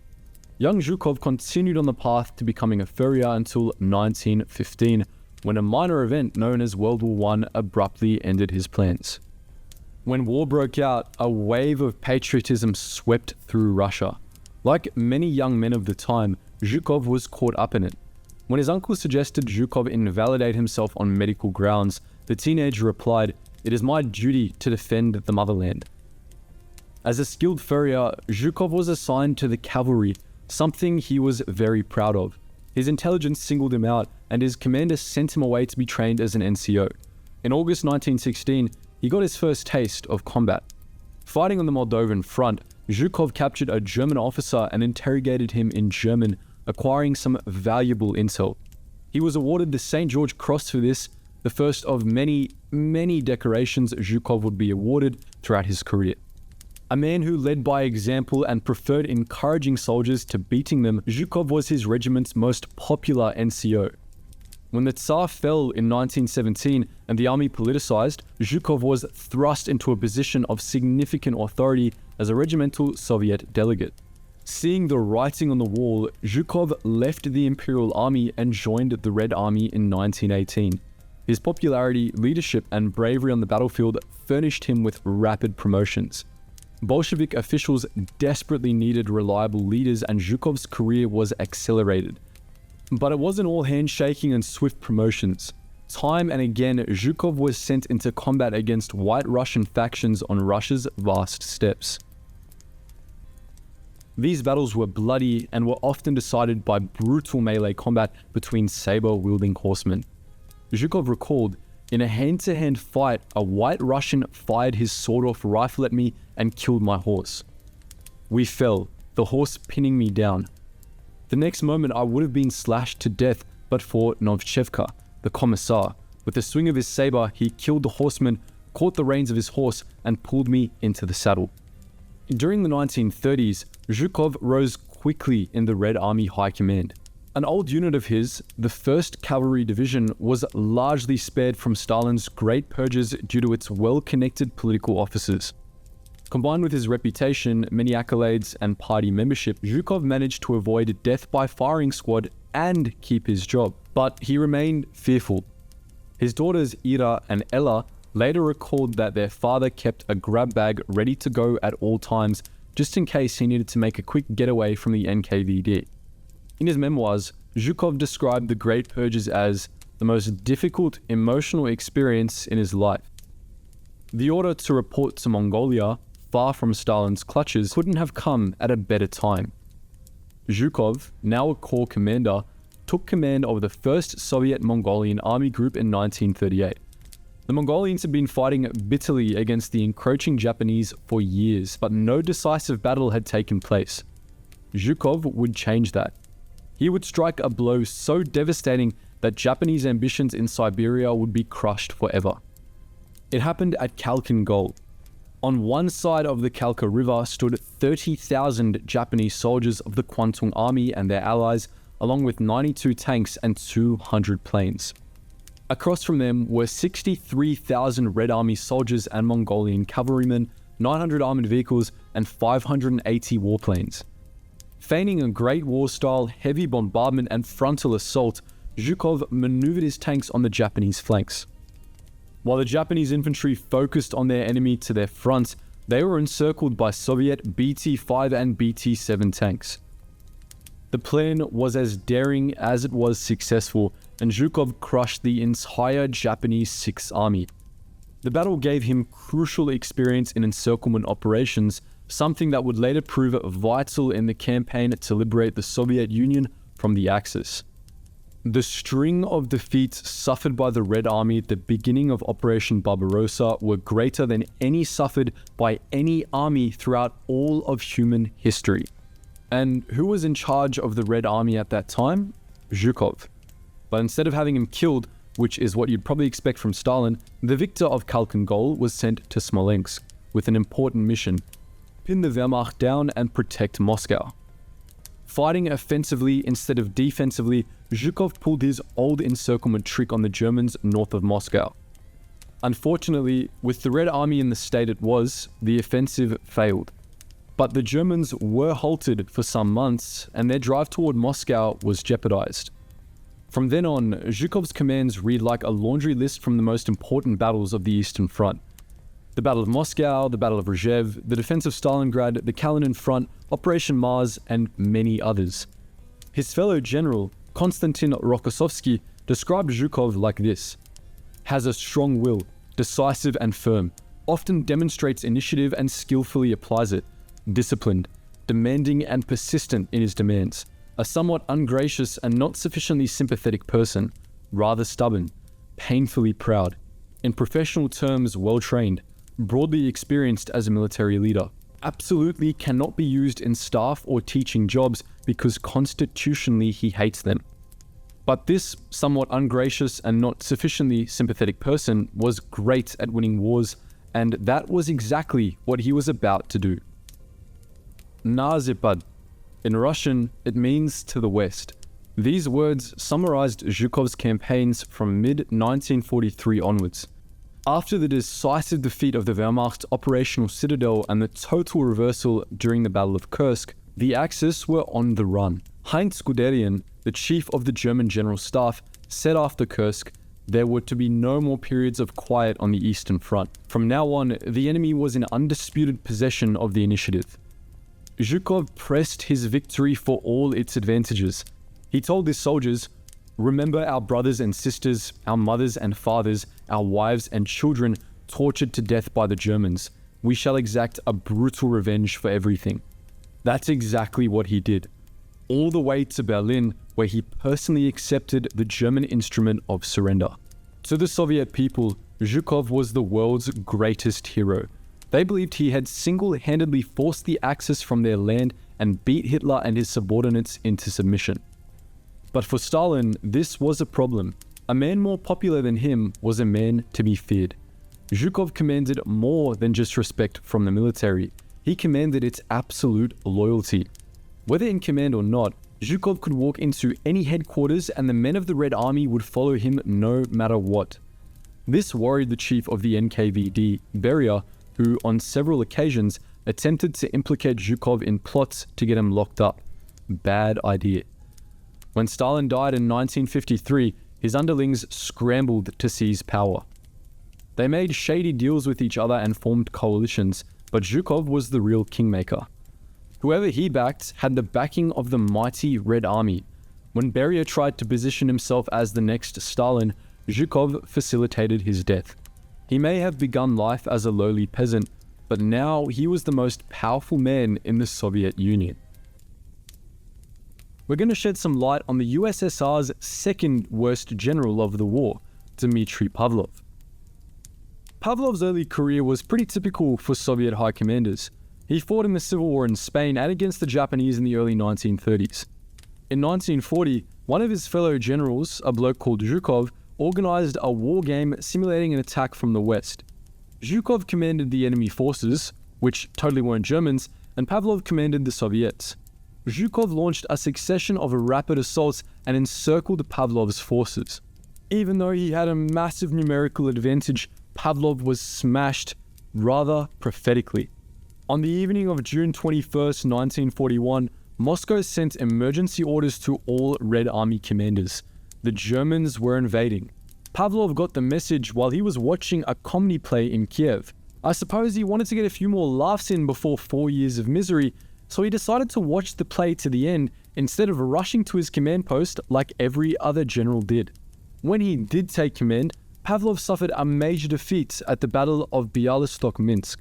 Within days, he was replaced and arrested. Stalin initially thought Pavlov was working for the enemy, but later realized he was just terrible at his job. Charged with criminal incompetence, Pavlov was stripped of his accolades and rank, shot, and his body was thrown into a rubbish pit. Konstantin Rokossovsky was one of the highest-ranking military officers in the Soviet Union and Poland during World War II and beyond. Born in Warsaw in what was then the Russian Empire, Rokossovsky dedicated much of his life to defending his homeland. But things did not always go smoothly for Rokossovsky in his military career. As a victim of Stalin's Great Purge, he suffered a great deal. But despite the hardship he faced at the hands of the government, he remained loyal to the Red Army. In this video, we're going to take a look at Rokossovsky's life and try to understand why he stayed loyal to the government that tortured him. Rokossovsky enlisted in the Russian army in 1914 at the outbreak of World War I. He was placed in the Kargopolsky 5th Dragoon Regiment, where he started as a non-commissioned officer. Throughout the war, he proved himself to be a skilled soldier and brave leader, which landed him a spot in the cavalry. He was also injured twice, which led him to receiving the Cross of St. George, a military decoration awarded by Imperial Russia to soldiers in the lower ranks who showed great courage. In 1917, Rokossovsky joined the Bolshevik Party and then the Red Army shortly after. When the Russian Civil War started, he was given command of a cavalry brigade. He and his men fought their enemy, the White Russians, in the Ural Mountains. It was during this campaign that Rokossovsky received the Order of the Red Banner, the highest military decoration any Soviet could receive at the time. He earned it after he killed the opposing officer who had injured him previously. In 1921, Rokossovsky and his cavalry played a major role in helping Mongolian forces capture their own capital city of Ulaanbaatar after it had fallen to Roman von Ungern-Sternberg, a White Russian general who thought he was the reincarnation of Genghis Khan. Rokossovsky spent 1924 and 1925 in the Leningrad Higher Cavalry School, where he first met Georgy Zhukov, a man with whom he would later have a fierce rivalry during the Second World War. After finishing school, he returned to Mongolia, where he trained Mongolian soldiers and participated in a few other armed conflicts. He continued to work his way up the ranks until he reached senior command, but that position didn't last forever. Rokossovsky fell victim to Stalin's Great Purge in 1938. This event was the culmination of Stalin's paranoia and desire for power. It was his campaign to eliminate anyone he deemed even a little bit of a threat. The majority of the victims of this purge were in politics and the military, but it eventually trickled down to include everyday professionals, academics, and even peasants. It's difficult to know for sure how many people were executed in the Great Purge, but most experts agree on a figure of around 750,000, while an additional 1 million people were sent to forced labor camps, maybe more. Stalin's government accused Rokossovsky of being a spy. The reason behind this is unclear, but historians believe that Rokossovsky's use of Mikhail Tukhachevsky's military methods may have had something to do with it. Mikhail Tukhachevsky was a military officer and theoretician who worked to modernize the Soviet Union's military throughout the 1920s and 30s. He developed the theory of deep operation, which was the tactic of striking deep behind enemy lines to take them by surprise and destroy much of their formations and supply lines. The established Soviet military of the time resisted these new ideas, but by the mid-1930s, much of the Red Army had adopted Tukhachevsky's tactics. But merely because these ideas were new, Stalin saw them as a threat. He arrested Tukhachevsky for treason, tortured him, tried him, and ultimately executed the poor man. Once in custody, Rokossovsky was accused of having links to Japanese and Polish intelligence. Allegedly, Rokossovsky met with Colonel Komatsubara, head of a Japanese military mission in Harbin, China, in 1932. Instead of denying the meeting ever took place, Rokossovsky tried to justify it by saying it was necessary because they were deciding what they would do with some captured Chinese. This was as good as an admission of guilt to the men who arrested him. Rokossovsky's own negligence as a commander further supported the accusation. Things like not training his men, not keeping his camp neat and tidy, and sending his men out into the cold, despite knowing it would increase the number of dead horses and sick soldiers. These acts were interpreted as deliberate acts of sabotage against the Soviet Union. Rokossovsky endured non-stop torture during his time in prison. His fingers were broken, the nails were removed, his ribs were cracked, and on 2 different occasions, he was brought outside for a fake shooting ceremony just to F with his head. Despite all of this, Rokossovsky didn't blame Stalin for his suffering. He only blamed the police, even though they were acting on Stalin's orders. Rokossovsky continued to proclaim his innocence and refused to sign the false confession statement the police had written for him. One of Rokossovsky's cellmates later wrote about this in a memoir, saying, "Those who refused to sign a false statement were beaten up as long as the false statement was not signed. There were steadfast people who stubbornly did not sign, but there were relatively few.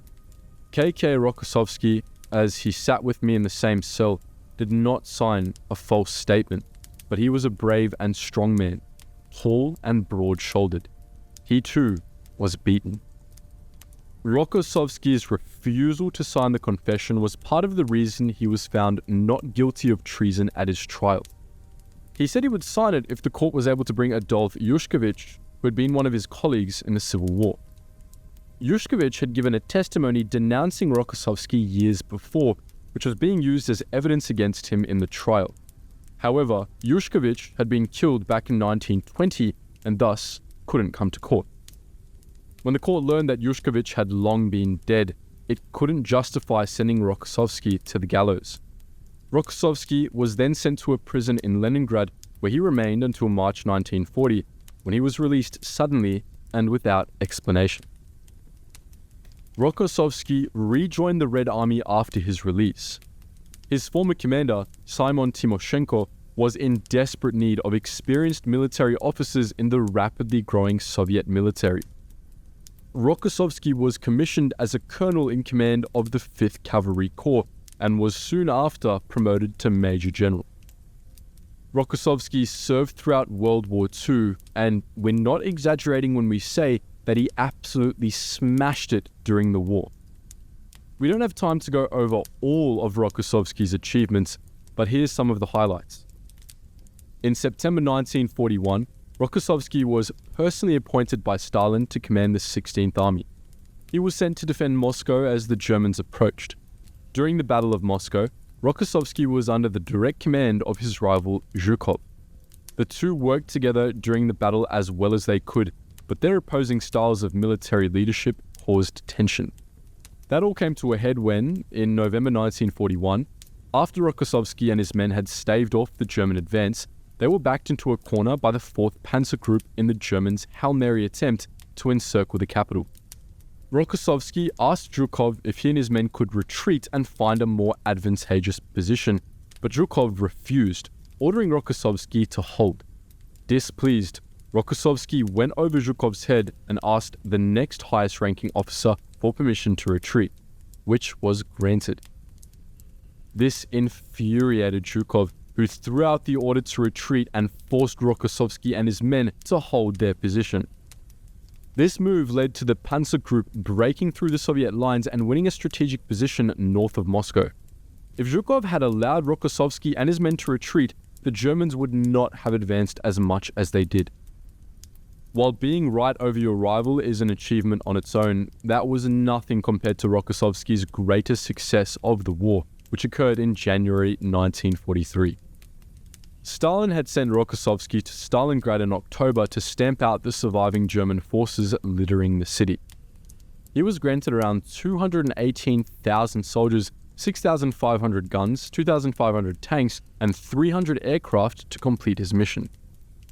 On January 10th, after much planning, he launched what became known as Operation Ring.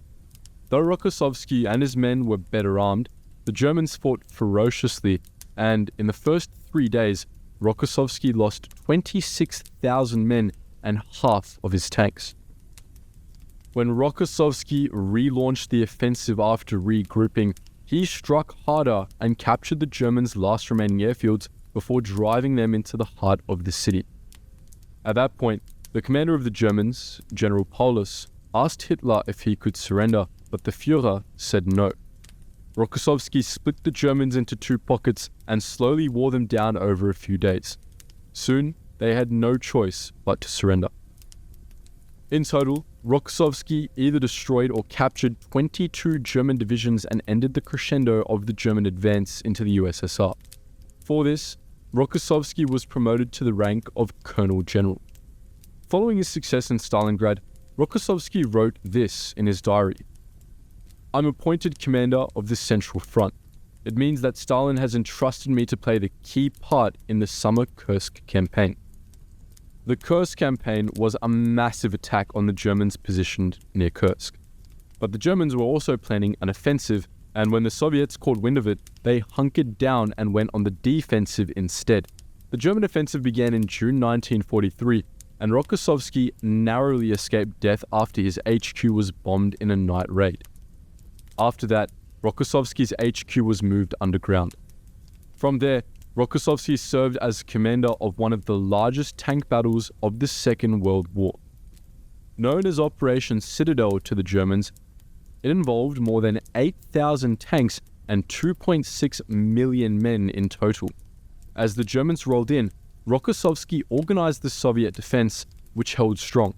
He eventually ordered his troops to counterattack, however, which resulted in heavy losses. Realizing his mistake, he again switched up his strategy, going back on the defensive and leaving the Germans to enjoy the Soviet minefields. By the end of the battle, around 2,000 tanks had been destroyed and more than 200,000 men had been killed.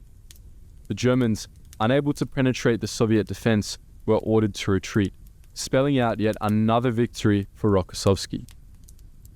At the end of the war, Rokossovsky held the highest military rank possible, Marshal of the Soviet Union. He was one of the most prominent Soviet commanders of the war and participated in the victory parade in Moscow. Rokossovsky remained loyal to the Soviet Union for the rest of his life, appointed by Stalin as the commander of the Soviet forces in Poland and then Poland's first Minister of National Defense. During his time in politics, he worked to Stalinize Poland and actively fought the Polish independence movement. He introduced the practice of sending able-bodied men to labor camps if they were deemed anti-Soviet. In 1956, he also approved an order to use the military to break up protests which stood against working conditions under the Soviet Union and Soviet rule in general. Rokossovsky sent 10,000 men and 360 tanks to stamp out these protests, and 74 civilians were killed as a result. Rokossovsky stayed incredibly loyal to the Soviet Union until he succumbed to prostate cancer in 1968. What blows our minds was his loyalty to a regime that had tortured him and wanted him dead. Until the last years of the Soviet Union, one name had been scrubbed from the war record. Once a national hero, this man betrayed Stalin but claimed to fight for the Russian people. His name was Andrey Vlasov. Vlasov began the war as a lieutenant general and escaped the Kiev encirclement during the early phases of Operation Barbarossa. He then took command of the 20th Army for the defense of Moscow. The 20th made a series of vital counterattacks against the advancing Germans, and Vlasov was heralded as one of Moscow's saviors. In March 1942, Vlasov deployed to the Volkhov front and led the 2nd Shock Army in an ill-fated mission to break the siege of Leningrad. This was an operation of Stalin's own design, and it was full of holes. Vlasov's army was rapidly encircled and, facing annihilation, they surrendered. While waiting in Vinnytsia POW camp, Vlasov was visited by Captain Strickfeld, a Russian interpreter and aide of General von Bock. Bock wanted Vlasov to raise an army of Russians to fight alongside the Wehrmacht in the east. Knowing Stalin would have pinned him as the scapegoat for the failed Volkhov offensive, Vlasov agreed. But Hitler didn't like the idea, and it wasn't until September 1944, when Himmler stepped in, that Vlasov got his force. The Russian Liberation Army, as it was called, included 50,000 volunteer soldiers and fought on the Oder front in Central Europe as well as in the West. In May 1945, Vlasov was captured by the advancing Reds. He was found guilty of treason and hanged in 1946.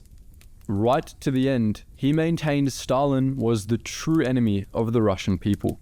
Both the Germans and the Soviets went to extreme lengths to fill their ranks and keep their armies fighting. Deserters, serial murderers, and the clinically insane. Not people who make good soldiers. But for the manpower-strapped nations of Nazi Germany and the Soviet Union, any man or woman who could hold a weapon was required to do their duty.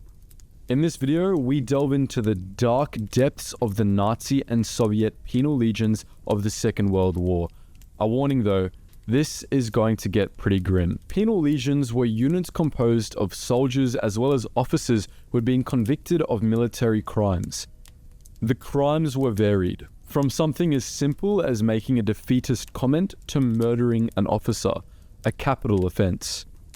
The Nazis and Soviets most commonly deployed penal legions behind the lines, although they were sometimes thrown into combat. The Eastern Front saw the heaviest use of penal legions, but German penal units were active on the Western Front too. The officers commanding penal units all followed the same code. that even a soldier convicted of the worst crimes could be redeemed through bloodshed. Discipline was enforced with an iron resolve, and often the soldiers of a penal unit could be summarily executed by their officers for any infraction. Penal unit officers were some of the toughest and most dedicated leaders in the entire Wehrmacht and Red Army. The first German penal unit was the Sonderabteilungen. These were special units set up by Hitler personally in 1935. Any conscripts who didn't seem committed enough to the Nazi ideals could be sent to the unit. The officers were tough disciplinarians, but didn't strive to make the conscripts' lives miserable. Instead, their goal was to instill a sense of Nazi pride and honor in their men. Between 3,000 and 6,000 conscripts passed through the unit and came out as Nazis. The 320 who wouldn't accept indoctrination were quietly transferred to Sachsenhausen concentration camp, never to be heard from again. As the Second World War got into full swing, Sonderabteilungen was replaced with the Bewährungsbattalion 500. This unit was created as a probationary battalion in which convicted soldiers could earn their way back into their old units through acts of extreme bravery. Convicted soldiers lost their rights as German citizens and were only able to regain them through service in the Bewährungsbattalion 500. As heroism was the only path to redemption for these condemned men, their combat morale was extremely high. As the war dragged on and the military situation in the east deteriorated for the Wehrmacht, recruits for the Bewährungsbattalion 500 were pulled from ordinary civilian prisons. Even those sentenced to death could serve in the penal unit and, through a heroic act, have their life spared. In classic Soviet fashion, Stalin watched what the Wehrmacht was doing and decided to copy it, while also cranking up the brutality to 11. It was July 1942 and the Soviets had suffered massive losses during the first year of Operation Barbarossa. Stalin was furious with his men, issuing the infamous Order 227, popularized as "not one step back." This gave Soviet officers permission to summarily execute any soldier who retreated without permission. Stalin also noted the Wehrmacht's use of penal legions and decided the Red Army needed some too. Life in a Soviet penal legion was nothing like life in a Wehrmacht one. Instead of being indoctrinated with a sense of duty to the Vaterland, the Soviet penal troops were seen as cowards who had abandoned the motherland in her time of need. This was a most grievous sin, and it had to be atoned for in blood. A penal soldier typically left the unit in two ways: by being wounded in combat, severely enough to be incapacitated and carried off the battlefield, or by actions so heroic that a medal should be awarded. Soldiers could leave a penal unit at the end of their sentence, which was often 3 months or less, but this was rare. For example, 3,348 soldiers passed through the 1st Independent Penal Company of the 57th Army between August 1942 and September 1945. Out of these, 25% were killed or went missing, 58% were wounded, 14% were pardoned for outstanding conduct, and 3% were released after serving their sentences. Officers were often convicted of cowardice because they ordered a retreat. Their troops were often let off the hook for this offense, as they were simply following orders as usual. The officers that ordered these retreats, however, were stripped of their ranks and thrown into a penal battalion, whilst ordinary soldiers convicted of cowardice were placed in penal companies. You'd be forgiven for thinking the penal units as disposable, thrown into the front line only to be killed immediately, but this was far from the case. The penal battalions were elite shock troops. Red Army officers were generally experienced and knew how to work together with other units. Having lost rank, pay, and privileges, they had the most to gain from being reinstated to their original units. When you put hundreds of men desperate to redeem themselves together, you get an elite stormtrooper force. If the only path to redemption is an Order of Lenin or a stretcher, you fight harder than anyone else. That said, attrition rates were higher in Soviet penal units than for all other Soviet infantry units.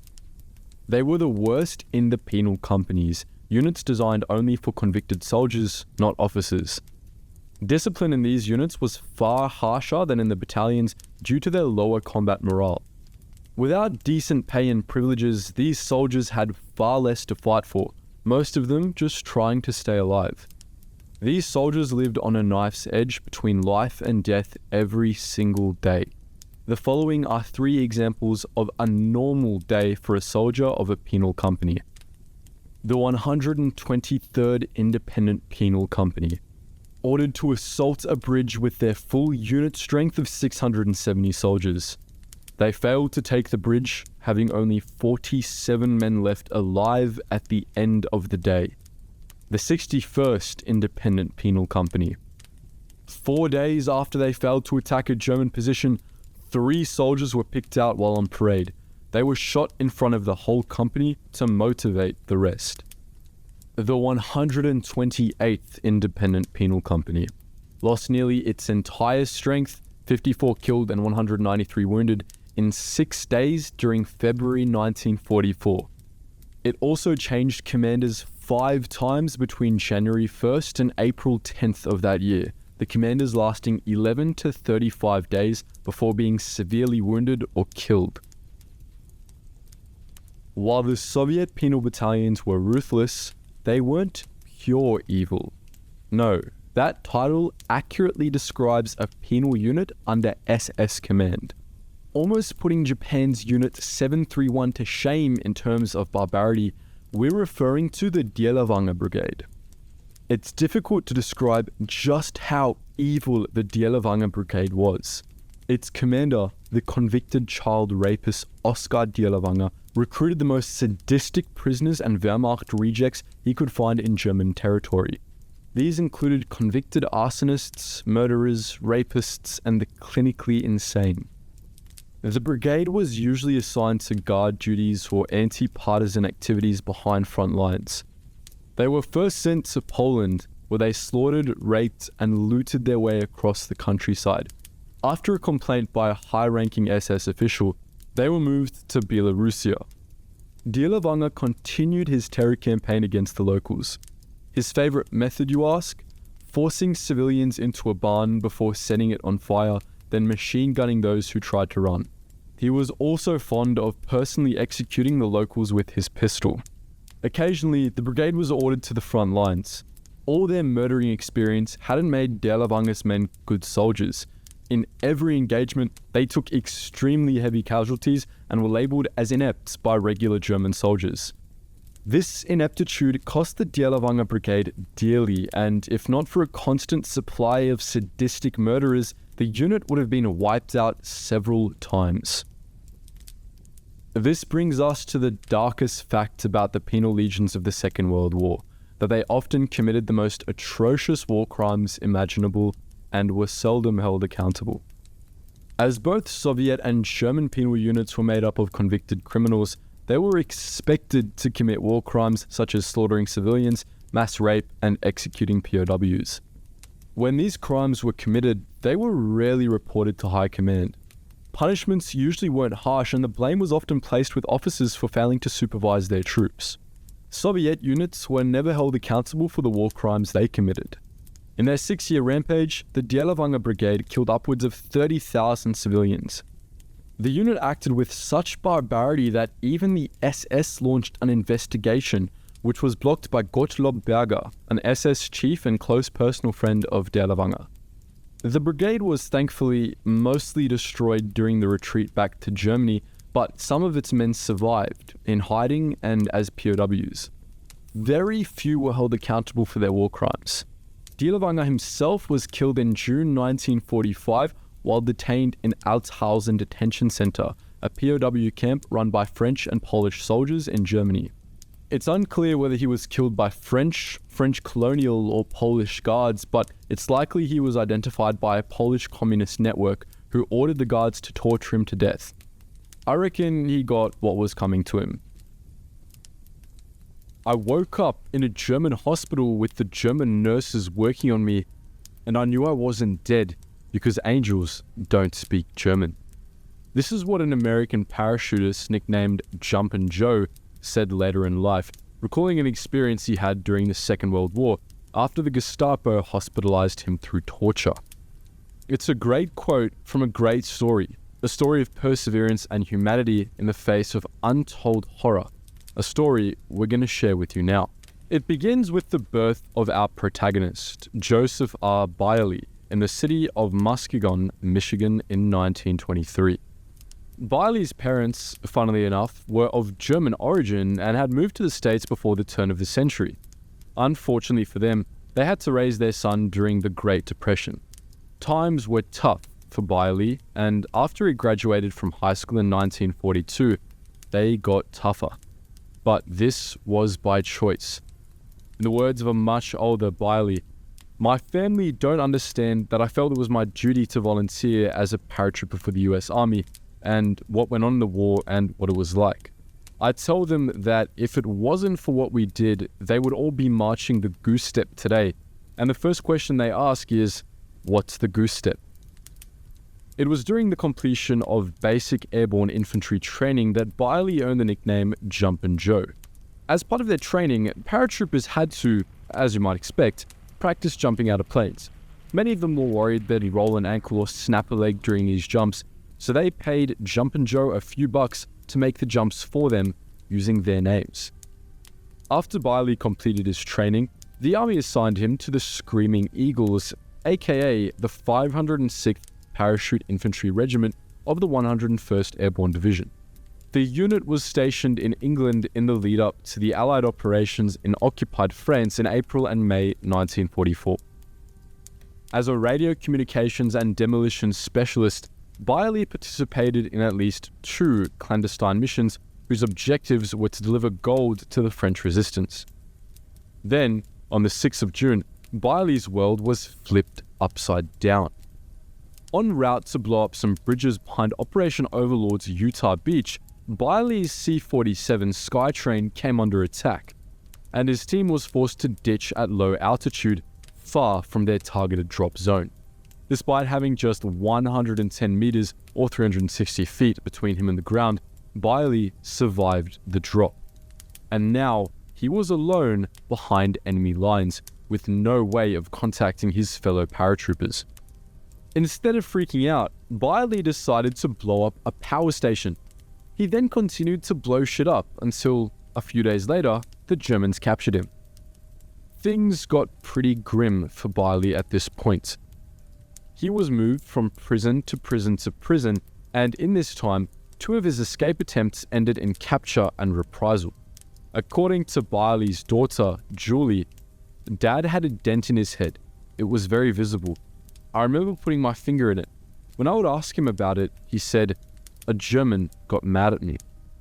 In his 3rd escape attempt, Byerly and his fellow escapees managed to get clear of the prison, only to mistakenly board a train to Berlin instead of Poland. This time, after his inevitable capture, Byerly was turned over to the Gestapo. In Byerly's words, "I'd resisted interrogation before, better than most. But under the Gestapo, I was not being interrogated, just tortured, extremely tortured, for the pleasure of the torturers." While they weren't angels, someone was looking out for Byerly, however. Learning of Byerly's predicament, some German military officials surmised that by holding on to a military prisoner, the Gestapo was in breach of its role as a civilian police force. If Byerly was going to be locked up anywhere, it would be in a prison run by the German military. Freed from the Gestapo, Byerly was treated by the German nurses we mentioned at the start of this video, and then transferred to Stalag 3C POW camp in western Poland. And once again, he managed to escape, this time for good. It was January 1945 at this point. Byerly had been between POW camps for about 7 months, and he was, understandably, pissed off. So he decided to head east, hoping to run into the Red Army and rejoin the fight alongside the Soviets. Bumping into a Soviet tank battalion, he raised a pack of Lucky Strike cigarettes and shouted "American comrade" in Russian, one of the few phrases he knew. And it seems that his cigarettes did indeed bring him luck. The battalion's commander, a woman named Alexandra Samosenko, took some convincing, but finally allowed the American stray to join her in her war against Germany. Byerly's son John later discussed this event in an interview, stating, "I think Dad was amazed, and frankly a lot of Russians to this day are amazed to find out that women commanded tank units at the end of the war. He was just delighted to be in friendly hands. They gave him a weapon and allowed him to ride along." Over the next 3 or so weeks, Byerly proved himself a worthy addition to the tank battalion by using his demolition skills to obliterate trees blocking the unit's advance. Under Samosenkov's leadership, Byerly even helped liberate the very POW camp in which he'd previously been held. Unfortunately, Byerly was wounded during a German dive bomber attack soon after. This saw him transferred to a Soviet hospital. As if Byerly's story wasn't bizarre enough, none other than the indomitable Marshal Georgy Zhukov visited him during his recovery. Through a translator, Byerly told Zhukov his story, and Zhukov must have liked it because he organized Byerly to rejoin his American brothers in arms. When Byerly arrived at the US Embassy in Moscow in February, he learned he was, in fact, dead. Well, that's what the records said, and what everyone back home believed. They'd even held a funeral for the poor bloke and published his obituary in the Muskegon newspaper. While the embassy confirmed Byerly's identity via his fingerprints, Byerly got to chill under the watchful eye of the Marine Guard in the Metropole Hotel in the center of the Russian city. With his identity confirmed, the embassy returned Byerly to the United States in time to celebrate VE Day. And what a story he had to tell his fellow celebrants. But life goes on, and Byerly had to set the war aside and make a return to civilian life. He got married, had kids, and worked for Brunswick Corporation for 28 years. However, he didn't seek to wholly forget his time in Europe. 20 years after he leapt from that smoking C-47 on D-Day, he returned to Normandy to reflect on his experience alongside some other American veterans. One such veteran, Donald R. Burgett, had the following to say: "I didn't know Byerly very well, but I sure knew he could shoot and was one hell of a guy. It's good for us to remember the sacrifices that were made by men like him in liberating France." On D-Day's 50th anniversary in 1994, US President Bill Clinton and Russian President Boris Yeltsin awarded Byerly service medals for his bravery in the war. He was a hero in the eyes of the Americans and Russians both. According to Byerly's son, "My father's great fear was the slow slide into oblivion, a nursing home or worse. He always said, 'When I go, I want to drop and skid along the ground.'" And while Byerly didn't get to leave this world in such a drastic fashion as that, he at least avoided the nursing home. During a visit to Georgia, where he'd trained as a paratrooper and earned the nickname Jumpin' Joe back in 1942, he died in his sleep. The Polish experience on the Eastern Front was nothing short of a nightmare. What happened in Poland after both the Nazis and Soviets invaded in September 1939 makes all depictions of hell look like a summertime theme park. And it's not as if the atrocities inflicted on the Poles were inflicted solely by the Nazis.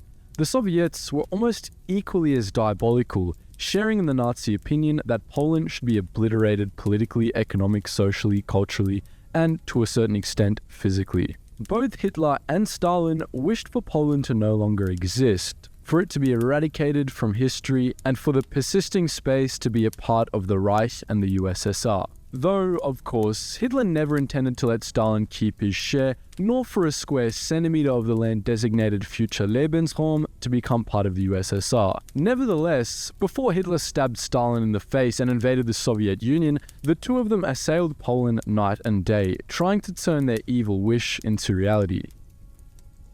In Soviet-annexed Poland, the Soviets enforced communist ideology by burning books, seizing control of schools and universities, ripping down all Polish monuments, banning the word Poland, generally spreading pro-Soviet propaganda, and much more.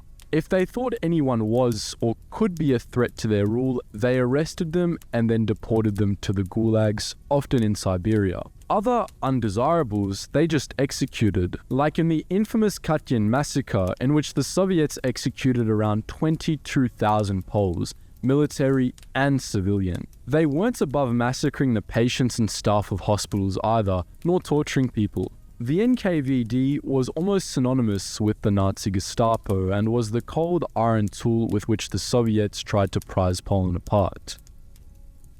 The Nazis made the Poles suffer in every way the Soviets did, and more. On top of enforcing Nazi ideology, arresting, deporting, enslaving, and massacring undesirables, of which many were women and children, murdering hospital patients and staff, and torturing people, in some instances just to trial methods of torture, Poland's German occupiers also subjected Polish Jews to the Holocaust right there in their own country. If anyone was caught assisting the Jews, the Nazis would kill them and their entire family. They also took Polish civilian hostages, and if a German soldier was killed, they would murder up to 100 hostages in retaliation. No quote-unquote undesirables were safe.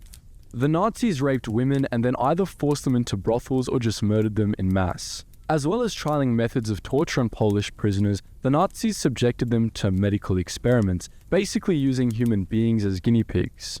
If all that wasn't enough, the Germans responded to the 1944 uprising in Warsaw by pulverizing the city. Throughout both Nazi and Soviet occupation, the Poles suffered from lack of supplies and food. They either sourced supplies through the black market or succumbed to starvation, sickness, or cold. Overall, Poland was of course an absolute war zone, trampled by the Germans and Soviets as Hitler and Stalin played tug-of-war with the Eastern Front. And it's estimated that between 16 and 22% of its population perished in the Second World War. That's almost 1 in 5. Now, looking at Polish suffering in isolation is a massive injustice to the strength and resilience of the Poles. They not only challenged the September 1939 invasions like cornered lions, but also resisted enemy occupation and fought alongside the Allies in other countries and on other fronts. After the invasion of Poland, a Polish government in exile was formed in France, and after the fall of France, its HQ was relocated to Britain. The Polish government in exile oversaw the Polish underground state and many of the Polish military forces contributing to the Allied effort. In the midst of war, however, it's never so simple. Some Polish resistance and military forces opposed the Polish government in exile, aligning themselves with communism and the Soviet Union, and some even fought in the Wehrmacht by their own will or the Nazis. The Polish underground state was the collective title of all the Polish resistance organizations aligned with the Polish government in exile, and it was one of the largest resistance organizations the world has ever seen. It not only sabotaged Poland's Nazi and Soviet occupiers, delivered vital intelligence to the Allies, and rescued many Jews from the Holocaust, but also contested Nazi and Soviet plans to obliterate Polish society and culture. To do so, the underground state chopped Nazi and Soviet ideology at the root, educating young partisans in underground schools and sustaining society and culture through underground radio, print, music, and theatre. On fighting forces, the Armia Krajowa, the Home Army, was the underground state's largest, numbering around 400,000 in its prime. There were a number of smaller resistance groups allied with the Home Army, such as the Peasants' Battalion, though there were also resistance groups which refused to join the Home Army, such as the ultra-nationalist group, the National Armed Forces, as well as underground groups who strived for communism with the Soviets, such as Armia Ludowa, the People's Army. The relationship between all of these resistance groups was complicated to say the least, and they sometimes got into violent confrontations. Before we move on to the Polish military in the West and East, it's important to note that, despite the threat of death to oneself and one's family, Poland was the only German-occupied country to set up an organization to help Jews in the Holocaust, and overall, the underground state saved more Jews than any of the Western Allies in World War II. After the invasion of Poland, the Polish government in exile mustered over 80,000 men in France to defend against the Germans. By the time France had fallen, many of these Poles had become casualties, and the remainder, some 19,000, were evacuated to Britain. These became the Polish First Corps. Originally constituting the bulk of the Polish armed forces in the east, a 75,000-strong Polish army called Anders Army joined the west under British command, becoming the Polish Second Corps. By the end of the war, Polish armed forces in the west numbered around 195,000, and throughout it, the Poles fought with skill and ferocity on land, sea, and sky, claiming vengeance on the Nazis in the Atlantic, the North Africa Campaign, the Italian Campaign, the Battle of Britain, and in many other operations on the Western Front, including the Allied invasion of Germany. Especially consequential were the Polish contributions to the Battle of Britain and the Battle of Monte Cassino. Sir Hugh C.T. Dowding described the Polish Air Force in the Battle of Britain. All three squadrons swung in the fight with a dash of enthusiasm which is beyond praise. They were inspired by a burning hatred for the Germans, which made them very deadly opponents. In the Battle of Monte Cassino, General Anders oxygenated his men's burning hatred for the Germans, saying, "Go and take revenge for all the suffering in our land, for what you have suffered for many years in Russia, and for years of separation from your families." After Hitler stabbed Stalin in the face with Operation Barbarossa, Stalin made an agreement with the Polish government in exile to recruit an army from the Poles deported to and held captive in the Soviet Union at the start of the war. This was Anders' army, which after serving in the Soviet Union was later transferred to the West and into British command. After Anders' army left, however, there were still thousands of Poles in the Soviet Union. Stalin molded them into the Polish People's Army, a communist-led formation of some 200,000 strong, which was squashed into the First Belarusian and First Ukrainian fronts. Overall, the Polish armed forces in the east bled all along the Eastern Front, and the Polish People's Army, later bolstered by Armia Ludowa, became the military in communist-ruled Poland after the war. Now that we've briefly summarized Polish suffering, resilience, and resistance throughout the Second World War, let's try and imagine all that from the perspectives of two Polish partisans. Jan Roman Bytna was born in Kolbuszowa, Poland in 1921 and joined a resistance group a month after the Germans invaded his country. This group, the Polish People's Independent Action, was infiltrated and disbanded just a few months later, though that wasn't enough to frighten Bytna. He returned from Warsaw to where he was born and joined the anti-Nazi resistance group called the Union of Armed Struggle, later renamed the Home Army. In March 1941, Bytna joined the Grey Ranks, an organization dedicated to scouting and sabotage. Serving the Grey Ranks, he removed a Nazi flag from an art gallery and graffitied the symbol of the Polish underground state on a monument, among other minor sabotage operations that were punishable by death. 2 years in, he was captured, held, and tortured by the Gestapo in Pawiak prison. In his 3 days there, Bytna endured such excruciating, crippling torture that he died 4 days after being rescued. This brave Pole's story is remarkable because he joined a new resistance organization right after his former organization was torn apart by the Gestapo, and he likely saw many of his friends tortured and killed by the Gestapo as a result. He knew the risk, but he fought for Poland anyway. Everyone knows Witold Pilecki as the man who volunteered for Auschwitz, and that's exactly what this Polish officer and resistance leader did.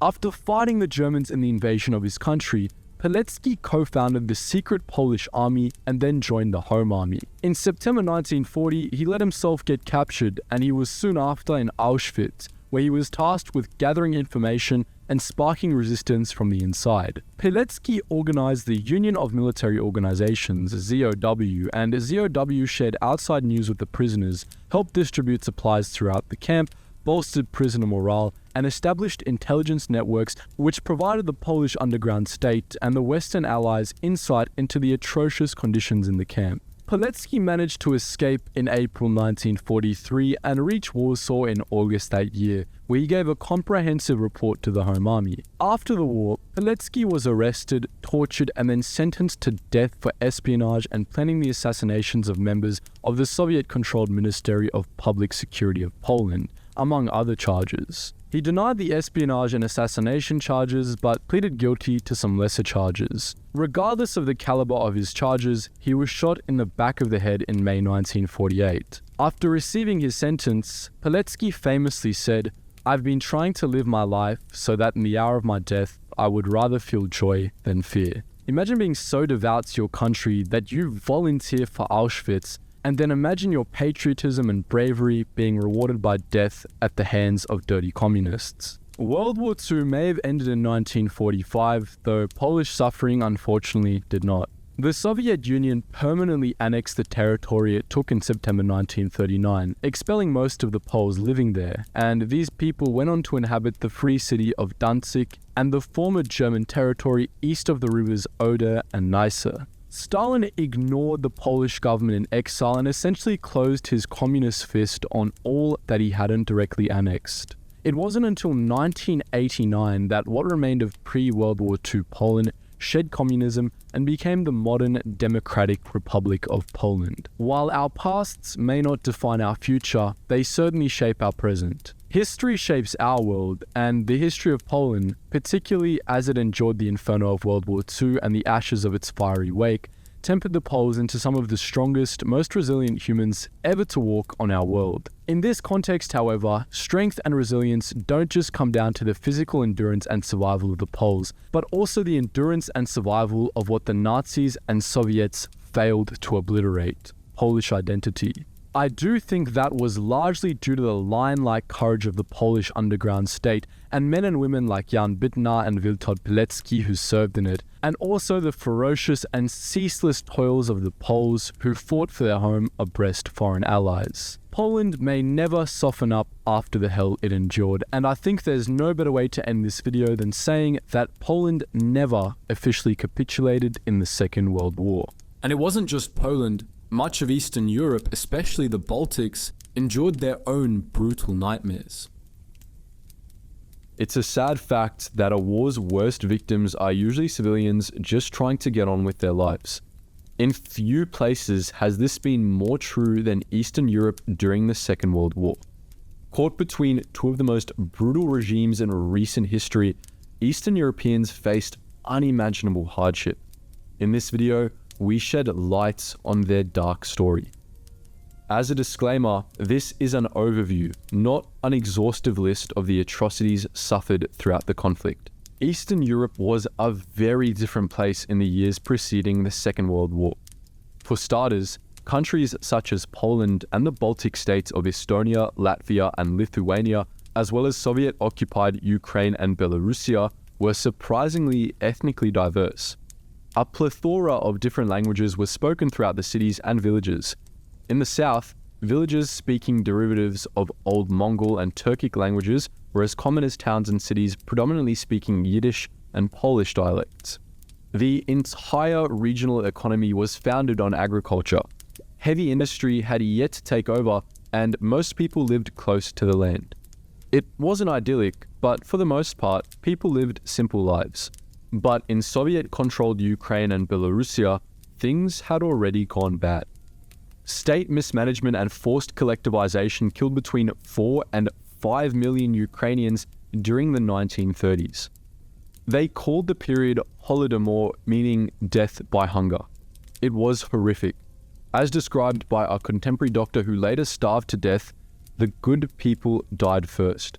Those who refused to steal or to prostitute themselves died. Those who gave food to others died. Those who refused to eat corpses died. Those who refused to kill their fellow man died. Parents who resisted cannibalism died before their children did.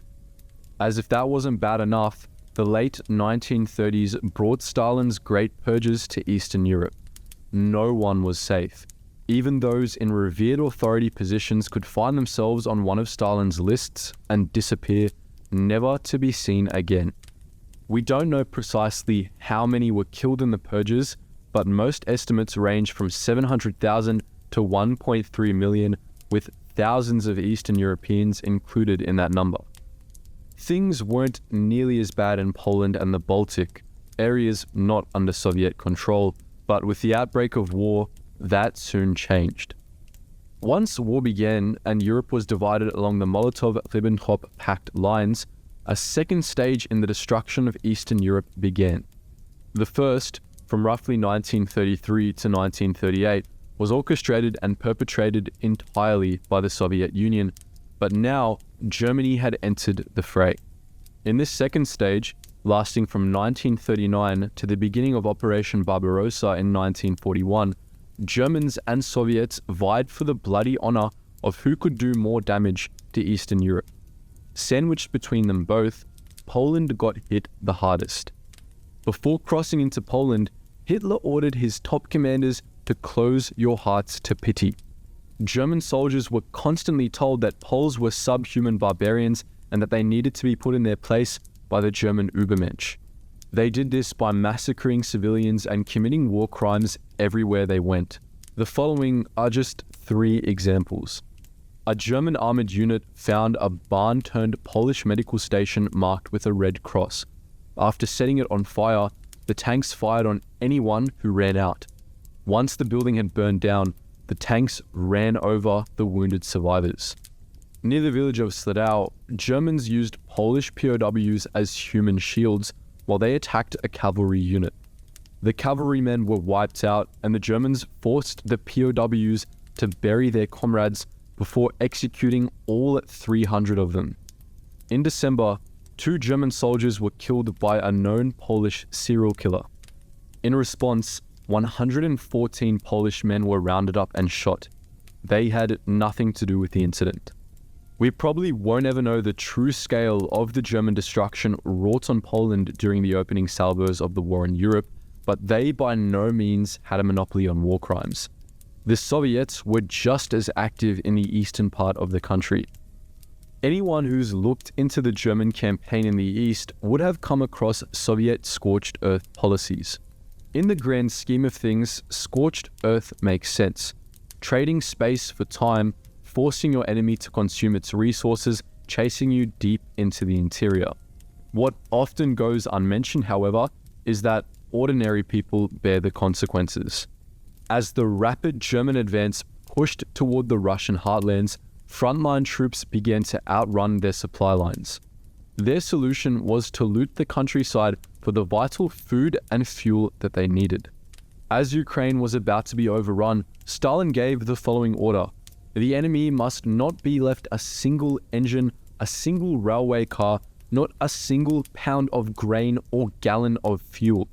The collective farmers must drive off all of their cattle and turn over their grain to the safekeeping of the state authorities for transportation to the rear. All valuable property that cannot be withdrawn must be destroyed without fail. The NKVD, which managed the Soviet interior, carried out Stalin's orders with gusto, seizing and destroying everything they could get their hands on. Ukraine and Western Russia, the most populous region of the Soviet Union, was scoured.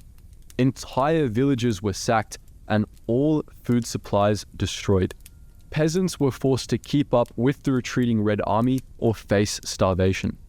Even the crown jewels of Soviet industrialization weren't safe. The Dnieper hydroelectric station, one of the Soviet Union's greatest achievements, was blown up by the NKVD troops. They didn't even wait for the Red Army to finish crossing the river first, and the resulting tidal wave killed between 20,000 and 100,000 soldiers and civilians. In the words of journalist H.R. Knickerbocker, the Russians have proved now by their destruction of the Great Dam at Dnipropetrovsk that they mean truly to scorch the earth before Hitler, even if it means the destruction of their most precious possessions. Dnipropetrovsk was an object of almost worship to the Soviet people. It was the largest, most spectacular, and most popular of all the immense projects of the first 5-year plan, and so it occupied a place in the imagination and affection of the Soviet people difficult for us to realize. The soldiers did the fighting, though it was the innocent civilians who suffered for it. But things were about to get a lot worse. Scorched earth was nothing compared to what Germany had in store for the civilians of Eastern Europe. Until the Soviets returned 3 years later, these civilians were subjected to one of the worst genocides in history, the Holocaust. And nowhere was impacted more by the Holocaust than Belarusia. A Slavic people, Belarusians were subjected to the hunger plan by Hitler's Eastern commanders after losing nearly everything to Stalin's scorched earth policy. The locals were in no shape to carry out a pogrom against the region's large Jewish population, which they had never taken issue with before. This is where the Germans stepped in. On July 8, 1941, Reinhard Heydrich, the chief of Reich Security, ordered all male Jews between 15 and 45 in occupied Belarusia to be shot on sight. By August, this order expanded to women, children, and the elderly. The massacres were predominantly carried out by Einsatzgruppen and Sicherheitsdienst, which acted as mobile killing squads. German military police and interior troops were also complicit in what became known as the Holocaust by bullets. By the time the Red Army arrived in 1944, 245,000 Belarusian Jews had been murdered. This horrific number represented 66% of the region's pre-war Jewish population. As for everyone else, anti-Slav racism and starvation policies killed over a quarter of the population, while another quarter was forced to flee. But as the end of the war drew nearer, things only got worse. Belarusia was subjected to scorched earth policies again by the retreating Germans, who also liquidated camps rather than leave them to the advancing communists. All of the region's industry, 85% of all infrastructure, and 209 out of its 245 settlements were completely destroyed. No other region was hit harder than Belarusia, and it would be decades before they recovered. Far from liberation, the Red Army's arrival in Eastern Europe heralded yet more suffering for its inhabitants. The Germans adopted scorched earth policies wholesale across Eastern Europe. Anything that peasants managed to keep for themselves was liable to be confiscated by Soviet soldiers, who weren't always fed properly. Civilians from Poland and the Baltic states who had been conscripted into the German army or labor corps faced persecution at the hands of their new communist overlords. Even those who had signed the Volkes lists and other documents declaring allegiance to Germany to escape starvation were treated as traitors to the motherland. Thousands were shipped off to Stalin's gulags, their suffering ensured for many more years.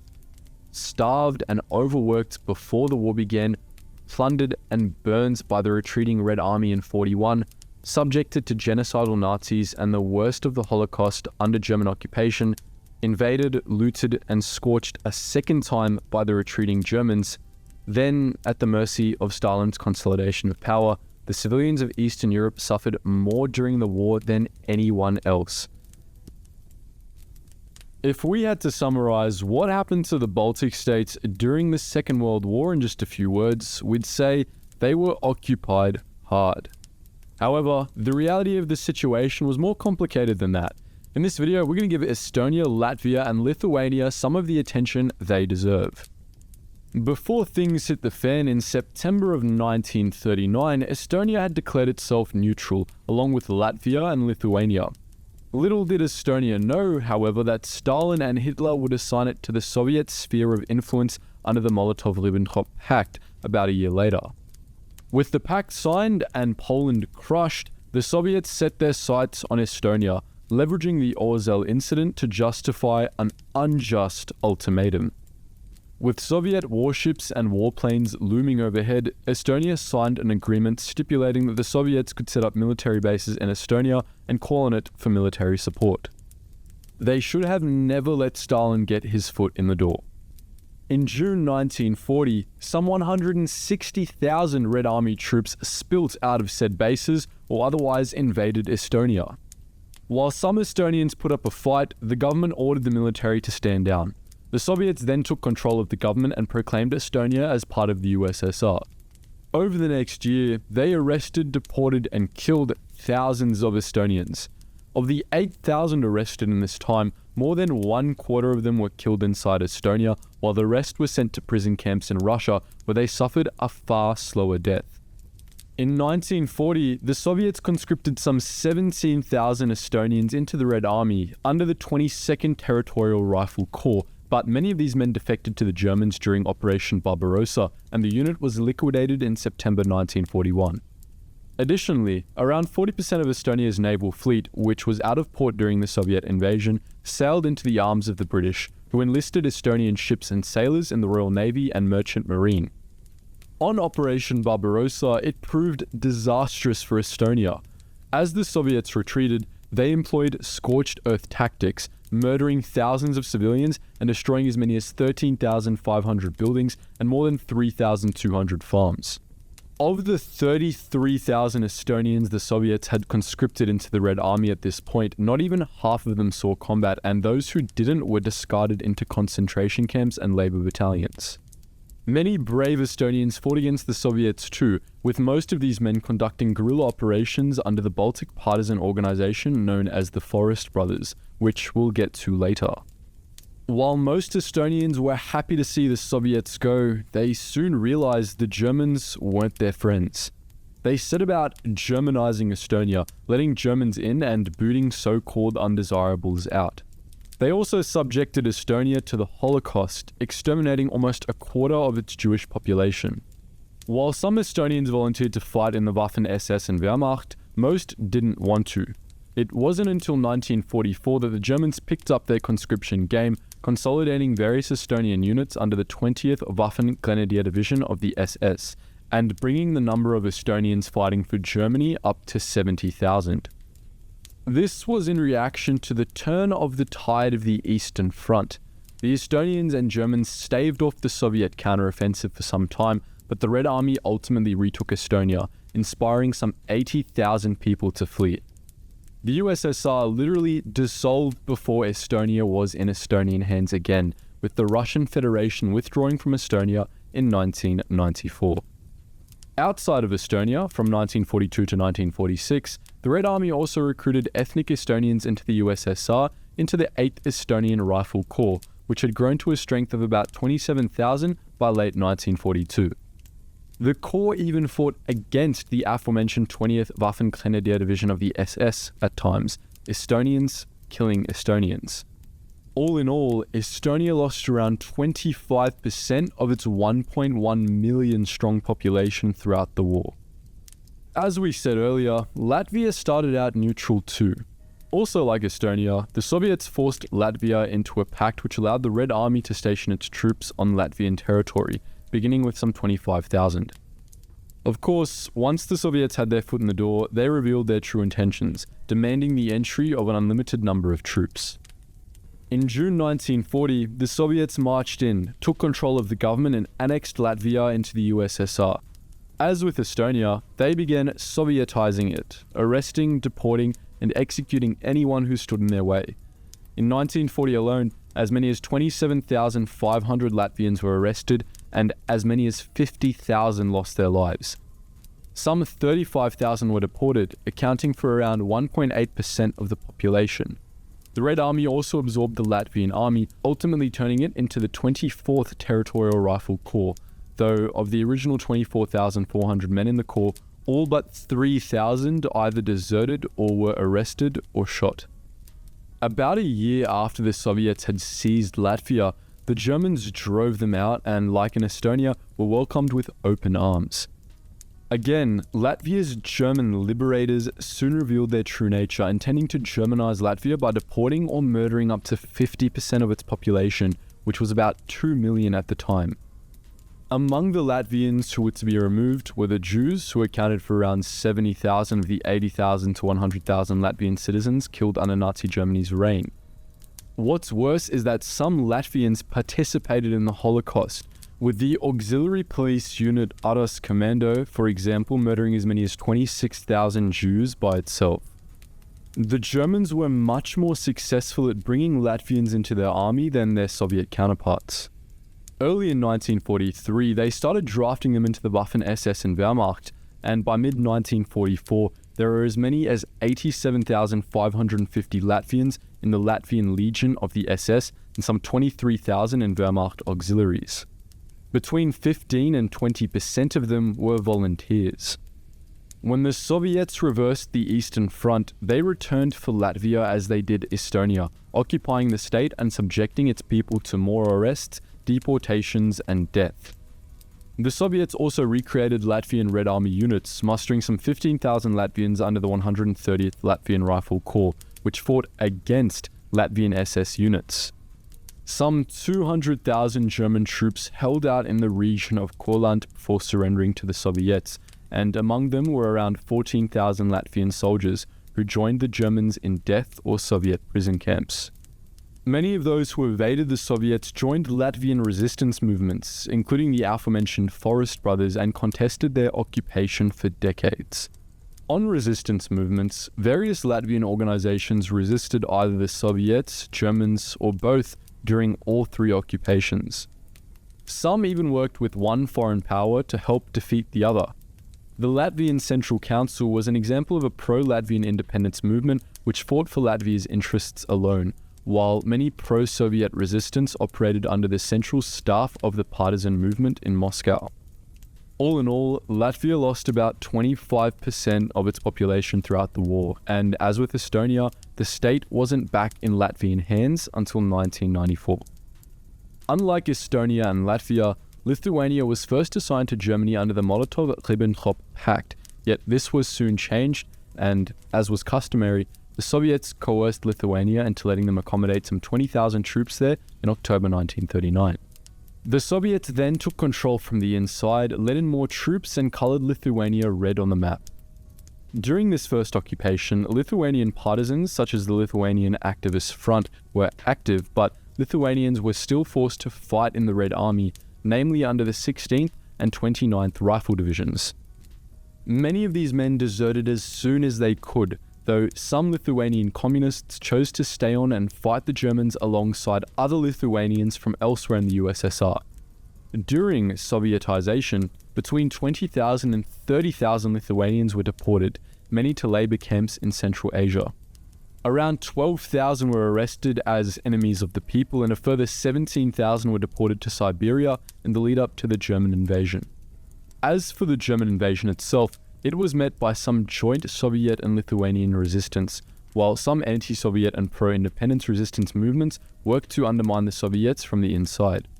Still, after taking some 3,400 casualties, the Germans successfully took and occupied the state.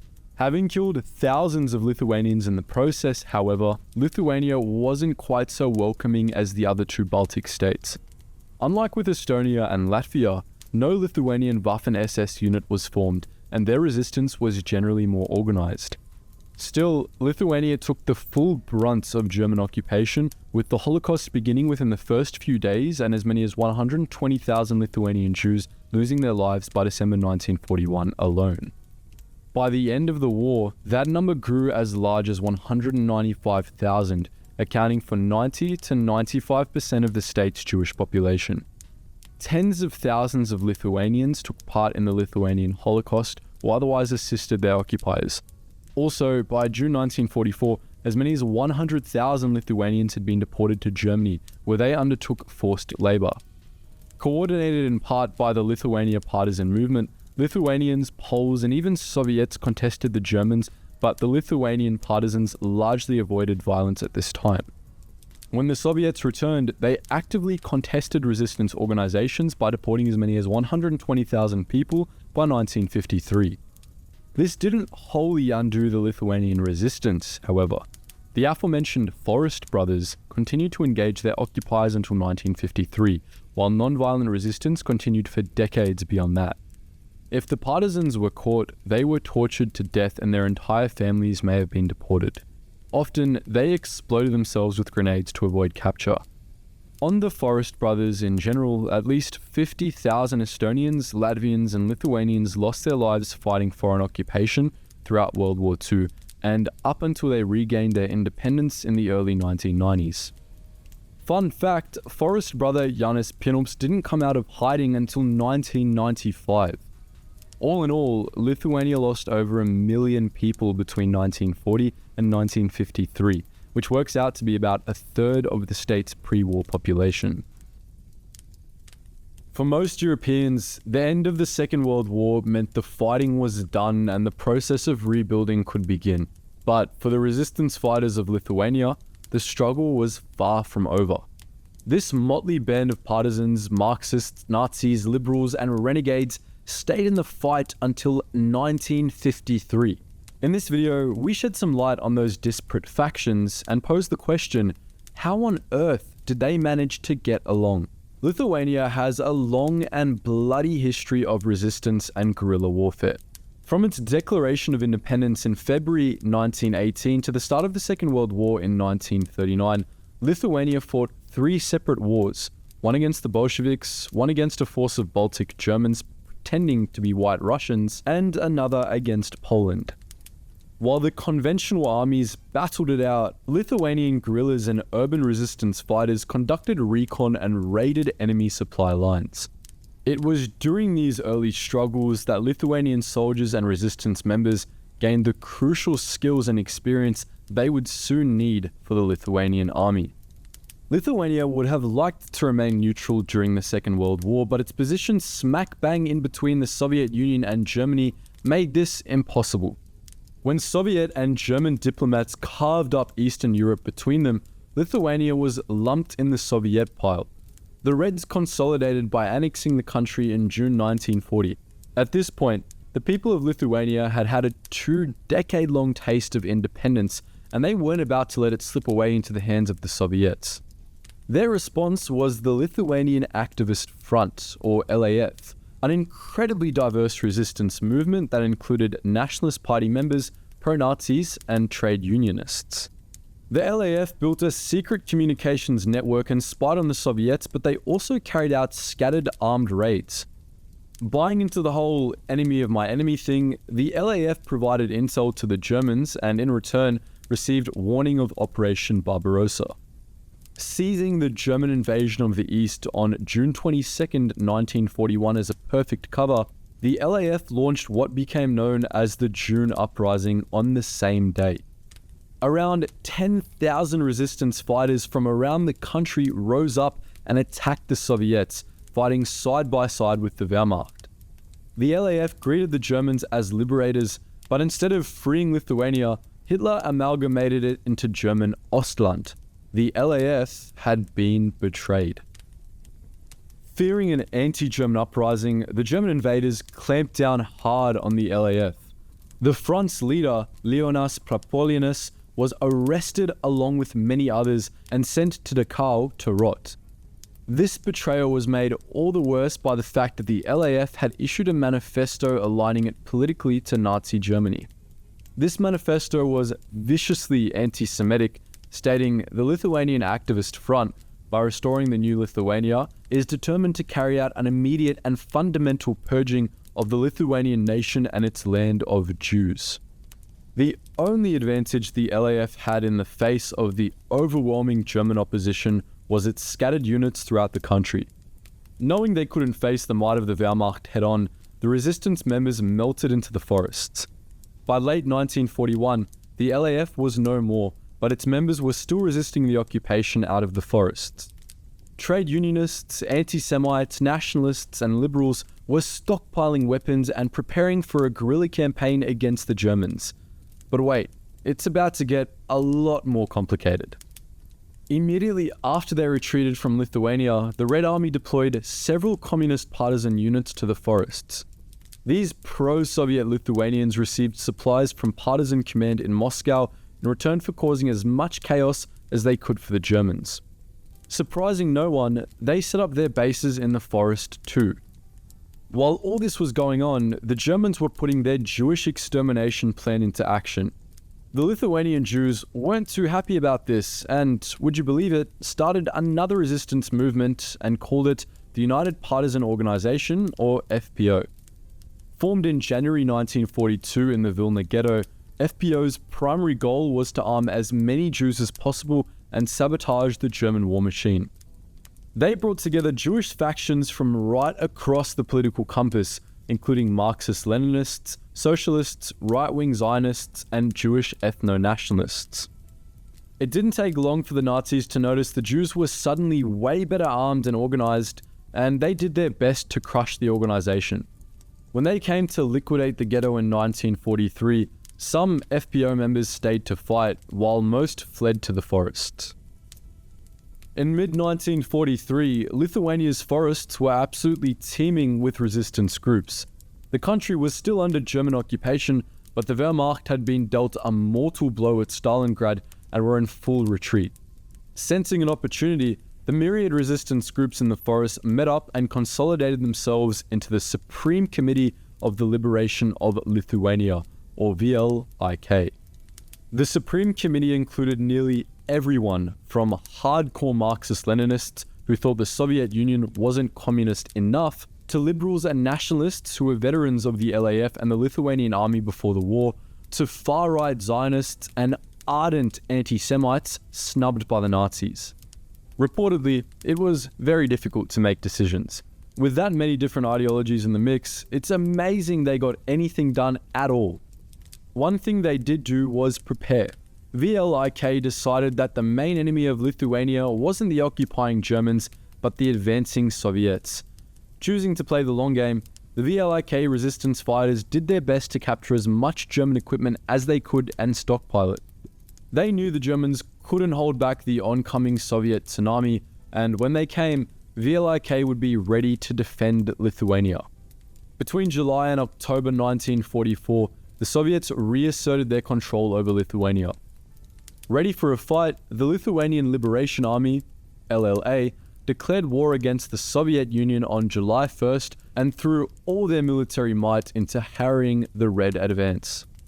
The LLA was well-drilled, disciplined, and even wore standardized uniforms. According to NKVD statistics, the LLA had 10,000 fighters, but the real number is probably much smaller. They used both captured German and Soviet weapons along with smuggled Czech guns. Command was centralized under Lithuanian Army officer Kazis Paverskis, who ran the resistance campaign from his forest headquarters. The LLA fought hard against the Soviets, killing around 4,000 NKVD and Red Army soldiers in 1944 and 1945, but their centralized command was an Achilles heel. In December 1945, the NKVD located Paverskis' headquarters and killed off the commanders. The head of the snake was gone, but the LLA simply dissolved into other resistance groups. The Reds would have to do much better than that to crush the Lithuanians. These remnants became known as the Forest Brothers and kept fighting the Soviets even after the war had ended. Political discussions between the Forest Brothers were probably pretty fierce, seeing as the organization included Nazi party members and ex-Wehrmacht troops, Jewish ethno-nationalists and Zionists, Marxist-Leninists and socialists, and liberals and conservatives from the old regime. Thought it couldn't get any more complicated? Well, the USSR's anti-religion stance put them onto the bad side of many Catholics who joined up too. It's estimated that around 30,000 people fought with the Forest Brothers, and amazingly, they managed to get along just fine. Such is the power of anti-Soviet hatred. With a combination of fighting skill, organization, preparation, and guerrilla experience, the Forest Brothers kept fighting a large-scale insurgent war until the 1950s. Deep knowledge of the land let the Forest Brothers launch deadly strikes against Soviet bases and lay expert ambushes for the NKVD and Red Army units sent to eradicate them. They were so effective that, by 1949, they controlled large sections of the countryside and nearly all of the forests. The Soviets knew that sending in troops was a suicide mission, so instead, they went after the men's families. Soviet officials used mass deportations, imprisonment, and covert surveillance to bring the Forest Brothers down. The large-scale resistance ended in 1953, with many Forest Brothers giving up the fight when Stalin died. One of the last Forest Brothers, Benediktas Mikulis, was caught in 1971, 32 years after the resistance to the Soviet occupation began. That was the story of the Lithuanian resistance, the most diverse band of renegades to ever take up the fight against the Soviet Union.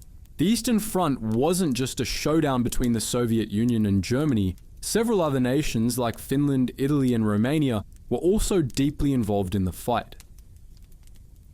When we think of Axis powers, Germany, Japan, and Italy are often the first which come to mind. Though these weren't the only nations to buddy up under Hitler and fight the Allies in the Second World War. Several other European states fell into Germany's gravity and became Nazi satellite states. And some of these states proved to be key allies, paving Hitler's warpath and spilling their own blood alongside the Germans. For a quick history lesson, expanding empires exploiting satellite states goes back to at least the 19th century and the Napoleonic Wars, in which Napoleon milked the resources and military power of his satellites. such as the Duchy of Warsaw, which fought the Austrian Empire and supported the Grande Armée in several campaigns, including the invasion of Russia. Back to World War II, we're going to now discuss 3 German satellite states and their contributions to the 1000 Jahre Reich, which definitely didn't last 1,000 years. With Hitler's thumbs up, the First Slovak Republic declared its independence from Czechoslovakia on the 14th of March 1939. Until April 1945, it was governed by the clero-fascist Slovak People's Party and its leader, Josef Tiso, in collaboration with the Nazis.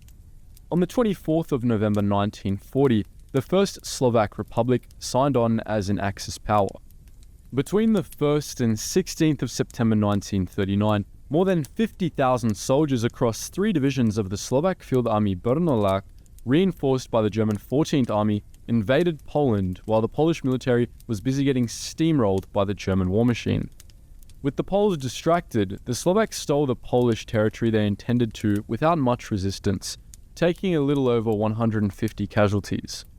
Before they were withdrawn later in September, they took some 1,350 civilian prisoners and gifted them to the Germans and also the Soviets.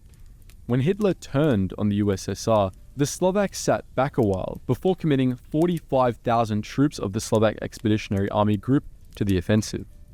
This expeditionary force, however, was a hot mess, so the Germans took its best and brightest and attached them to the German 17th Army. The rest they sent back to cover the rear. The Slovaks fought under the German 17th Army for about a month, including the Battle of Uman, which turned out to be disastrous for the Soviets.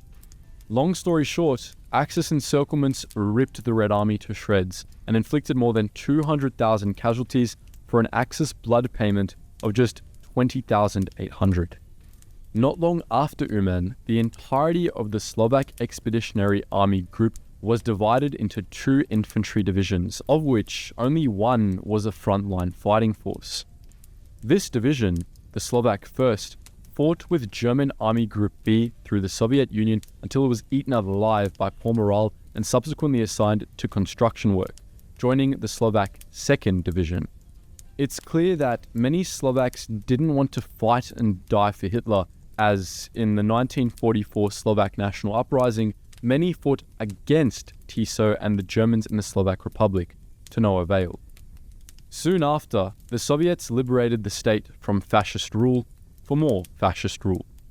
In the lead-up to the Second World War, the Kingdom of Hungary was suffering the Great Depression, and the light at the end of the tunnel was no light at all, but Hitler's grinning face and Mussolini's shining bald head.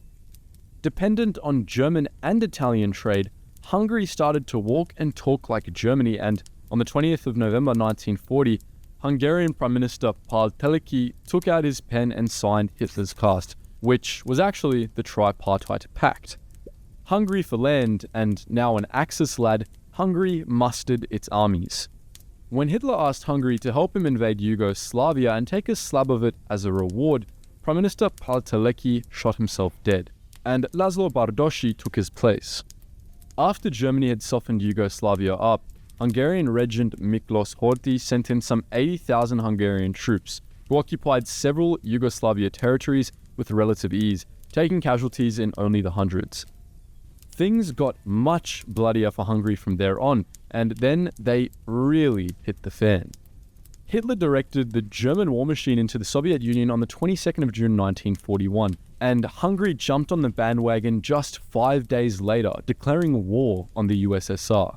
Under Operation Barbarossa, the Hungarians fought alongside the Germans with utmost barbarity, though Hungary paid the price for its deal with the devil in the Battle of Stalingrad. Stalingrad was of course the turning point of the war in Europe, and of the 868,000 Axis casualties sustained in this Axis defeat, up to 143,000 of them were Hungarian, amounting to more than 70% of the troops Hungary committed to the battle. In short, Hungary's best equipped army was undone. During the Axis invasion of the Soviet Union, Hungarian Regent Miklos Horthy kicked Laszlo Bardoshi out and assigned Miklos Kalej as the next Hungarian Prime Minister. Fearing an overdependence on Germany, Kalej started dealing under the table, negotiating with the Western Allies while still at war with the Soviets.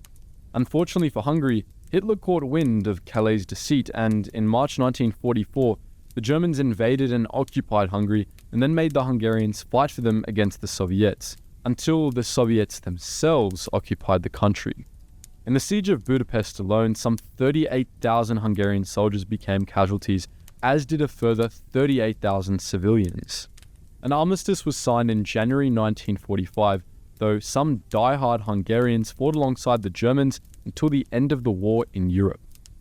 Under King Carol II, no, not your Aunt Carol, the Kingdom of Romania opted to remain neutral at the start of the Second World War.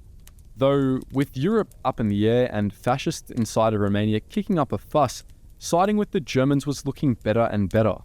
After the Romanian government willingly gave up pieces of territory to the Soviets throughout 1940, the Romanian people, especially the fascists, were outraged, so Romanian Marshal Ion Antonescu seized the opportunity and staged a coup.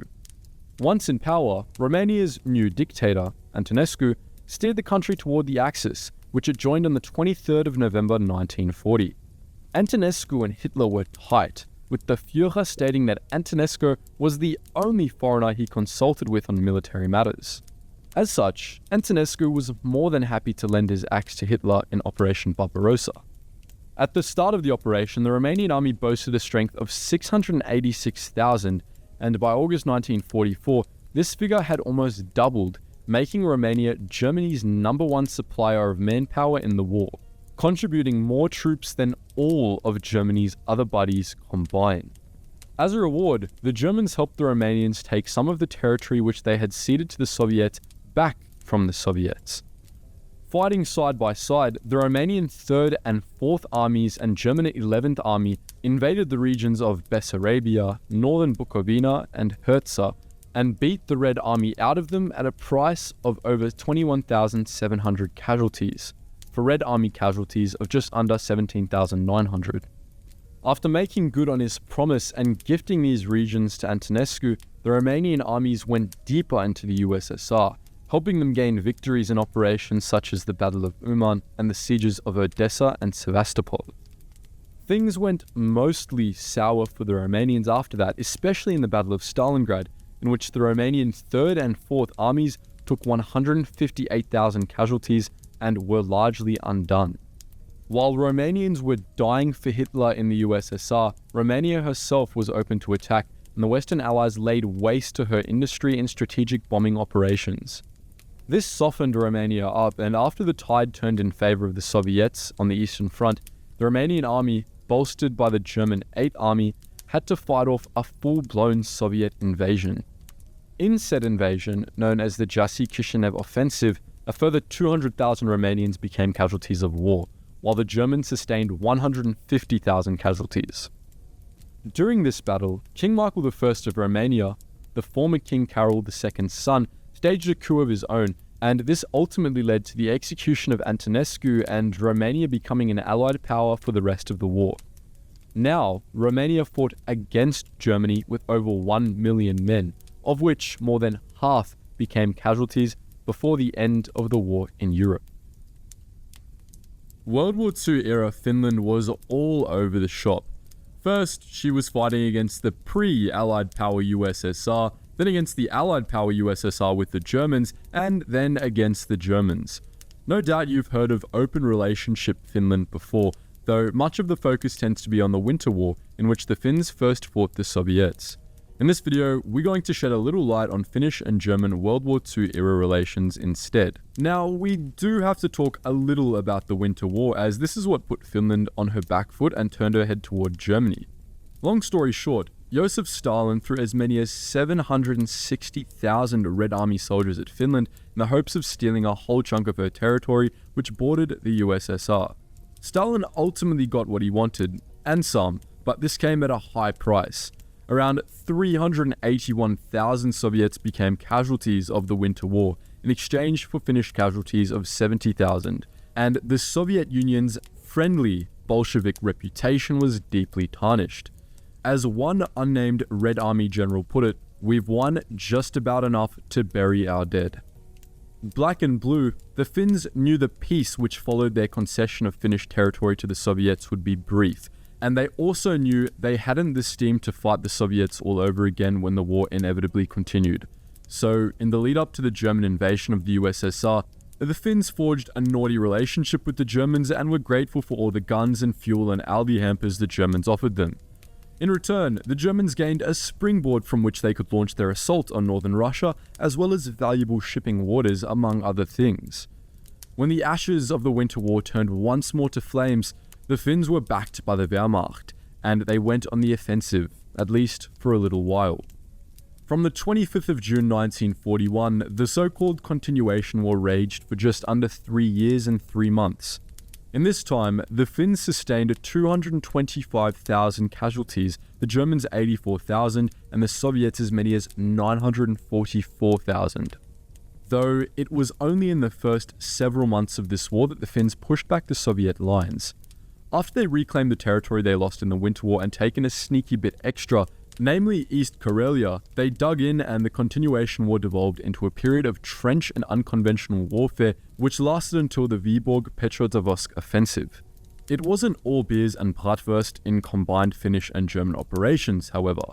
In Operation Silver Fox, for example, the Finns and Germans sought to take the port of Murmansk from the Soviets, and this turned out to be an expensive failure. The Germans were ill-prepared for the Arctic fighting which ensued, sustaining more than 21,500 casualties, while the Finns took only around a quarter as many. This likely made the Germans question just what they were doing all the way up there in the cold while Operation Barbarossa was, in effect, in the heart of the USSR. Additionally, the Finns weren't all that keen to answer Hitler's call and lay waste to the Russian city of Leningrad, or at least they would have done a good job hiding it. While the Finnish lines certainly closed Leningrad off from the north, Finland's cooperation with Germany's 2-year and 4-month siege on the city is debatable. Some historians believe Finland supported Germany's starvation of the city, while others believe the Finns simply held their defensive lines. The excellently mustached Finnish commander-in-chief, Baron Mannerheim, however, said that Leningrad was not their goal and that they should not take part in it, much to the displeasure of Hitler. After Operation Barbarossa hit a wall, the Soviets aimed over 450,000 soldiers, 10,500 artillery pieces, 800 tanks, and 1,600 aircraft at Finland, itching to take back the land they had been playing tug-of-war over for years and knock Finland out of the war. This offensive was aforementioned Vyborg-Petrozavodsk offensive or Karelian offensive, and while the Finnish defenders predicted they would be unable to stave the Soviets off for more than a matter of months, Finnish President Risto Raiti told Germany that Finland would fight alongside Germany to the bitter end, so the Germans kept up the Aldi hampers. Unfortunately for the Finnish president, he was discarded and subsequently replaced by Mustachio Mannerheim, who negotiated for peace with the Soviets in the Moscow Armistice.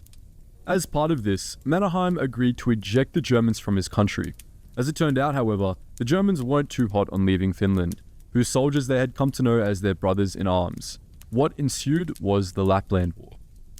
At the start, the Germans withdrew relatively peacefully, but then the Soviets turned up the pressure, forcing the Finns to chase the Germans out with their tails between their legs.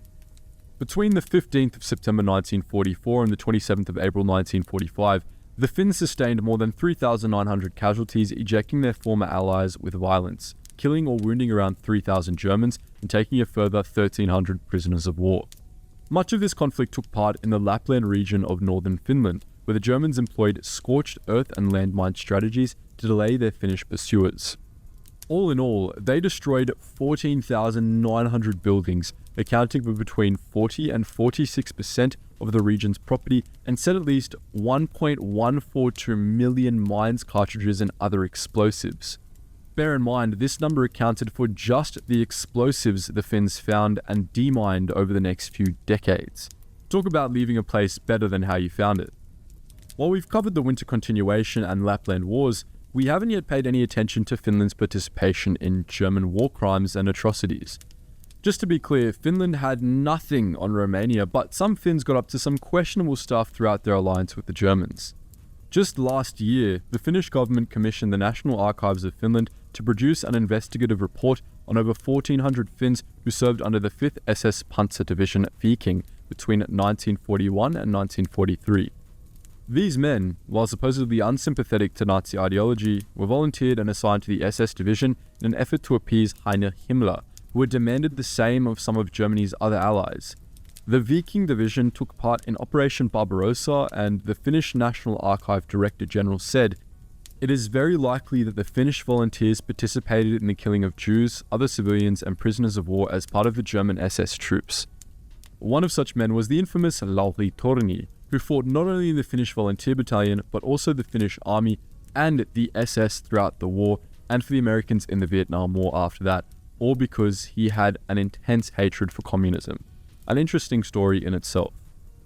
While this isn't quite on the same scale, the Finns also turned over 2,916 Soviet POWs to the Germans in exchange for 2,714 Finnish POWs the Germans had been holding.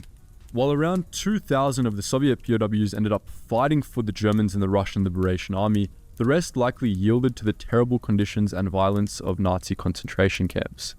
Lastly, the Finns also let the Germans hold Soviet POWs in Finland, where they undertook forced labor. The Finns held Soviet POWs too, and interestingly, Soviet death rates in German camps in Finland were around 20%, while Soviet death rates in Finnish camps were around 10% higher. What we must acknowledge is that Finland never signed on as an Axis power, and it also managed to keep its armed forces from falling under the German command structure. Despite this, Finland was deemed an ally of Nazi Germany at the end of the war. Heavy war reparations were imposed upon the nation, and an area near its capital city, Helsinki, remained under Soviet control until 1956, before which time-industrious old Finland had already paid off its monetary debts. What's also interesting is that there was never an official peace agreement between Finland and Germany. It just sort of fizzled out. Simo Häyhä was not a soldier. The 33-year-old from Karelia in eastern Finland was a farmer. His livelihood was one of growing and nurturing, sustaining life rather than ending it. And yet, over a period of just under 100 days, Häyhä and his rifle would claim the lives of 505 enemy soldiers, earning him a chilling nickname, the White Death. Häyhä's story may be an extraordinary one. He remains the deadliest sniper in the history of warfare, and no one has come close to his confirmed kill count, but its fundamental elements give us some insight into what made the Finnish armed forces so successful in the opening months of the war.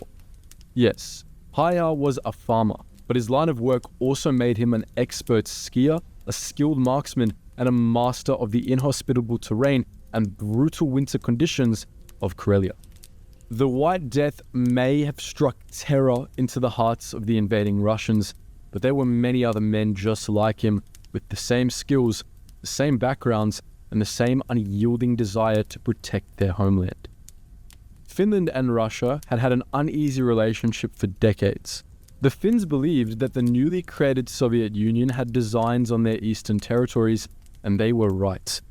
By 1939, as war broke out in Europe and a German incursion into the USSR became a very real possibility, forces on both sides of the Finnish-Russian border prepared for combat.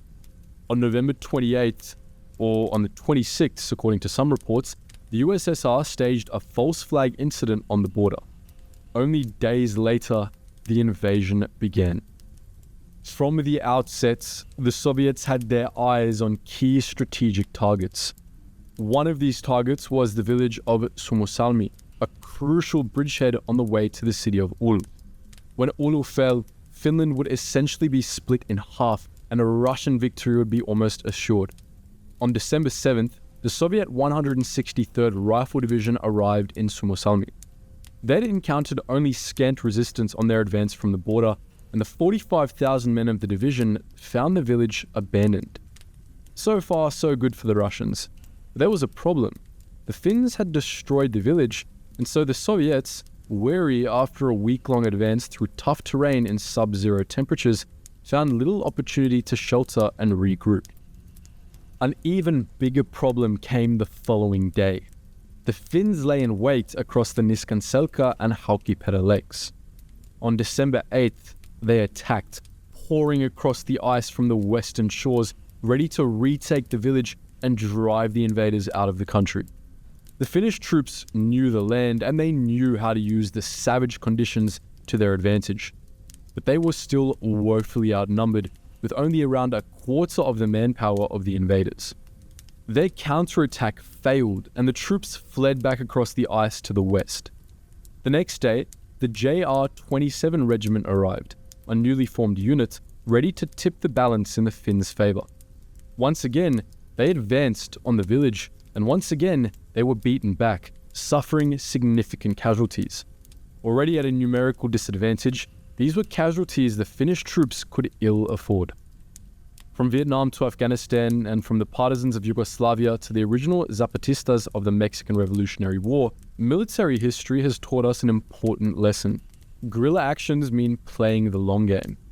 For the Finns at Suomussalmi, this meant weeks of waiting, forcing the Russians to show their hand. On Christmas Eve 1939, the Russians did exactly that, attempting a breakout from the now surrounded village and failing miserably against the better trained, better equipped Finnish forces. By December 27th, the Finnish ranks were swelled with two more regiments, JR-64 and JR-65. The Russians, shattered by their own failed assault, could only watch in horror as a reinforced enemy swarmed across the ice and out of the trees toward them.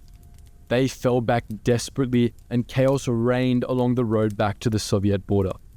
The men of the advancing 44th Rifle Division, intended to provide relief to the embattled Soviets at Suomussalmi, found themselves entangled with their own fleeing comrades. Over the next week, these hapless invaders would become moti, or bundles of sticks, as the Finnish guerrilla forces divided, isolated, and destroyed the Russian column in the Battle of Rate Road. The Winter War was far from over. The Soviets would be back in greater numbers, and by March, Finland would have lost 11% of its territory. The bloody continuation war followed the next year, as Finland struggled for survival, squeezed between the juggernauts of Soviet Russia and Nazi Germany. But for a few weeks at the beginning of 1940, grossly outnumbered Finnish forces showed their invaders precisely what they were made of. And these soldiers were no pushovers either. They fought with everything they had. Into a long line of hunters from the Austrian Alps, Matthäus Hetzenauer was scripted into the German army immediately after his 17th birthday. Having grown up hunting in the mountains, the young Austrian was sent to an elite Alpine unit which made use of his special skills. He was later selected for specialized sniper training, which he completed in 1944. The German army of 1944, as we all know, was in dire need of men and equipment. The Eastern Front had ravaged the once powerful Wehrmacht, and a seemingly inexhaustible torrent of Soviet soldiers was crashing into the German lines. Hetzenauer's unit was deployed to the Hungarian and Slovakian regions of the Carpathian Mountains, a range that runs through several countries in Central Europe. The young sniper excelled in this environment, applying the techniques of hunting deer to hunting Soviet machine gunners and commanders. Sometimes, Hetzenauer would kill every soldier in an enemy squad just to clear the path to a field commander. In the 10 months Hetzenauer spent fighting the Soviets, he scored 345 confirmed kills, the highest among any German soldier.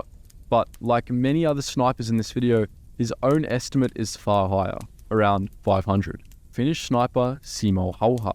But this video would be incomplete without him, the last thing an unlucky enemy soldier never saw. Hauha earned the nickname White Death during the Second World War and became a Finnish national hero. Fighting the 105-day winter war between Finland and the USSR was grueling work. In the sub-zero temperatures and waist-deep snow of eastern Finland, equipment and vehicles quickly broke down. Soldiers spent weeks in the wilderness, fighting hypothermia as ferociously as they fought their enemy. In the whitewashed landscape, Hauha hunted Soviet soldiers like the woodsman he was. He had scattered numerous sniper nests through the forests of eastern Finland, waiting hours in these positions for an unfortunate Soviet to enter his sights. His technique was devastatingly successful. On the 21st of December 1939, Hauha killed at least 25 enemy soldiers in a single day. Despite his immense skill and growing fame, Hauha felt he had simply done his duty to Finland. Reports on his kill count vary, but it's possible it could be as high as 542 confirmed kills. This incredible feat makes Halha the top-ranked sniper of the war and one of the best snipers to have ever lived. Czechoslovakian medic and sniper Marie Lalkova is a truly unique case, not just because she was a woman, but because she was proficient with both taking and saving lives. Lalkova volunteered with the 1st Czechoslovak Independent Field Battalion when it was founded in 1942. This unit was thrown together to stand with the Soviet Red Army in defense of Central Europe. Among its ranks were hardened veterans of the Czechoslovak Legion, Slovak prisoners of war, defectors from Nazi-occupied lands, and Czech-speaking volunteers. At the personal request of Stalin, this cobbled-together unit was launched into combat at the Battle of Sokolovo. Here, the freshly trained sniper Lalkova would make her first mark. Fighting alongside the battered soldiers of the Soviet Red Army, Lalkova shot 7 German soldiers dead, making her a sniper ace. As the wider battle for Eastern Europe between fascists and communists dragged on, Lalkova distinguished herself on several occasions. In 1944, Stalin demanded women be removed from combat roles, and Lalkova was sent to a tank unit as its chief medic. By the end of the war, she had 30 kills to her name, but countless more tankers were alive because of her medical expertise. Of all the soldiers in this video, this next sniper was undoubtedly the most dedicated to his cause. Born and raised in East Prussia, a German enclave located directly north of Poland, Bruno Sutkus was a true believer in German nationalism. He joined the Hitler Youth as a teenager and progressed through its ranks before joining the SA Brownshirts at the age of 18. The Brownshirts were the first paramilitary wing of the Nazi Party. They were the initial Nazi muscle, starting street fights, intimidating politicians, threatening journalists, and smashing up Jewish-owned businesses. They also organized military training, and this was where young Sutkus learned to shoot. Sutkus enthusiastically joined the German army as a sniper and fought on the Eastern Front. Brutally meticulous when it came to killing the enemies of Nazism, he insisted on keeping a book detailing every kill he made, and he also went as far as to have each kill in this diary of death confirmed by at least one other soldier and checked off by his commander. His count on the final page of his book? 209 confirmed kills. German Regiment Großdeutschland was one of the most experienced and best equipped regiments in the Wehrmacht. High Command knew how useful such a unit could be and threw them into combat every chance they got. Großdeutschland's first major battle of the war was crossing the Meuse River early in the invasion of France. The regiment was supporting panzers, which were supposed to be the armoured spearhead, but ended up assaulting the French fortifications themselves. With their panzer support in a retreat, Großdeutschland infantry advanced to the town of Stern, which was taken and retaken by them and the French 17 times over the next 3 days. By the end of the Battle of France 10 days later, Großdeutschland had lost around a quarter of its infantry, but by spring 1945, this battle would have seemed like a cakewalk. Großdeutschland was sent to the Eastern Front and by 1943 had been upgraded to a Panzergrenadier force, suffering heavy losses in Operation Barbarossa, battered from the Battle of Kursk, and reeling from the losses in the Baltic. Großdeutschland was a shell of its former self. By March 1945, the last remnants managed to escape into Germany and were fighting a desperate rearguard. They got as far as Palau in modern Kaliningrad before being entirely wiped out. Just German army units that were smashed against the Soviet bulwark on the Eastern Front. Axis allies like Hungary and Romania were pulled in to support the faltering German advances. The Hungarian Second Army was one of these units, a 209,000 strong force composed mostly of infantry. Unlucky for them, they were sent to Stalingrad. Before they even got there, the Hungarian Second Army was suffering casualties. Fighting over the Don River as part of the Battle of Vorosnesh, the Hungarian infantry were frequently ordered to assault well-entrenched Soviet positions without any sort of air cover or tank support. The Russians fought hard and the Hungarian Second Army was battered, suffering around 42,000 casualties and losing another 26,000 soldiers as POWs. This won't surprise you, but Stalingrad was worse. After the German 6th Army was trapped in the city in November 1942, the Soviets launched Operation Little Saturn. Under Little Saturn, Soviets attacked the Hungarian flank, then after consolidating their position, attacked with 3 fronts simultaneously. Caught in the Soviet vice, the Hungarian Second Army was annihilated. Hitler was furious and partly blamed the Hungarian Second Army for Axis losses in the east. When speaking of the army, he said, "No nation lost as much blood during World War II in such a short period of time." The war in France was rough on the tankers, but the real armoured war was fought in the east, where high-quality and complex German tanks slogged it out against unending waves of more simply made Soviet tanks. One of the Germans committed to this fight was Otto Karius. Karius showed a keen aptitude for tank strategy right from the start of his career as a tank commander. In one of his first engagements on the Leningrad front, he managed to destroy 4 Soviet Su-85 tank destroyers without the loss of a single one of his Tiger 1s, though his most spectacular moment was yet to come. On July 22, 1944, Karius patrolled to the village of Malinava with his unit of 8 Tiger 1 tanks. After personally scouting it out, he determined that Malinava was occupied by an advance guard of Soviet tanks. When others may have called for backup, Karius decided the best option was to smash this spearhead as quickly as possible. Backed up by another Tiger 1, Karius drove down the only road to the village. He deliberately kept 6 tanks in reserve so he had as much room to maneuver as possible. The 2 Tigers crashed into the village at close to top speed. Karius immediately encountered a Soviet IS-1 heavy tank, something he had never seen before. The veteran tanker acted rapidly, blowing apart the IS-1 with his first shot. Both Tigers then made quick work of the T-34-85s around Malinava, destroying 17 of them in 20 minutes. This would not be the last of Otto Karius's deadly engagements, and by the war's end, he had destroyed over 150 enemy tanks and a plane. And finally, we've got not only the most successful tank ace of the Second World War, but the best armoured vehicle commander in world history, the German tanker Kurt Knipsel. Knipsel was a humble man. He didn't boast the accolades of Germany's other aces, but what he did have was an ability to hunt tanks like no other.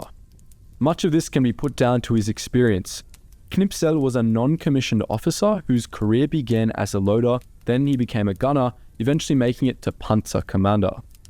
These experiences gave him an intimate knowledge of every aspect of a tank's operation. In January 1943, Knipsel was sent back to Germany to train on the new Tiger 1 tanks. By this point, he had already been credited with 12 tank kills in a Panzer IV. Equipped with his new Tiger, Knipsel was hurled into the front line as part of the 503rd Heavy Panzer Battalion. His first engagement in his brand new Tiger 1 was the Battle of Kursk. In few places has the heat of battle burned hotter than at Kursk. Tasked with defending the eastern flank of the southern armoured pincer, Knipsel and his panzers were thrown against wave after wave of Soviet KV-1s, T-70s and T-34s. The better armoured German tanks stood up well against their Soviet counterparts, but the weight of numbers was not in their favour. Knipsel and the other German panzer units were pushed back, but not before destroying between 1,600 and 1,950 Soviet tanks.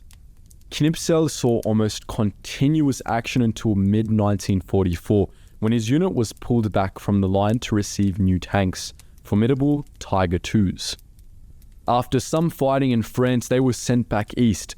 Defending against the unending Soviet advance, Knipsel scored tank kill after tank kill, the thick armor of his Tiger II protecting him.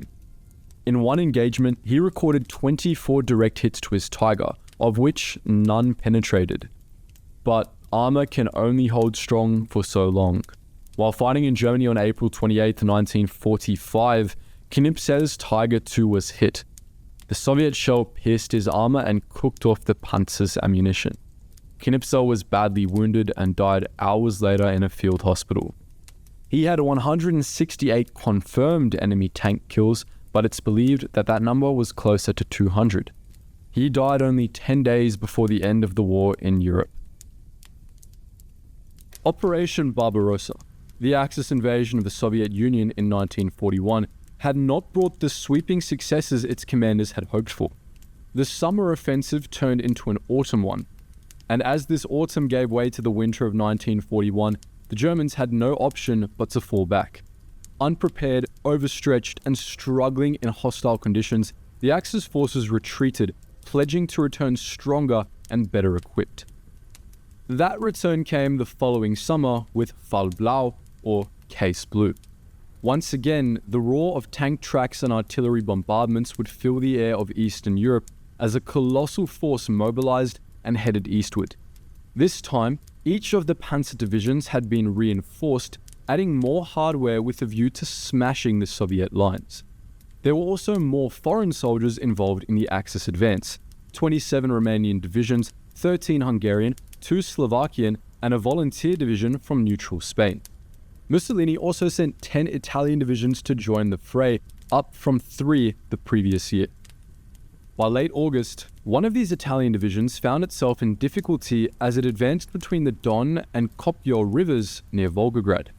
The Italian infantry division known as the Forzeska was subject to an intense assault from the Soviet 304th Rifle Division. The men of Sforzeska held their line for 2 days, but were eventually routed, giving up valuable ground to the Soviets around the small village of Ispushensky. Italian commanders, fearful of embarrassment, sent in a reinforcing regiment to save the day. This was Regiment Savoia Cavalleria. But even the Savoia did not find the going easy. On August 23rd, commanding officer Colonel Alessandro Campetoni Casago ordered his men to halt.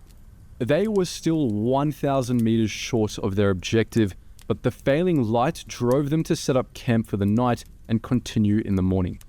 Unbeknownst to the Italians, out there in the darkness, the Soviets were making their own maneuvers. By morning, the Savoia would be surrounded and eliminated if everything went the Soviets' way. At 3:30 a.m. on August 24th, an Italian recon patrol discovered the Soviet lines. The Russians, without the element of surprise on their side, now had no choice but to open fire. Alessandro, taking fire from multiple directions, ordered his horse-drawn artillery into position to deliver a swift response. But this would not be enough. He summoned Captain De Leon and his second squadron of more than 100 cavalrymen and ordered them to the Soviet left flank. Moving desperately through the dark, De Leon and his men reached the left-hand extreme of the Soviet lines. Here, they drew their sabers, readied their grenades, and charged. Sweeping from left to right across the lines rather than through them, 2nd Squadron shattered the resolve of more than 2,000 riflemen entrenched there. But Colonel Bettoni recognized a weakness in the plan. By leaving Soviet riflemen alive in their foxholes, the advancing cavalry were dangerously exposed from the rear. He ordered in the 4th Squadron, who dismounted and launched their own frontal assault in support of the horsemen. Captain Silvano Abba, leading the 4th, would be cut down in the assault. He would posthumously receive the Gold Medal of Military Valor. Stirred by the success of the cavalry action, Bettoni ordered an assault from the 3rd Squadron, bringing the battle to an end 6 hours after it began. Yes, in a sense, the Italian position would have been routed if it wasn't for the cavalry charges, and the actions of the 2nd, 3rd, and 4th Squadrons saved the day. But while the Italians did taste victory, it was a costly one. Those who were there talk of horses ripped apart by bullets, some continuing to rush forward even after receiving mortal wounds. Corporal Loli of 2nd Squadron found his saber jammed in the scabbard and could not draw it. He was felled along with half of his men before they had reached the midway point in the Soviet lines. After such heavy losses, the possibility of further cavalry charges was eliminated. Instead, Alessandro and his men consolidated their position. Meanwhile, the action effectively saved the Sforzetska, who were able to regroup. It wouldn't be long before both units were back on the offensive, an offensive that would take them as far as Stalingrad and the destruction of the Axis campaign in the east. The Savoia itself would be all but wiped out by Soviet forces the following spring.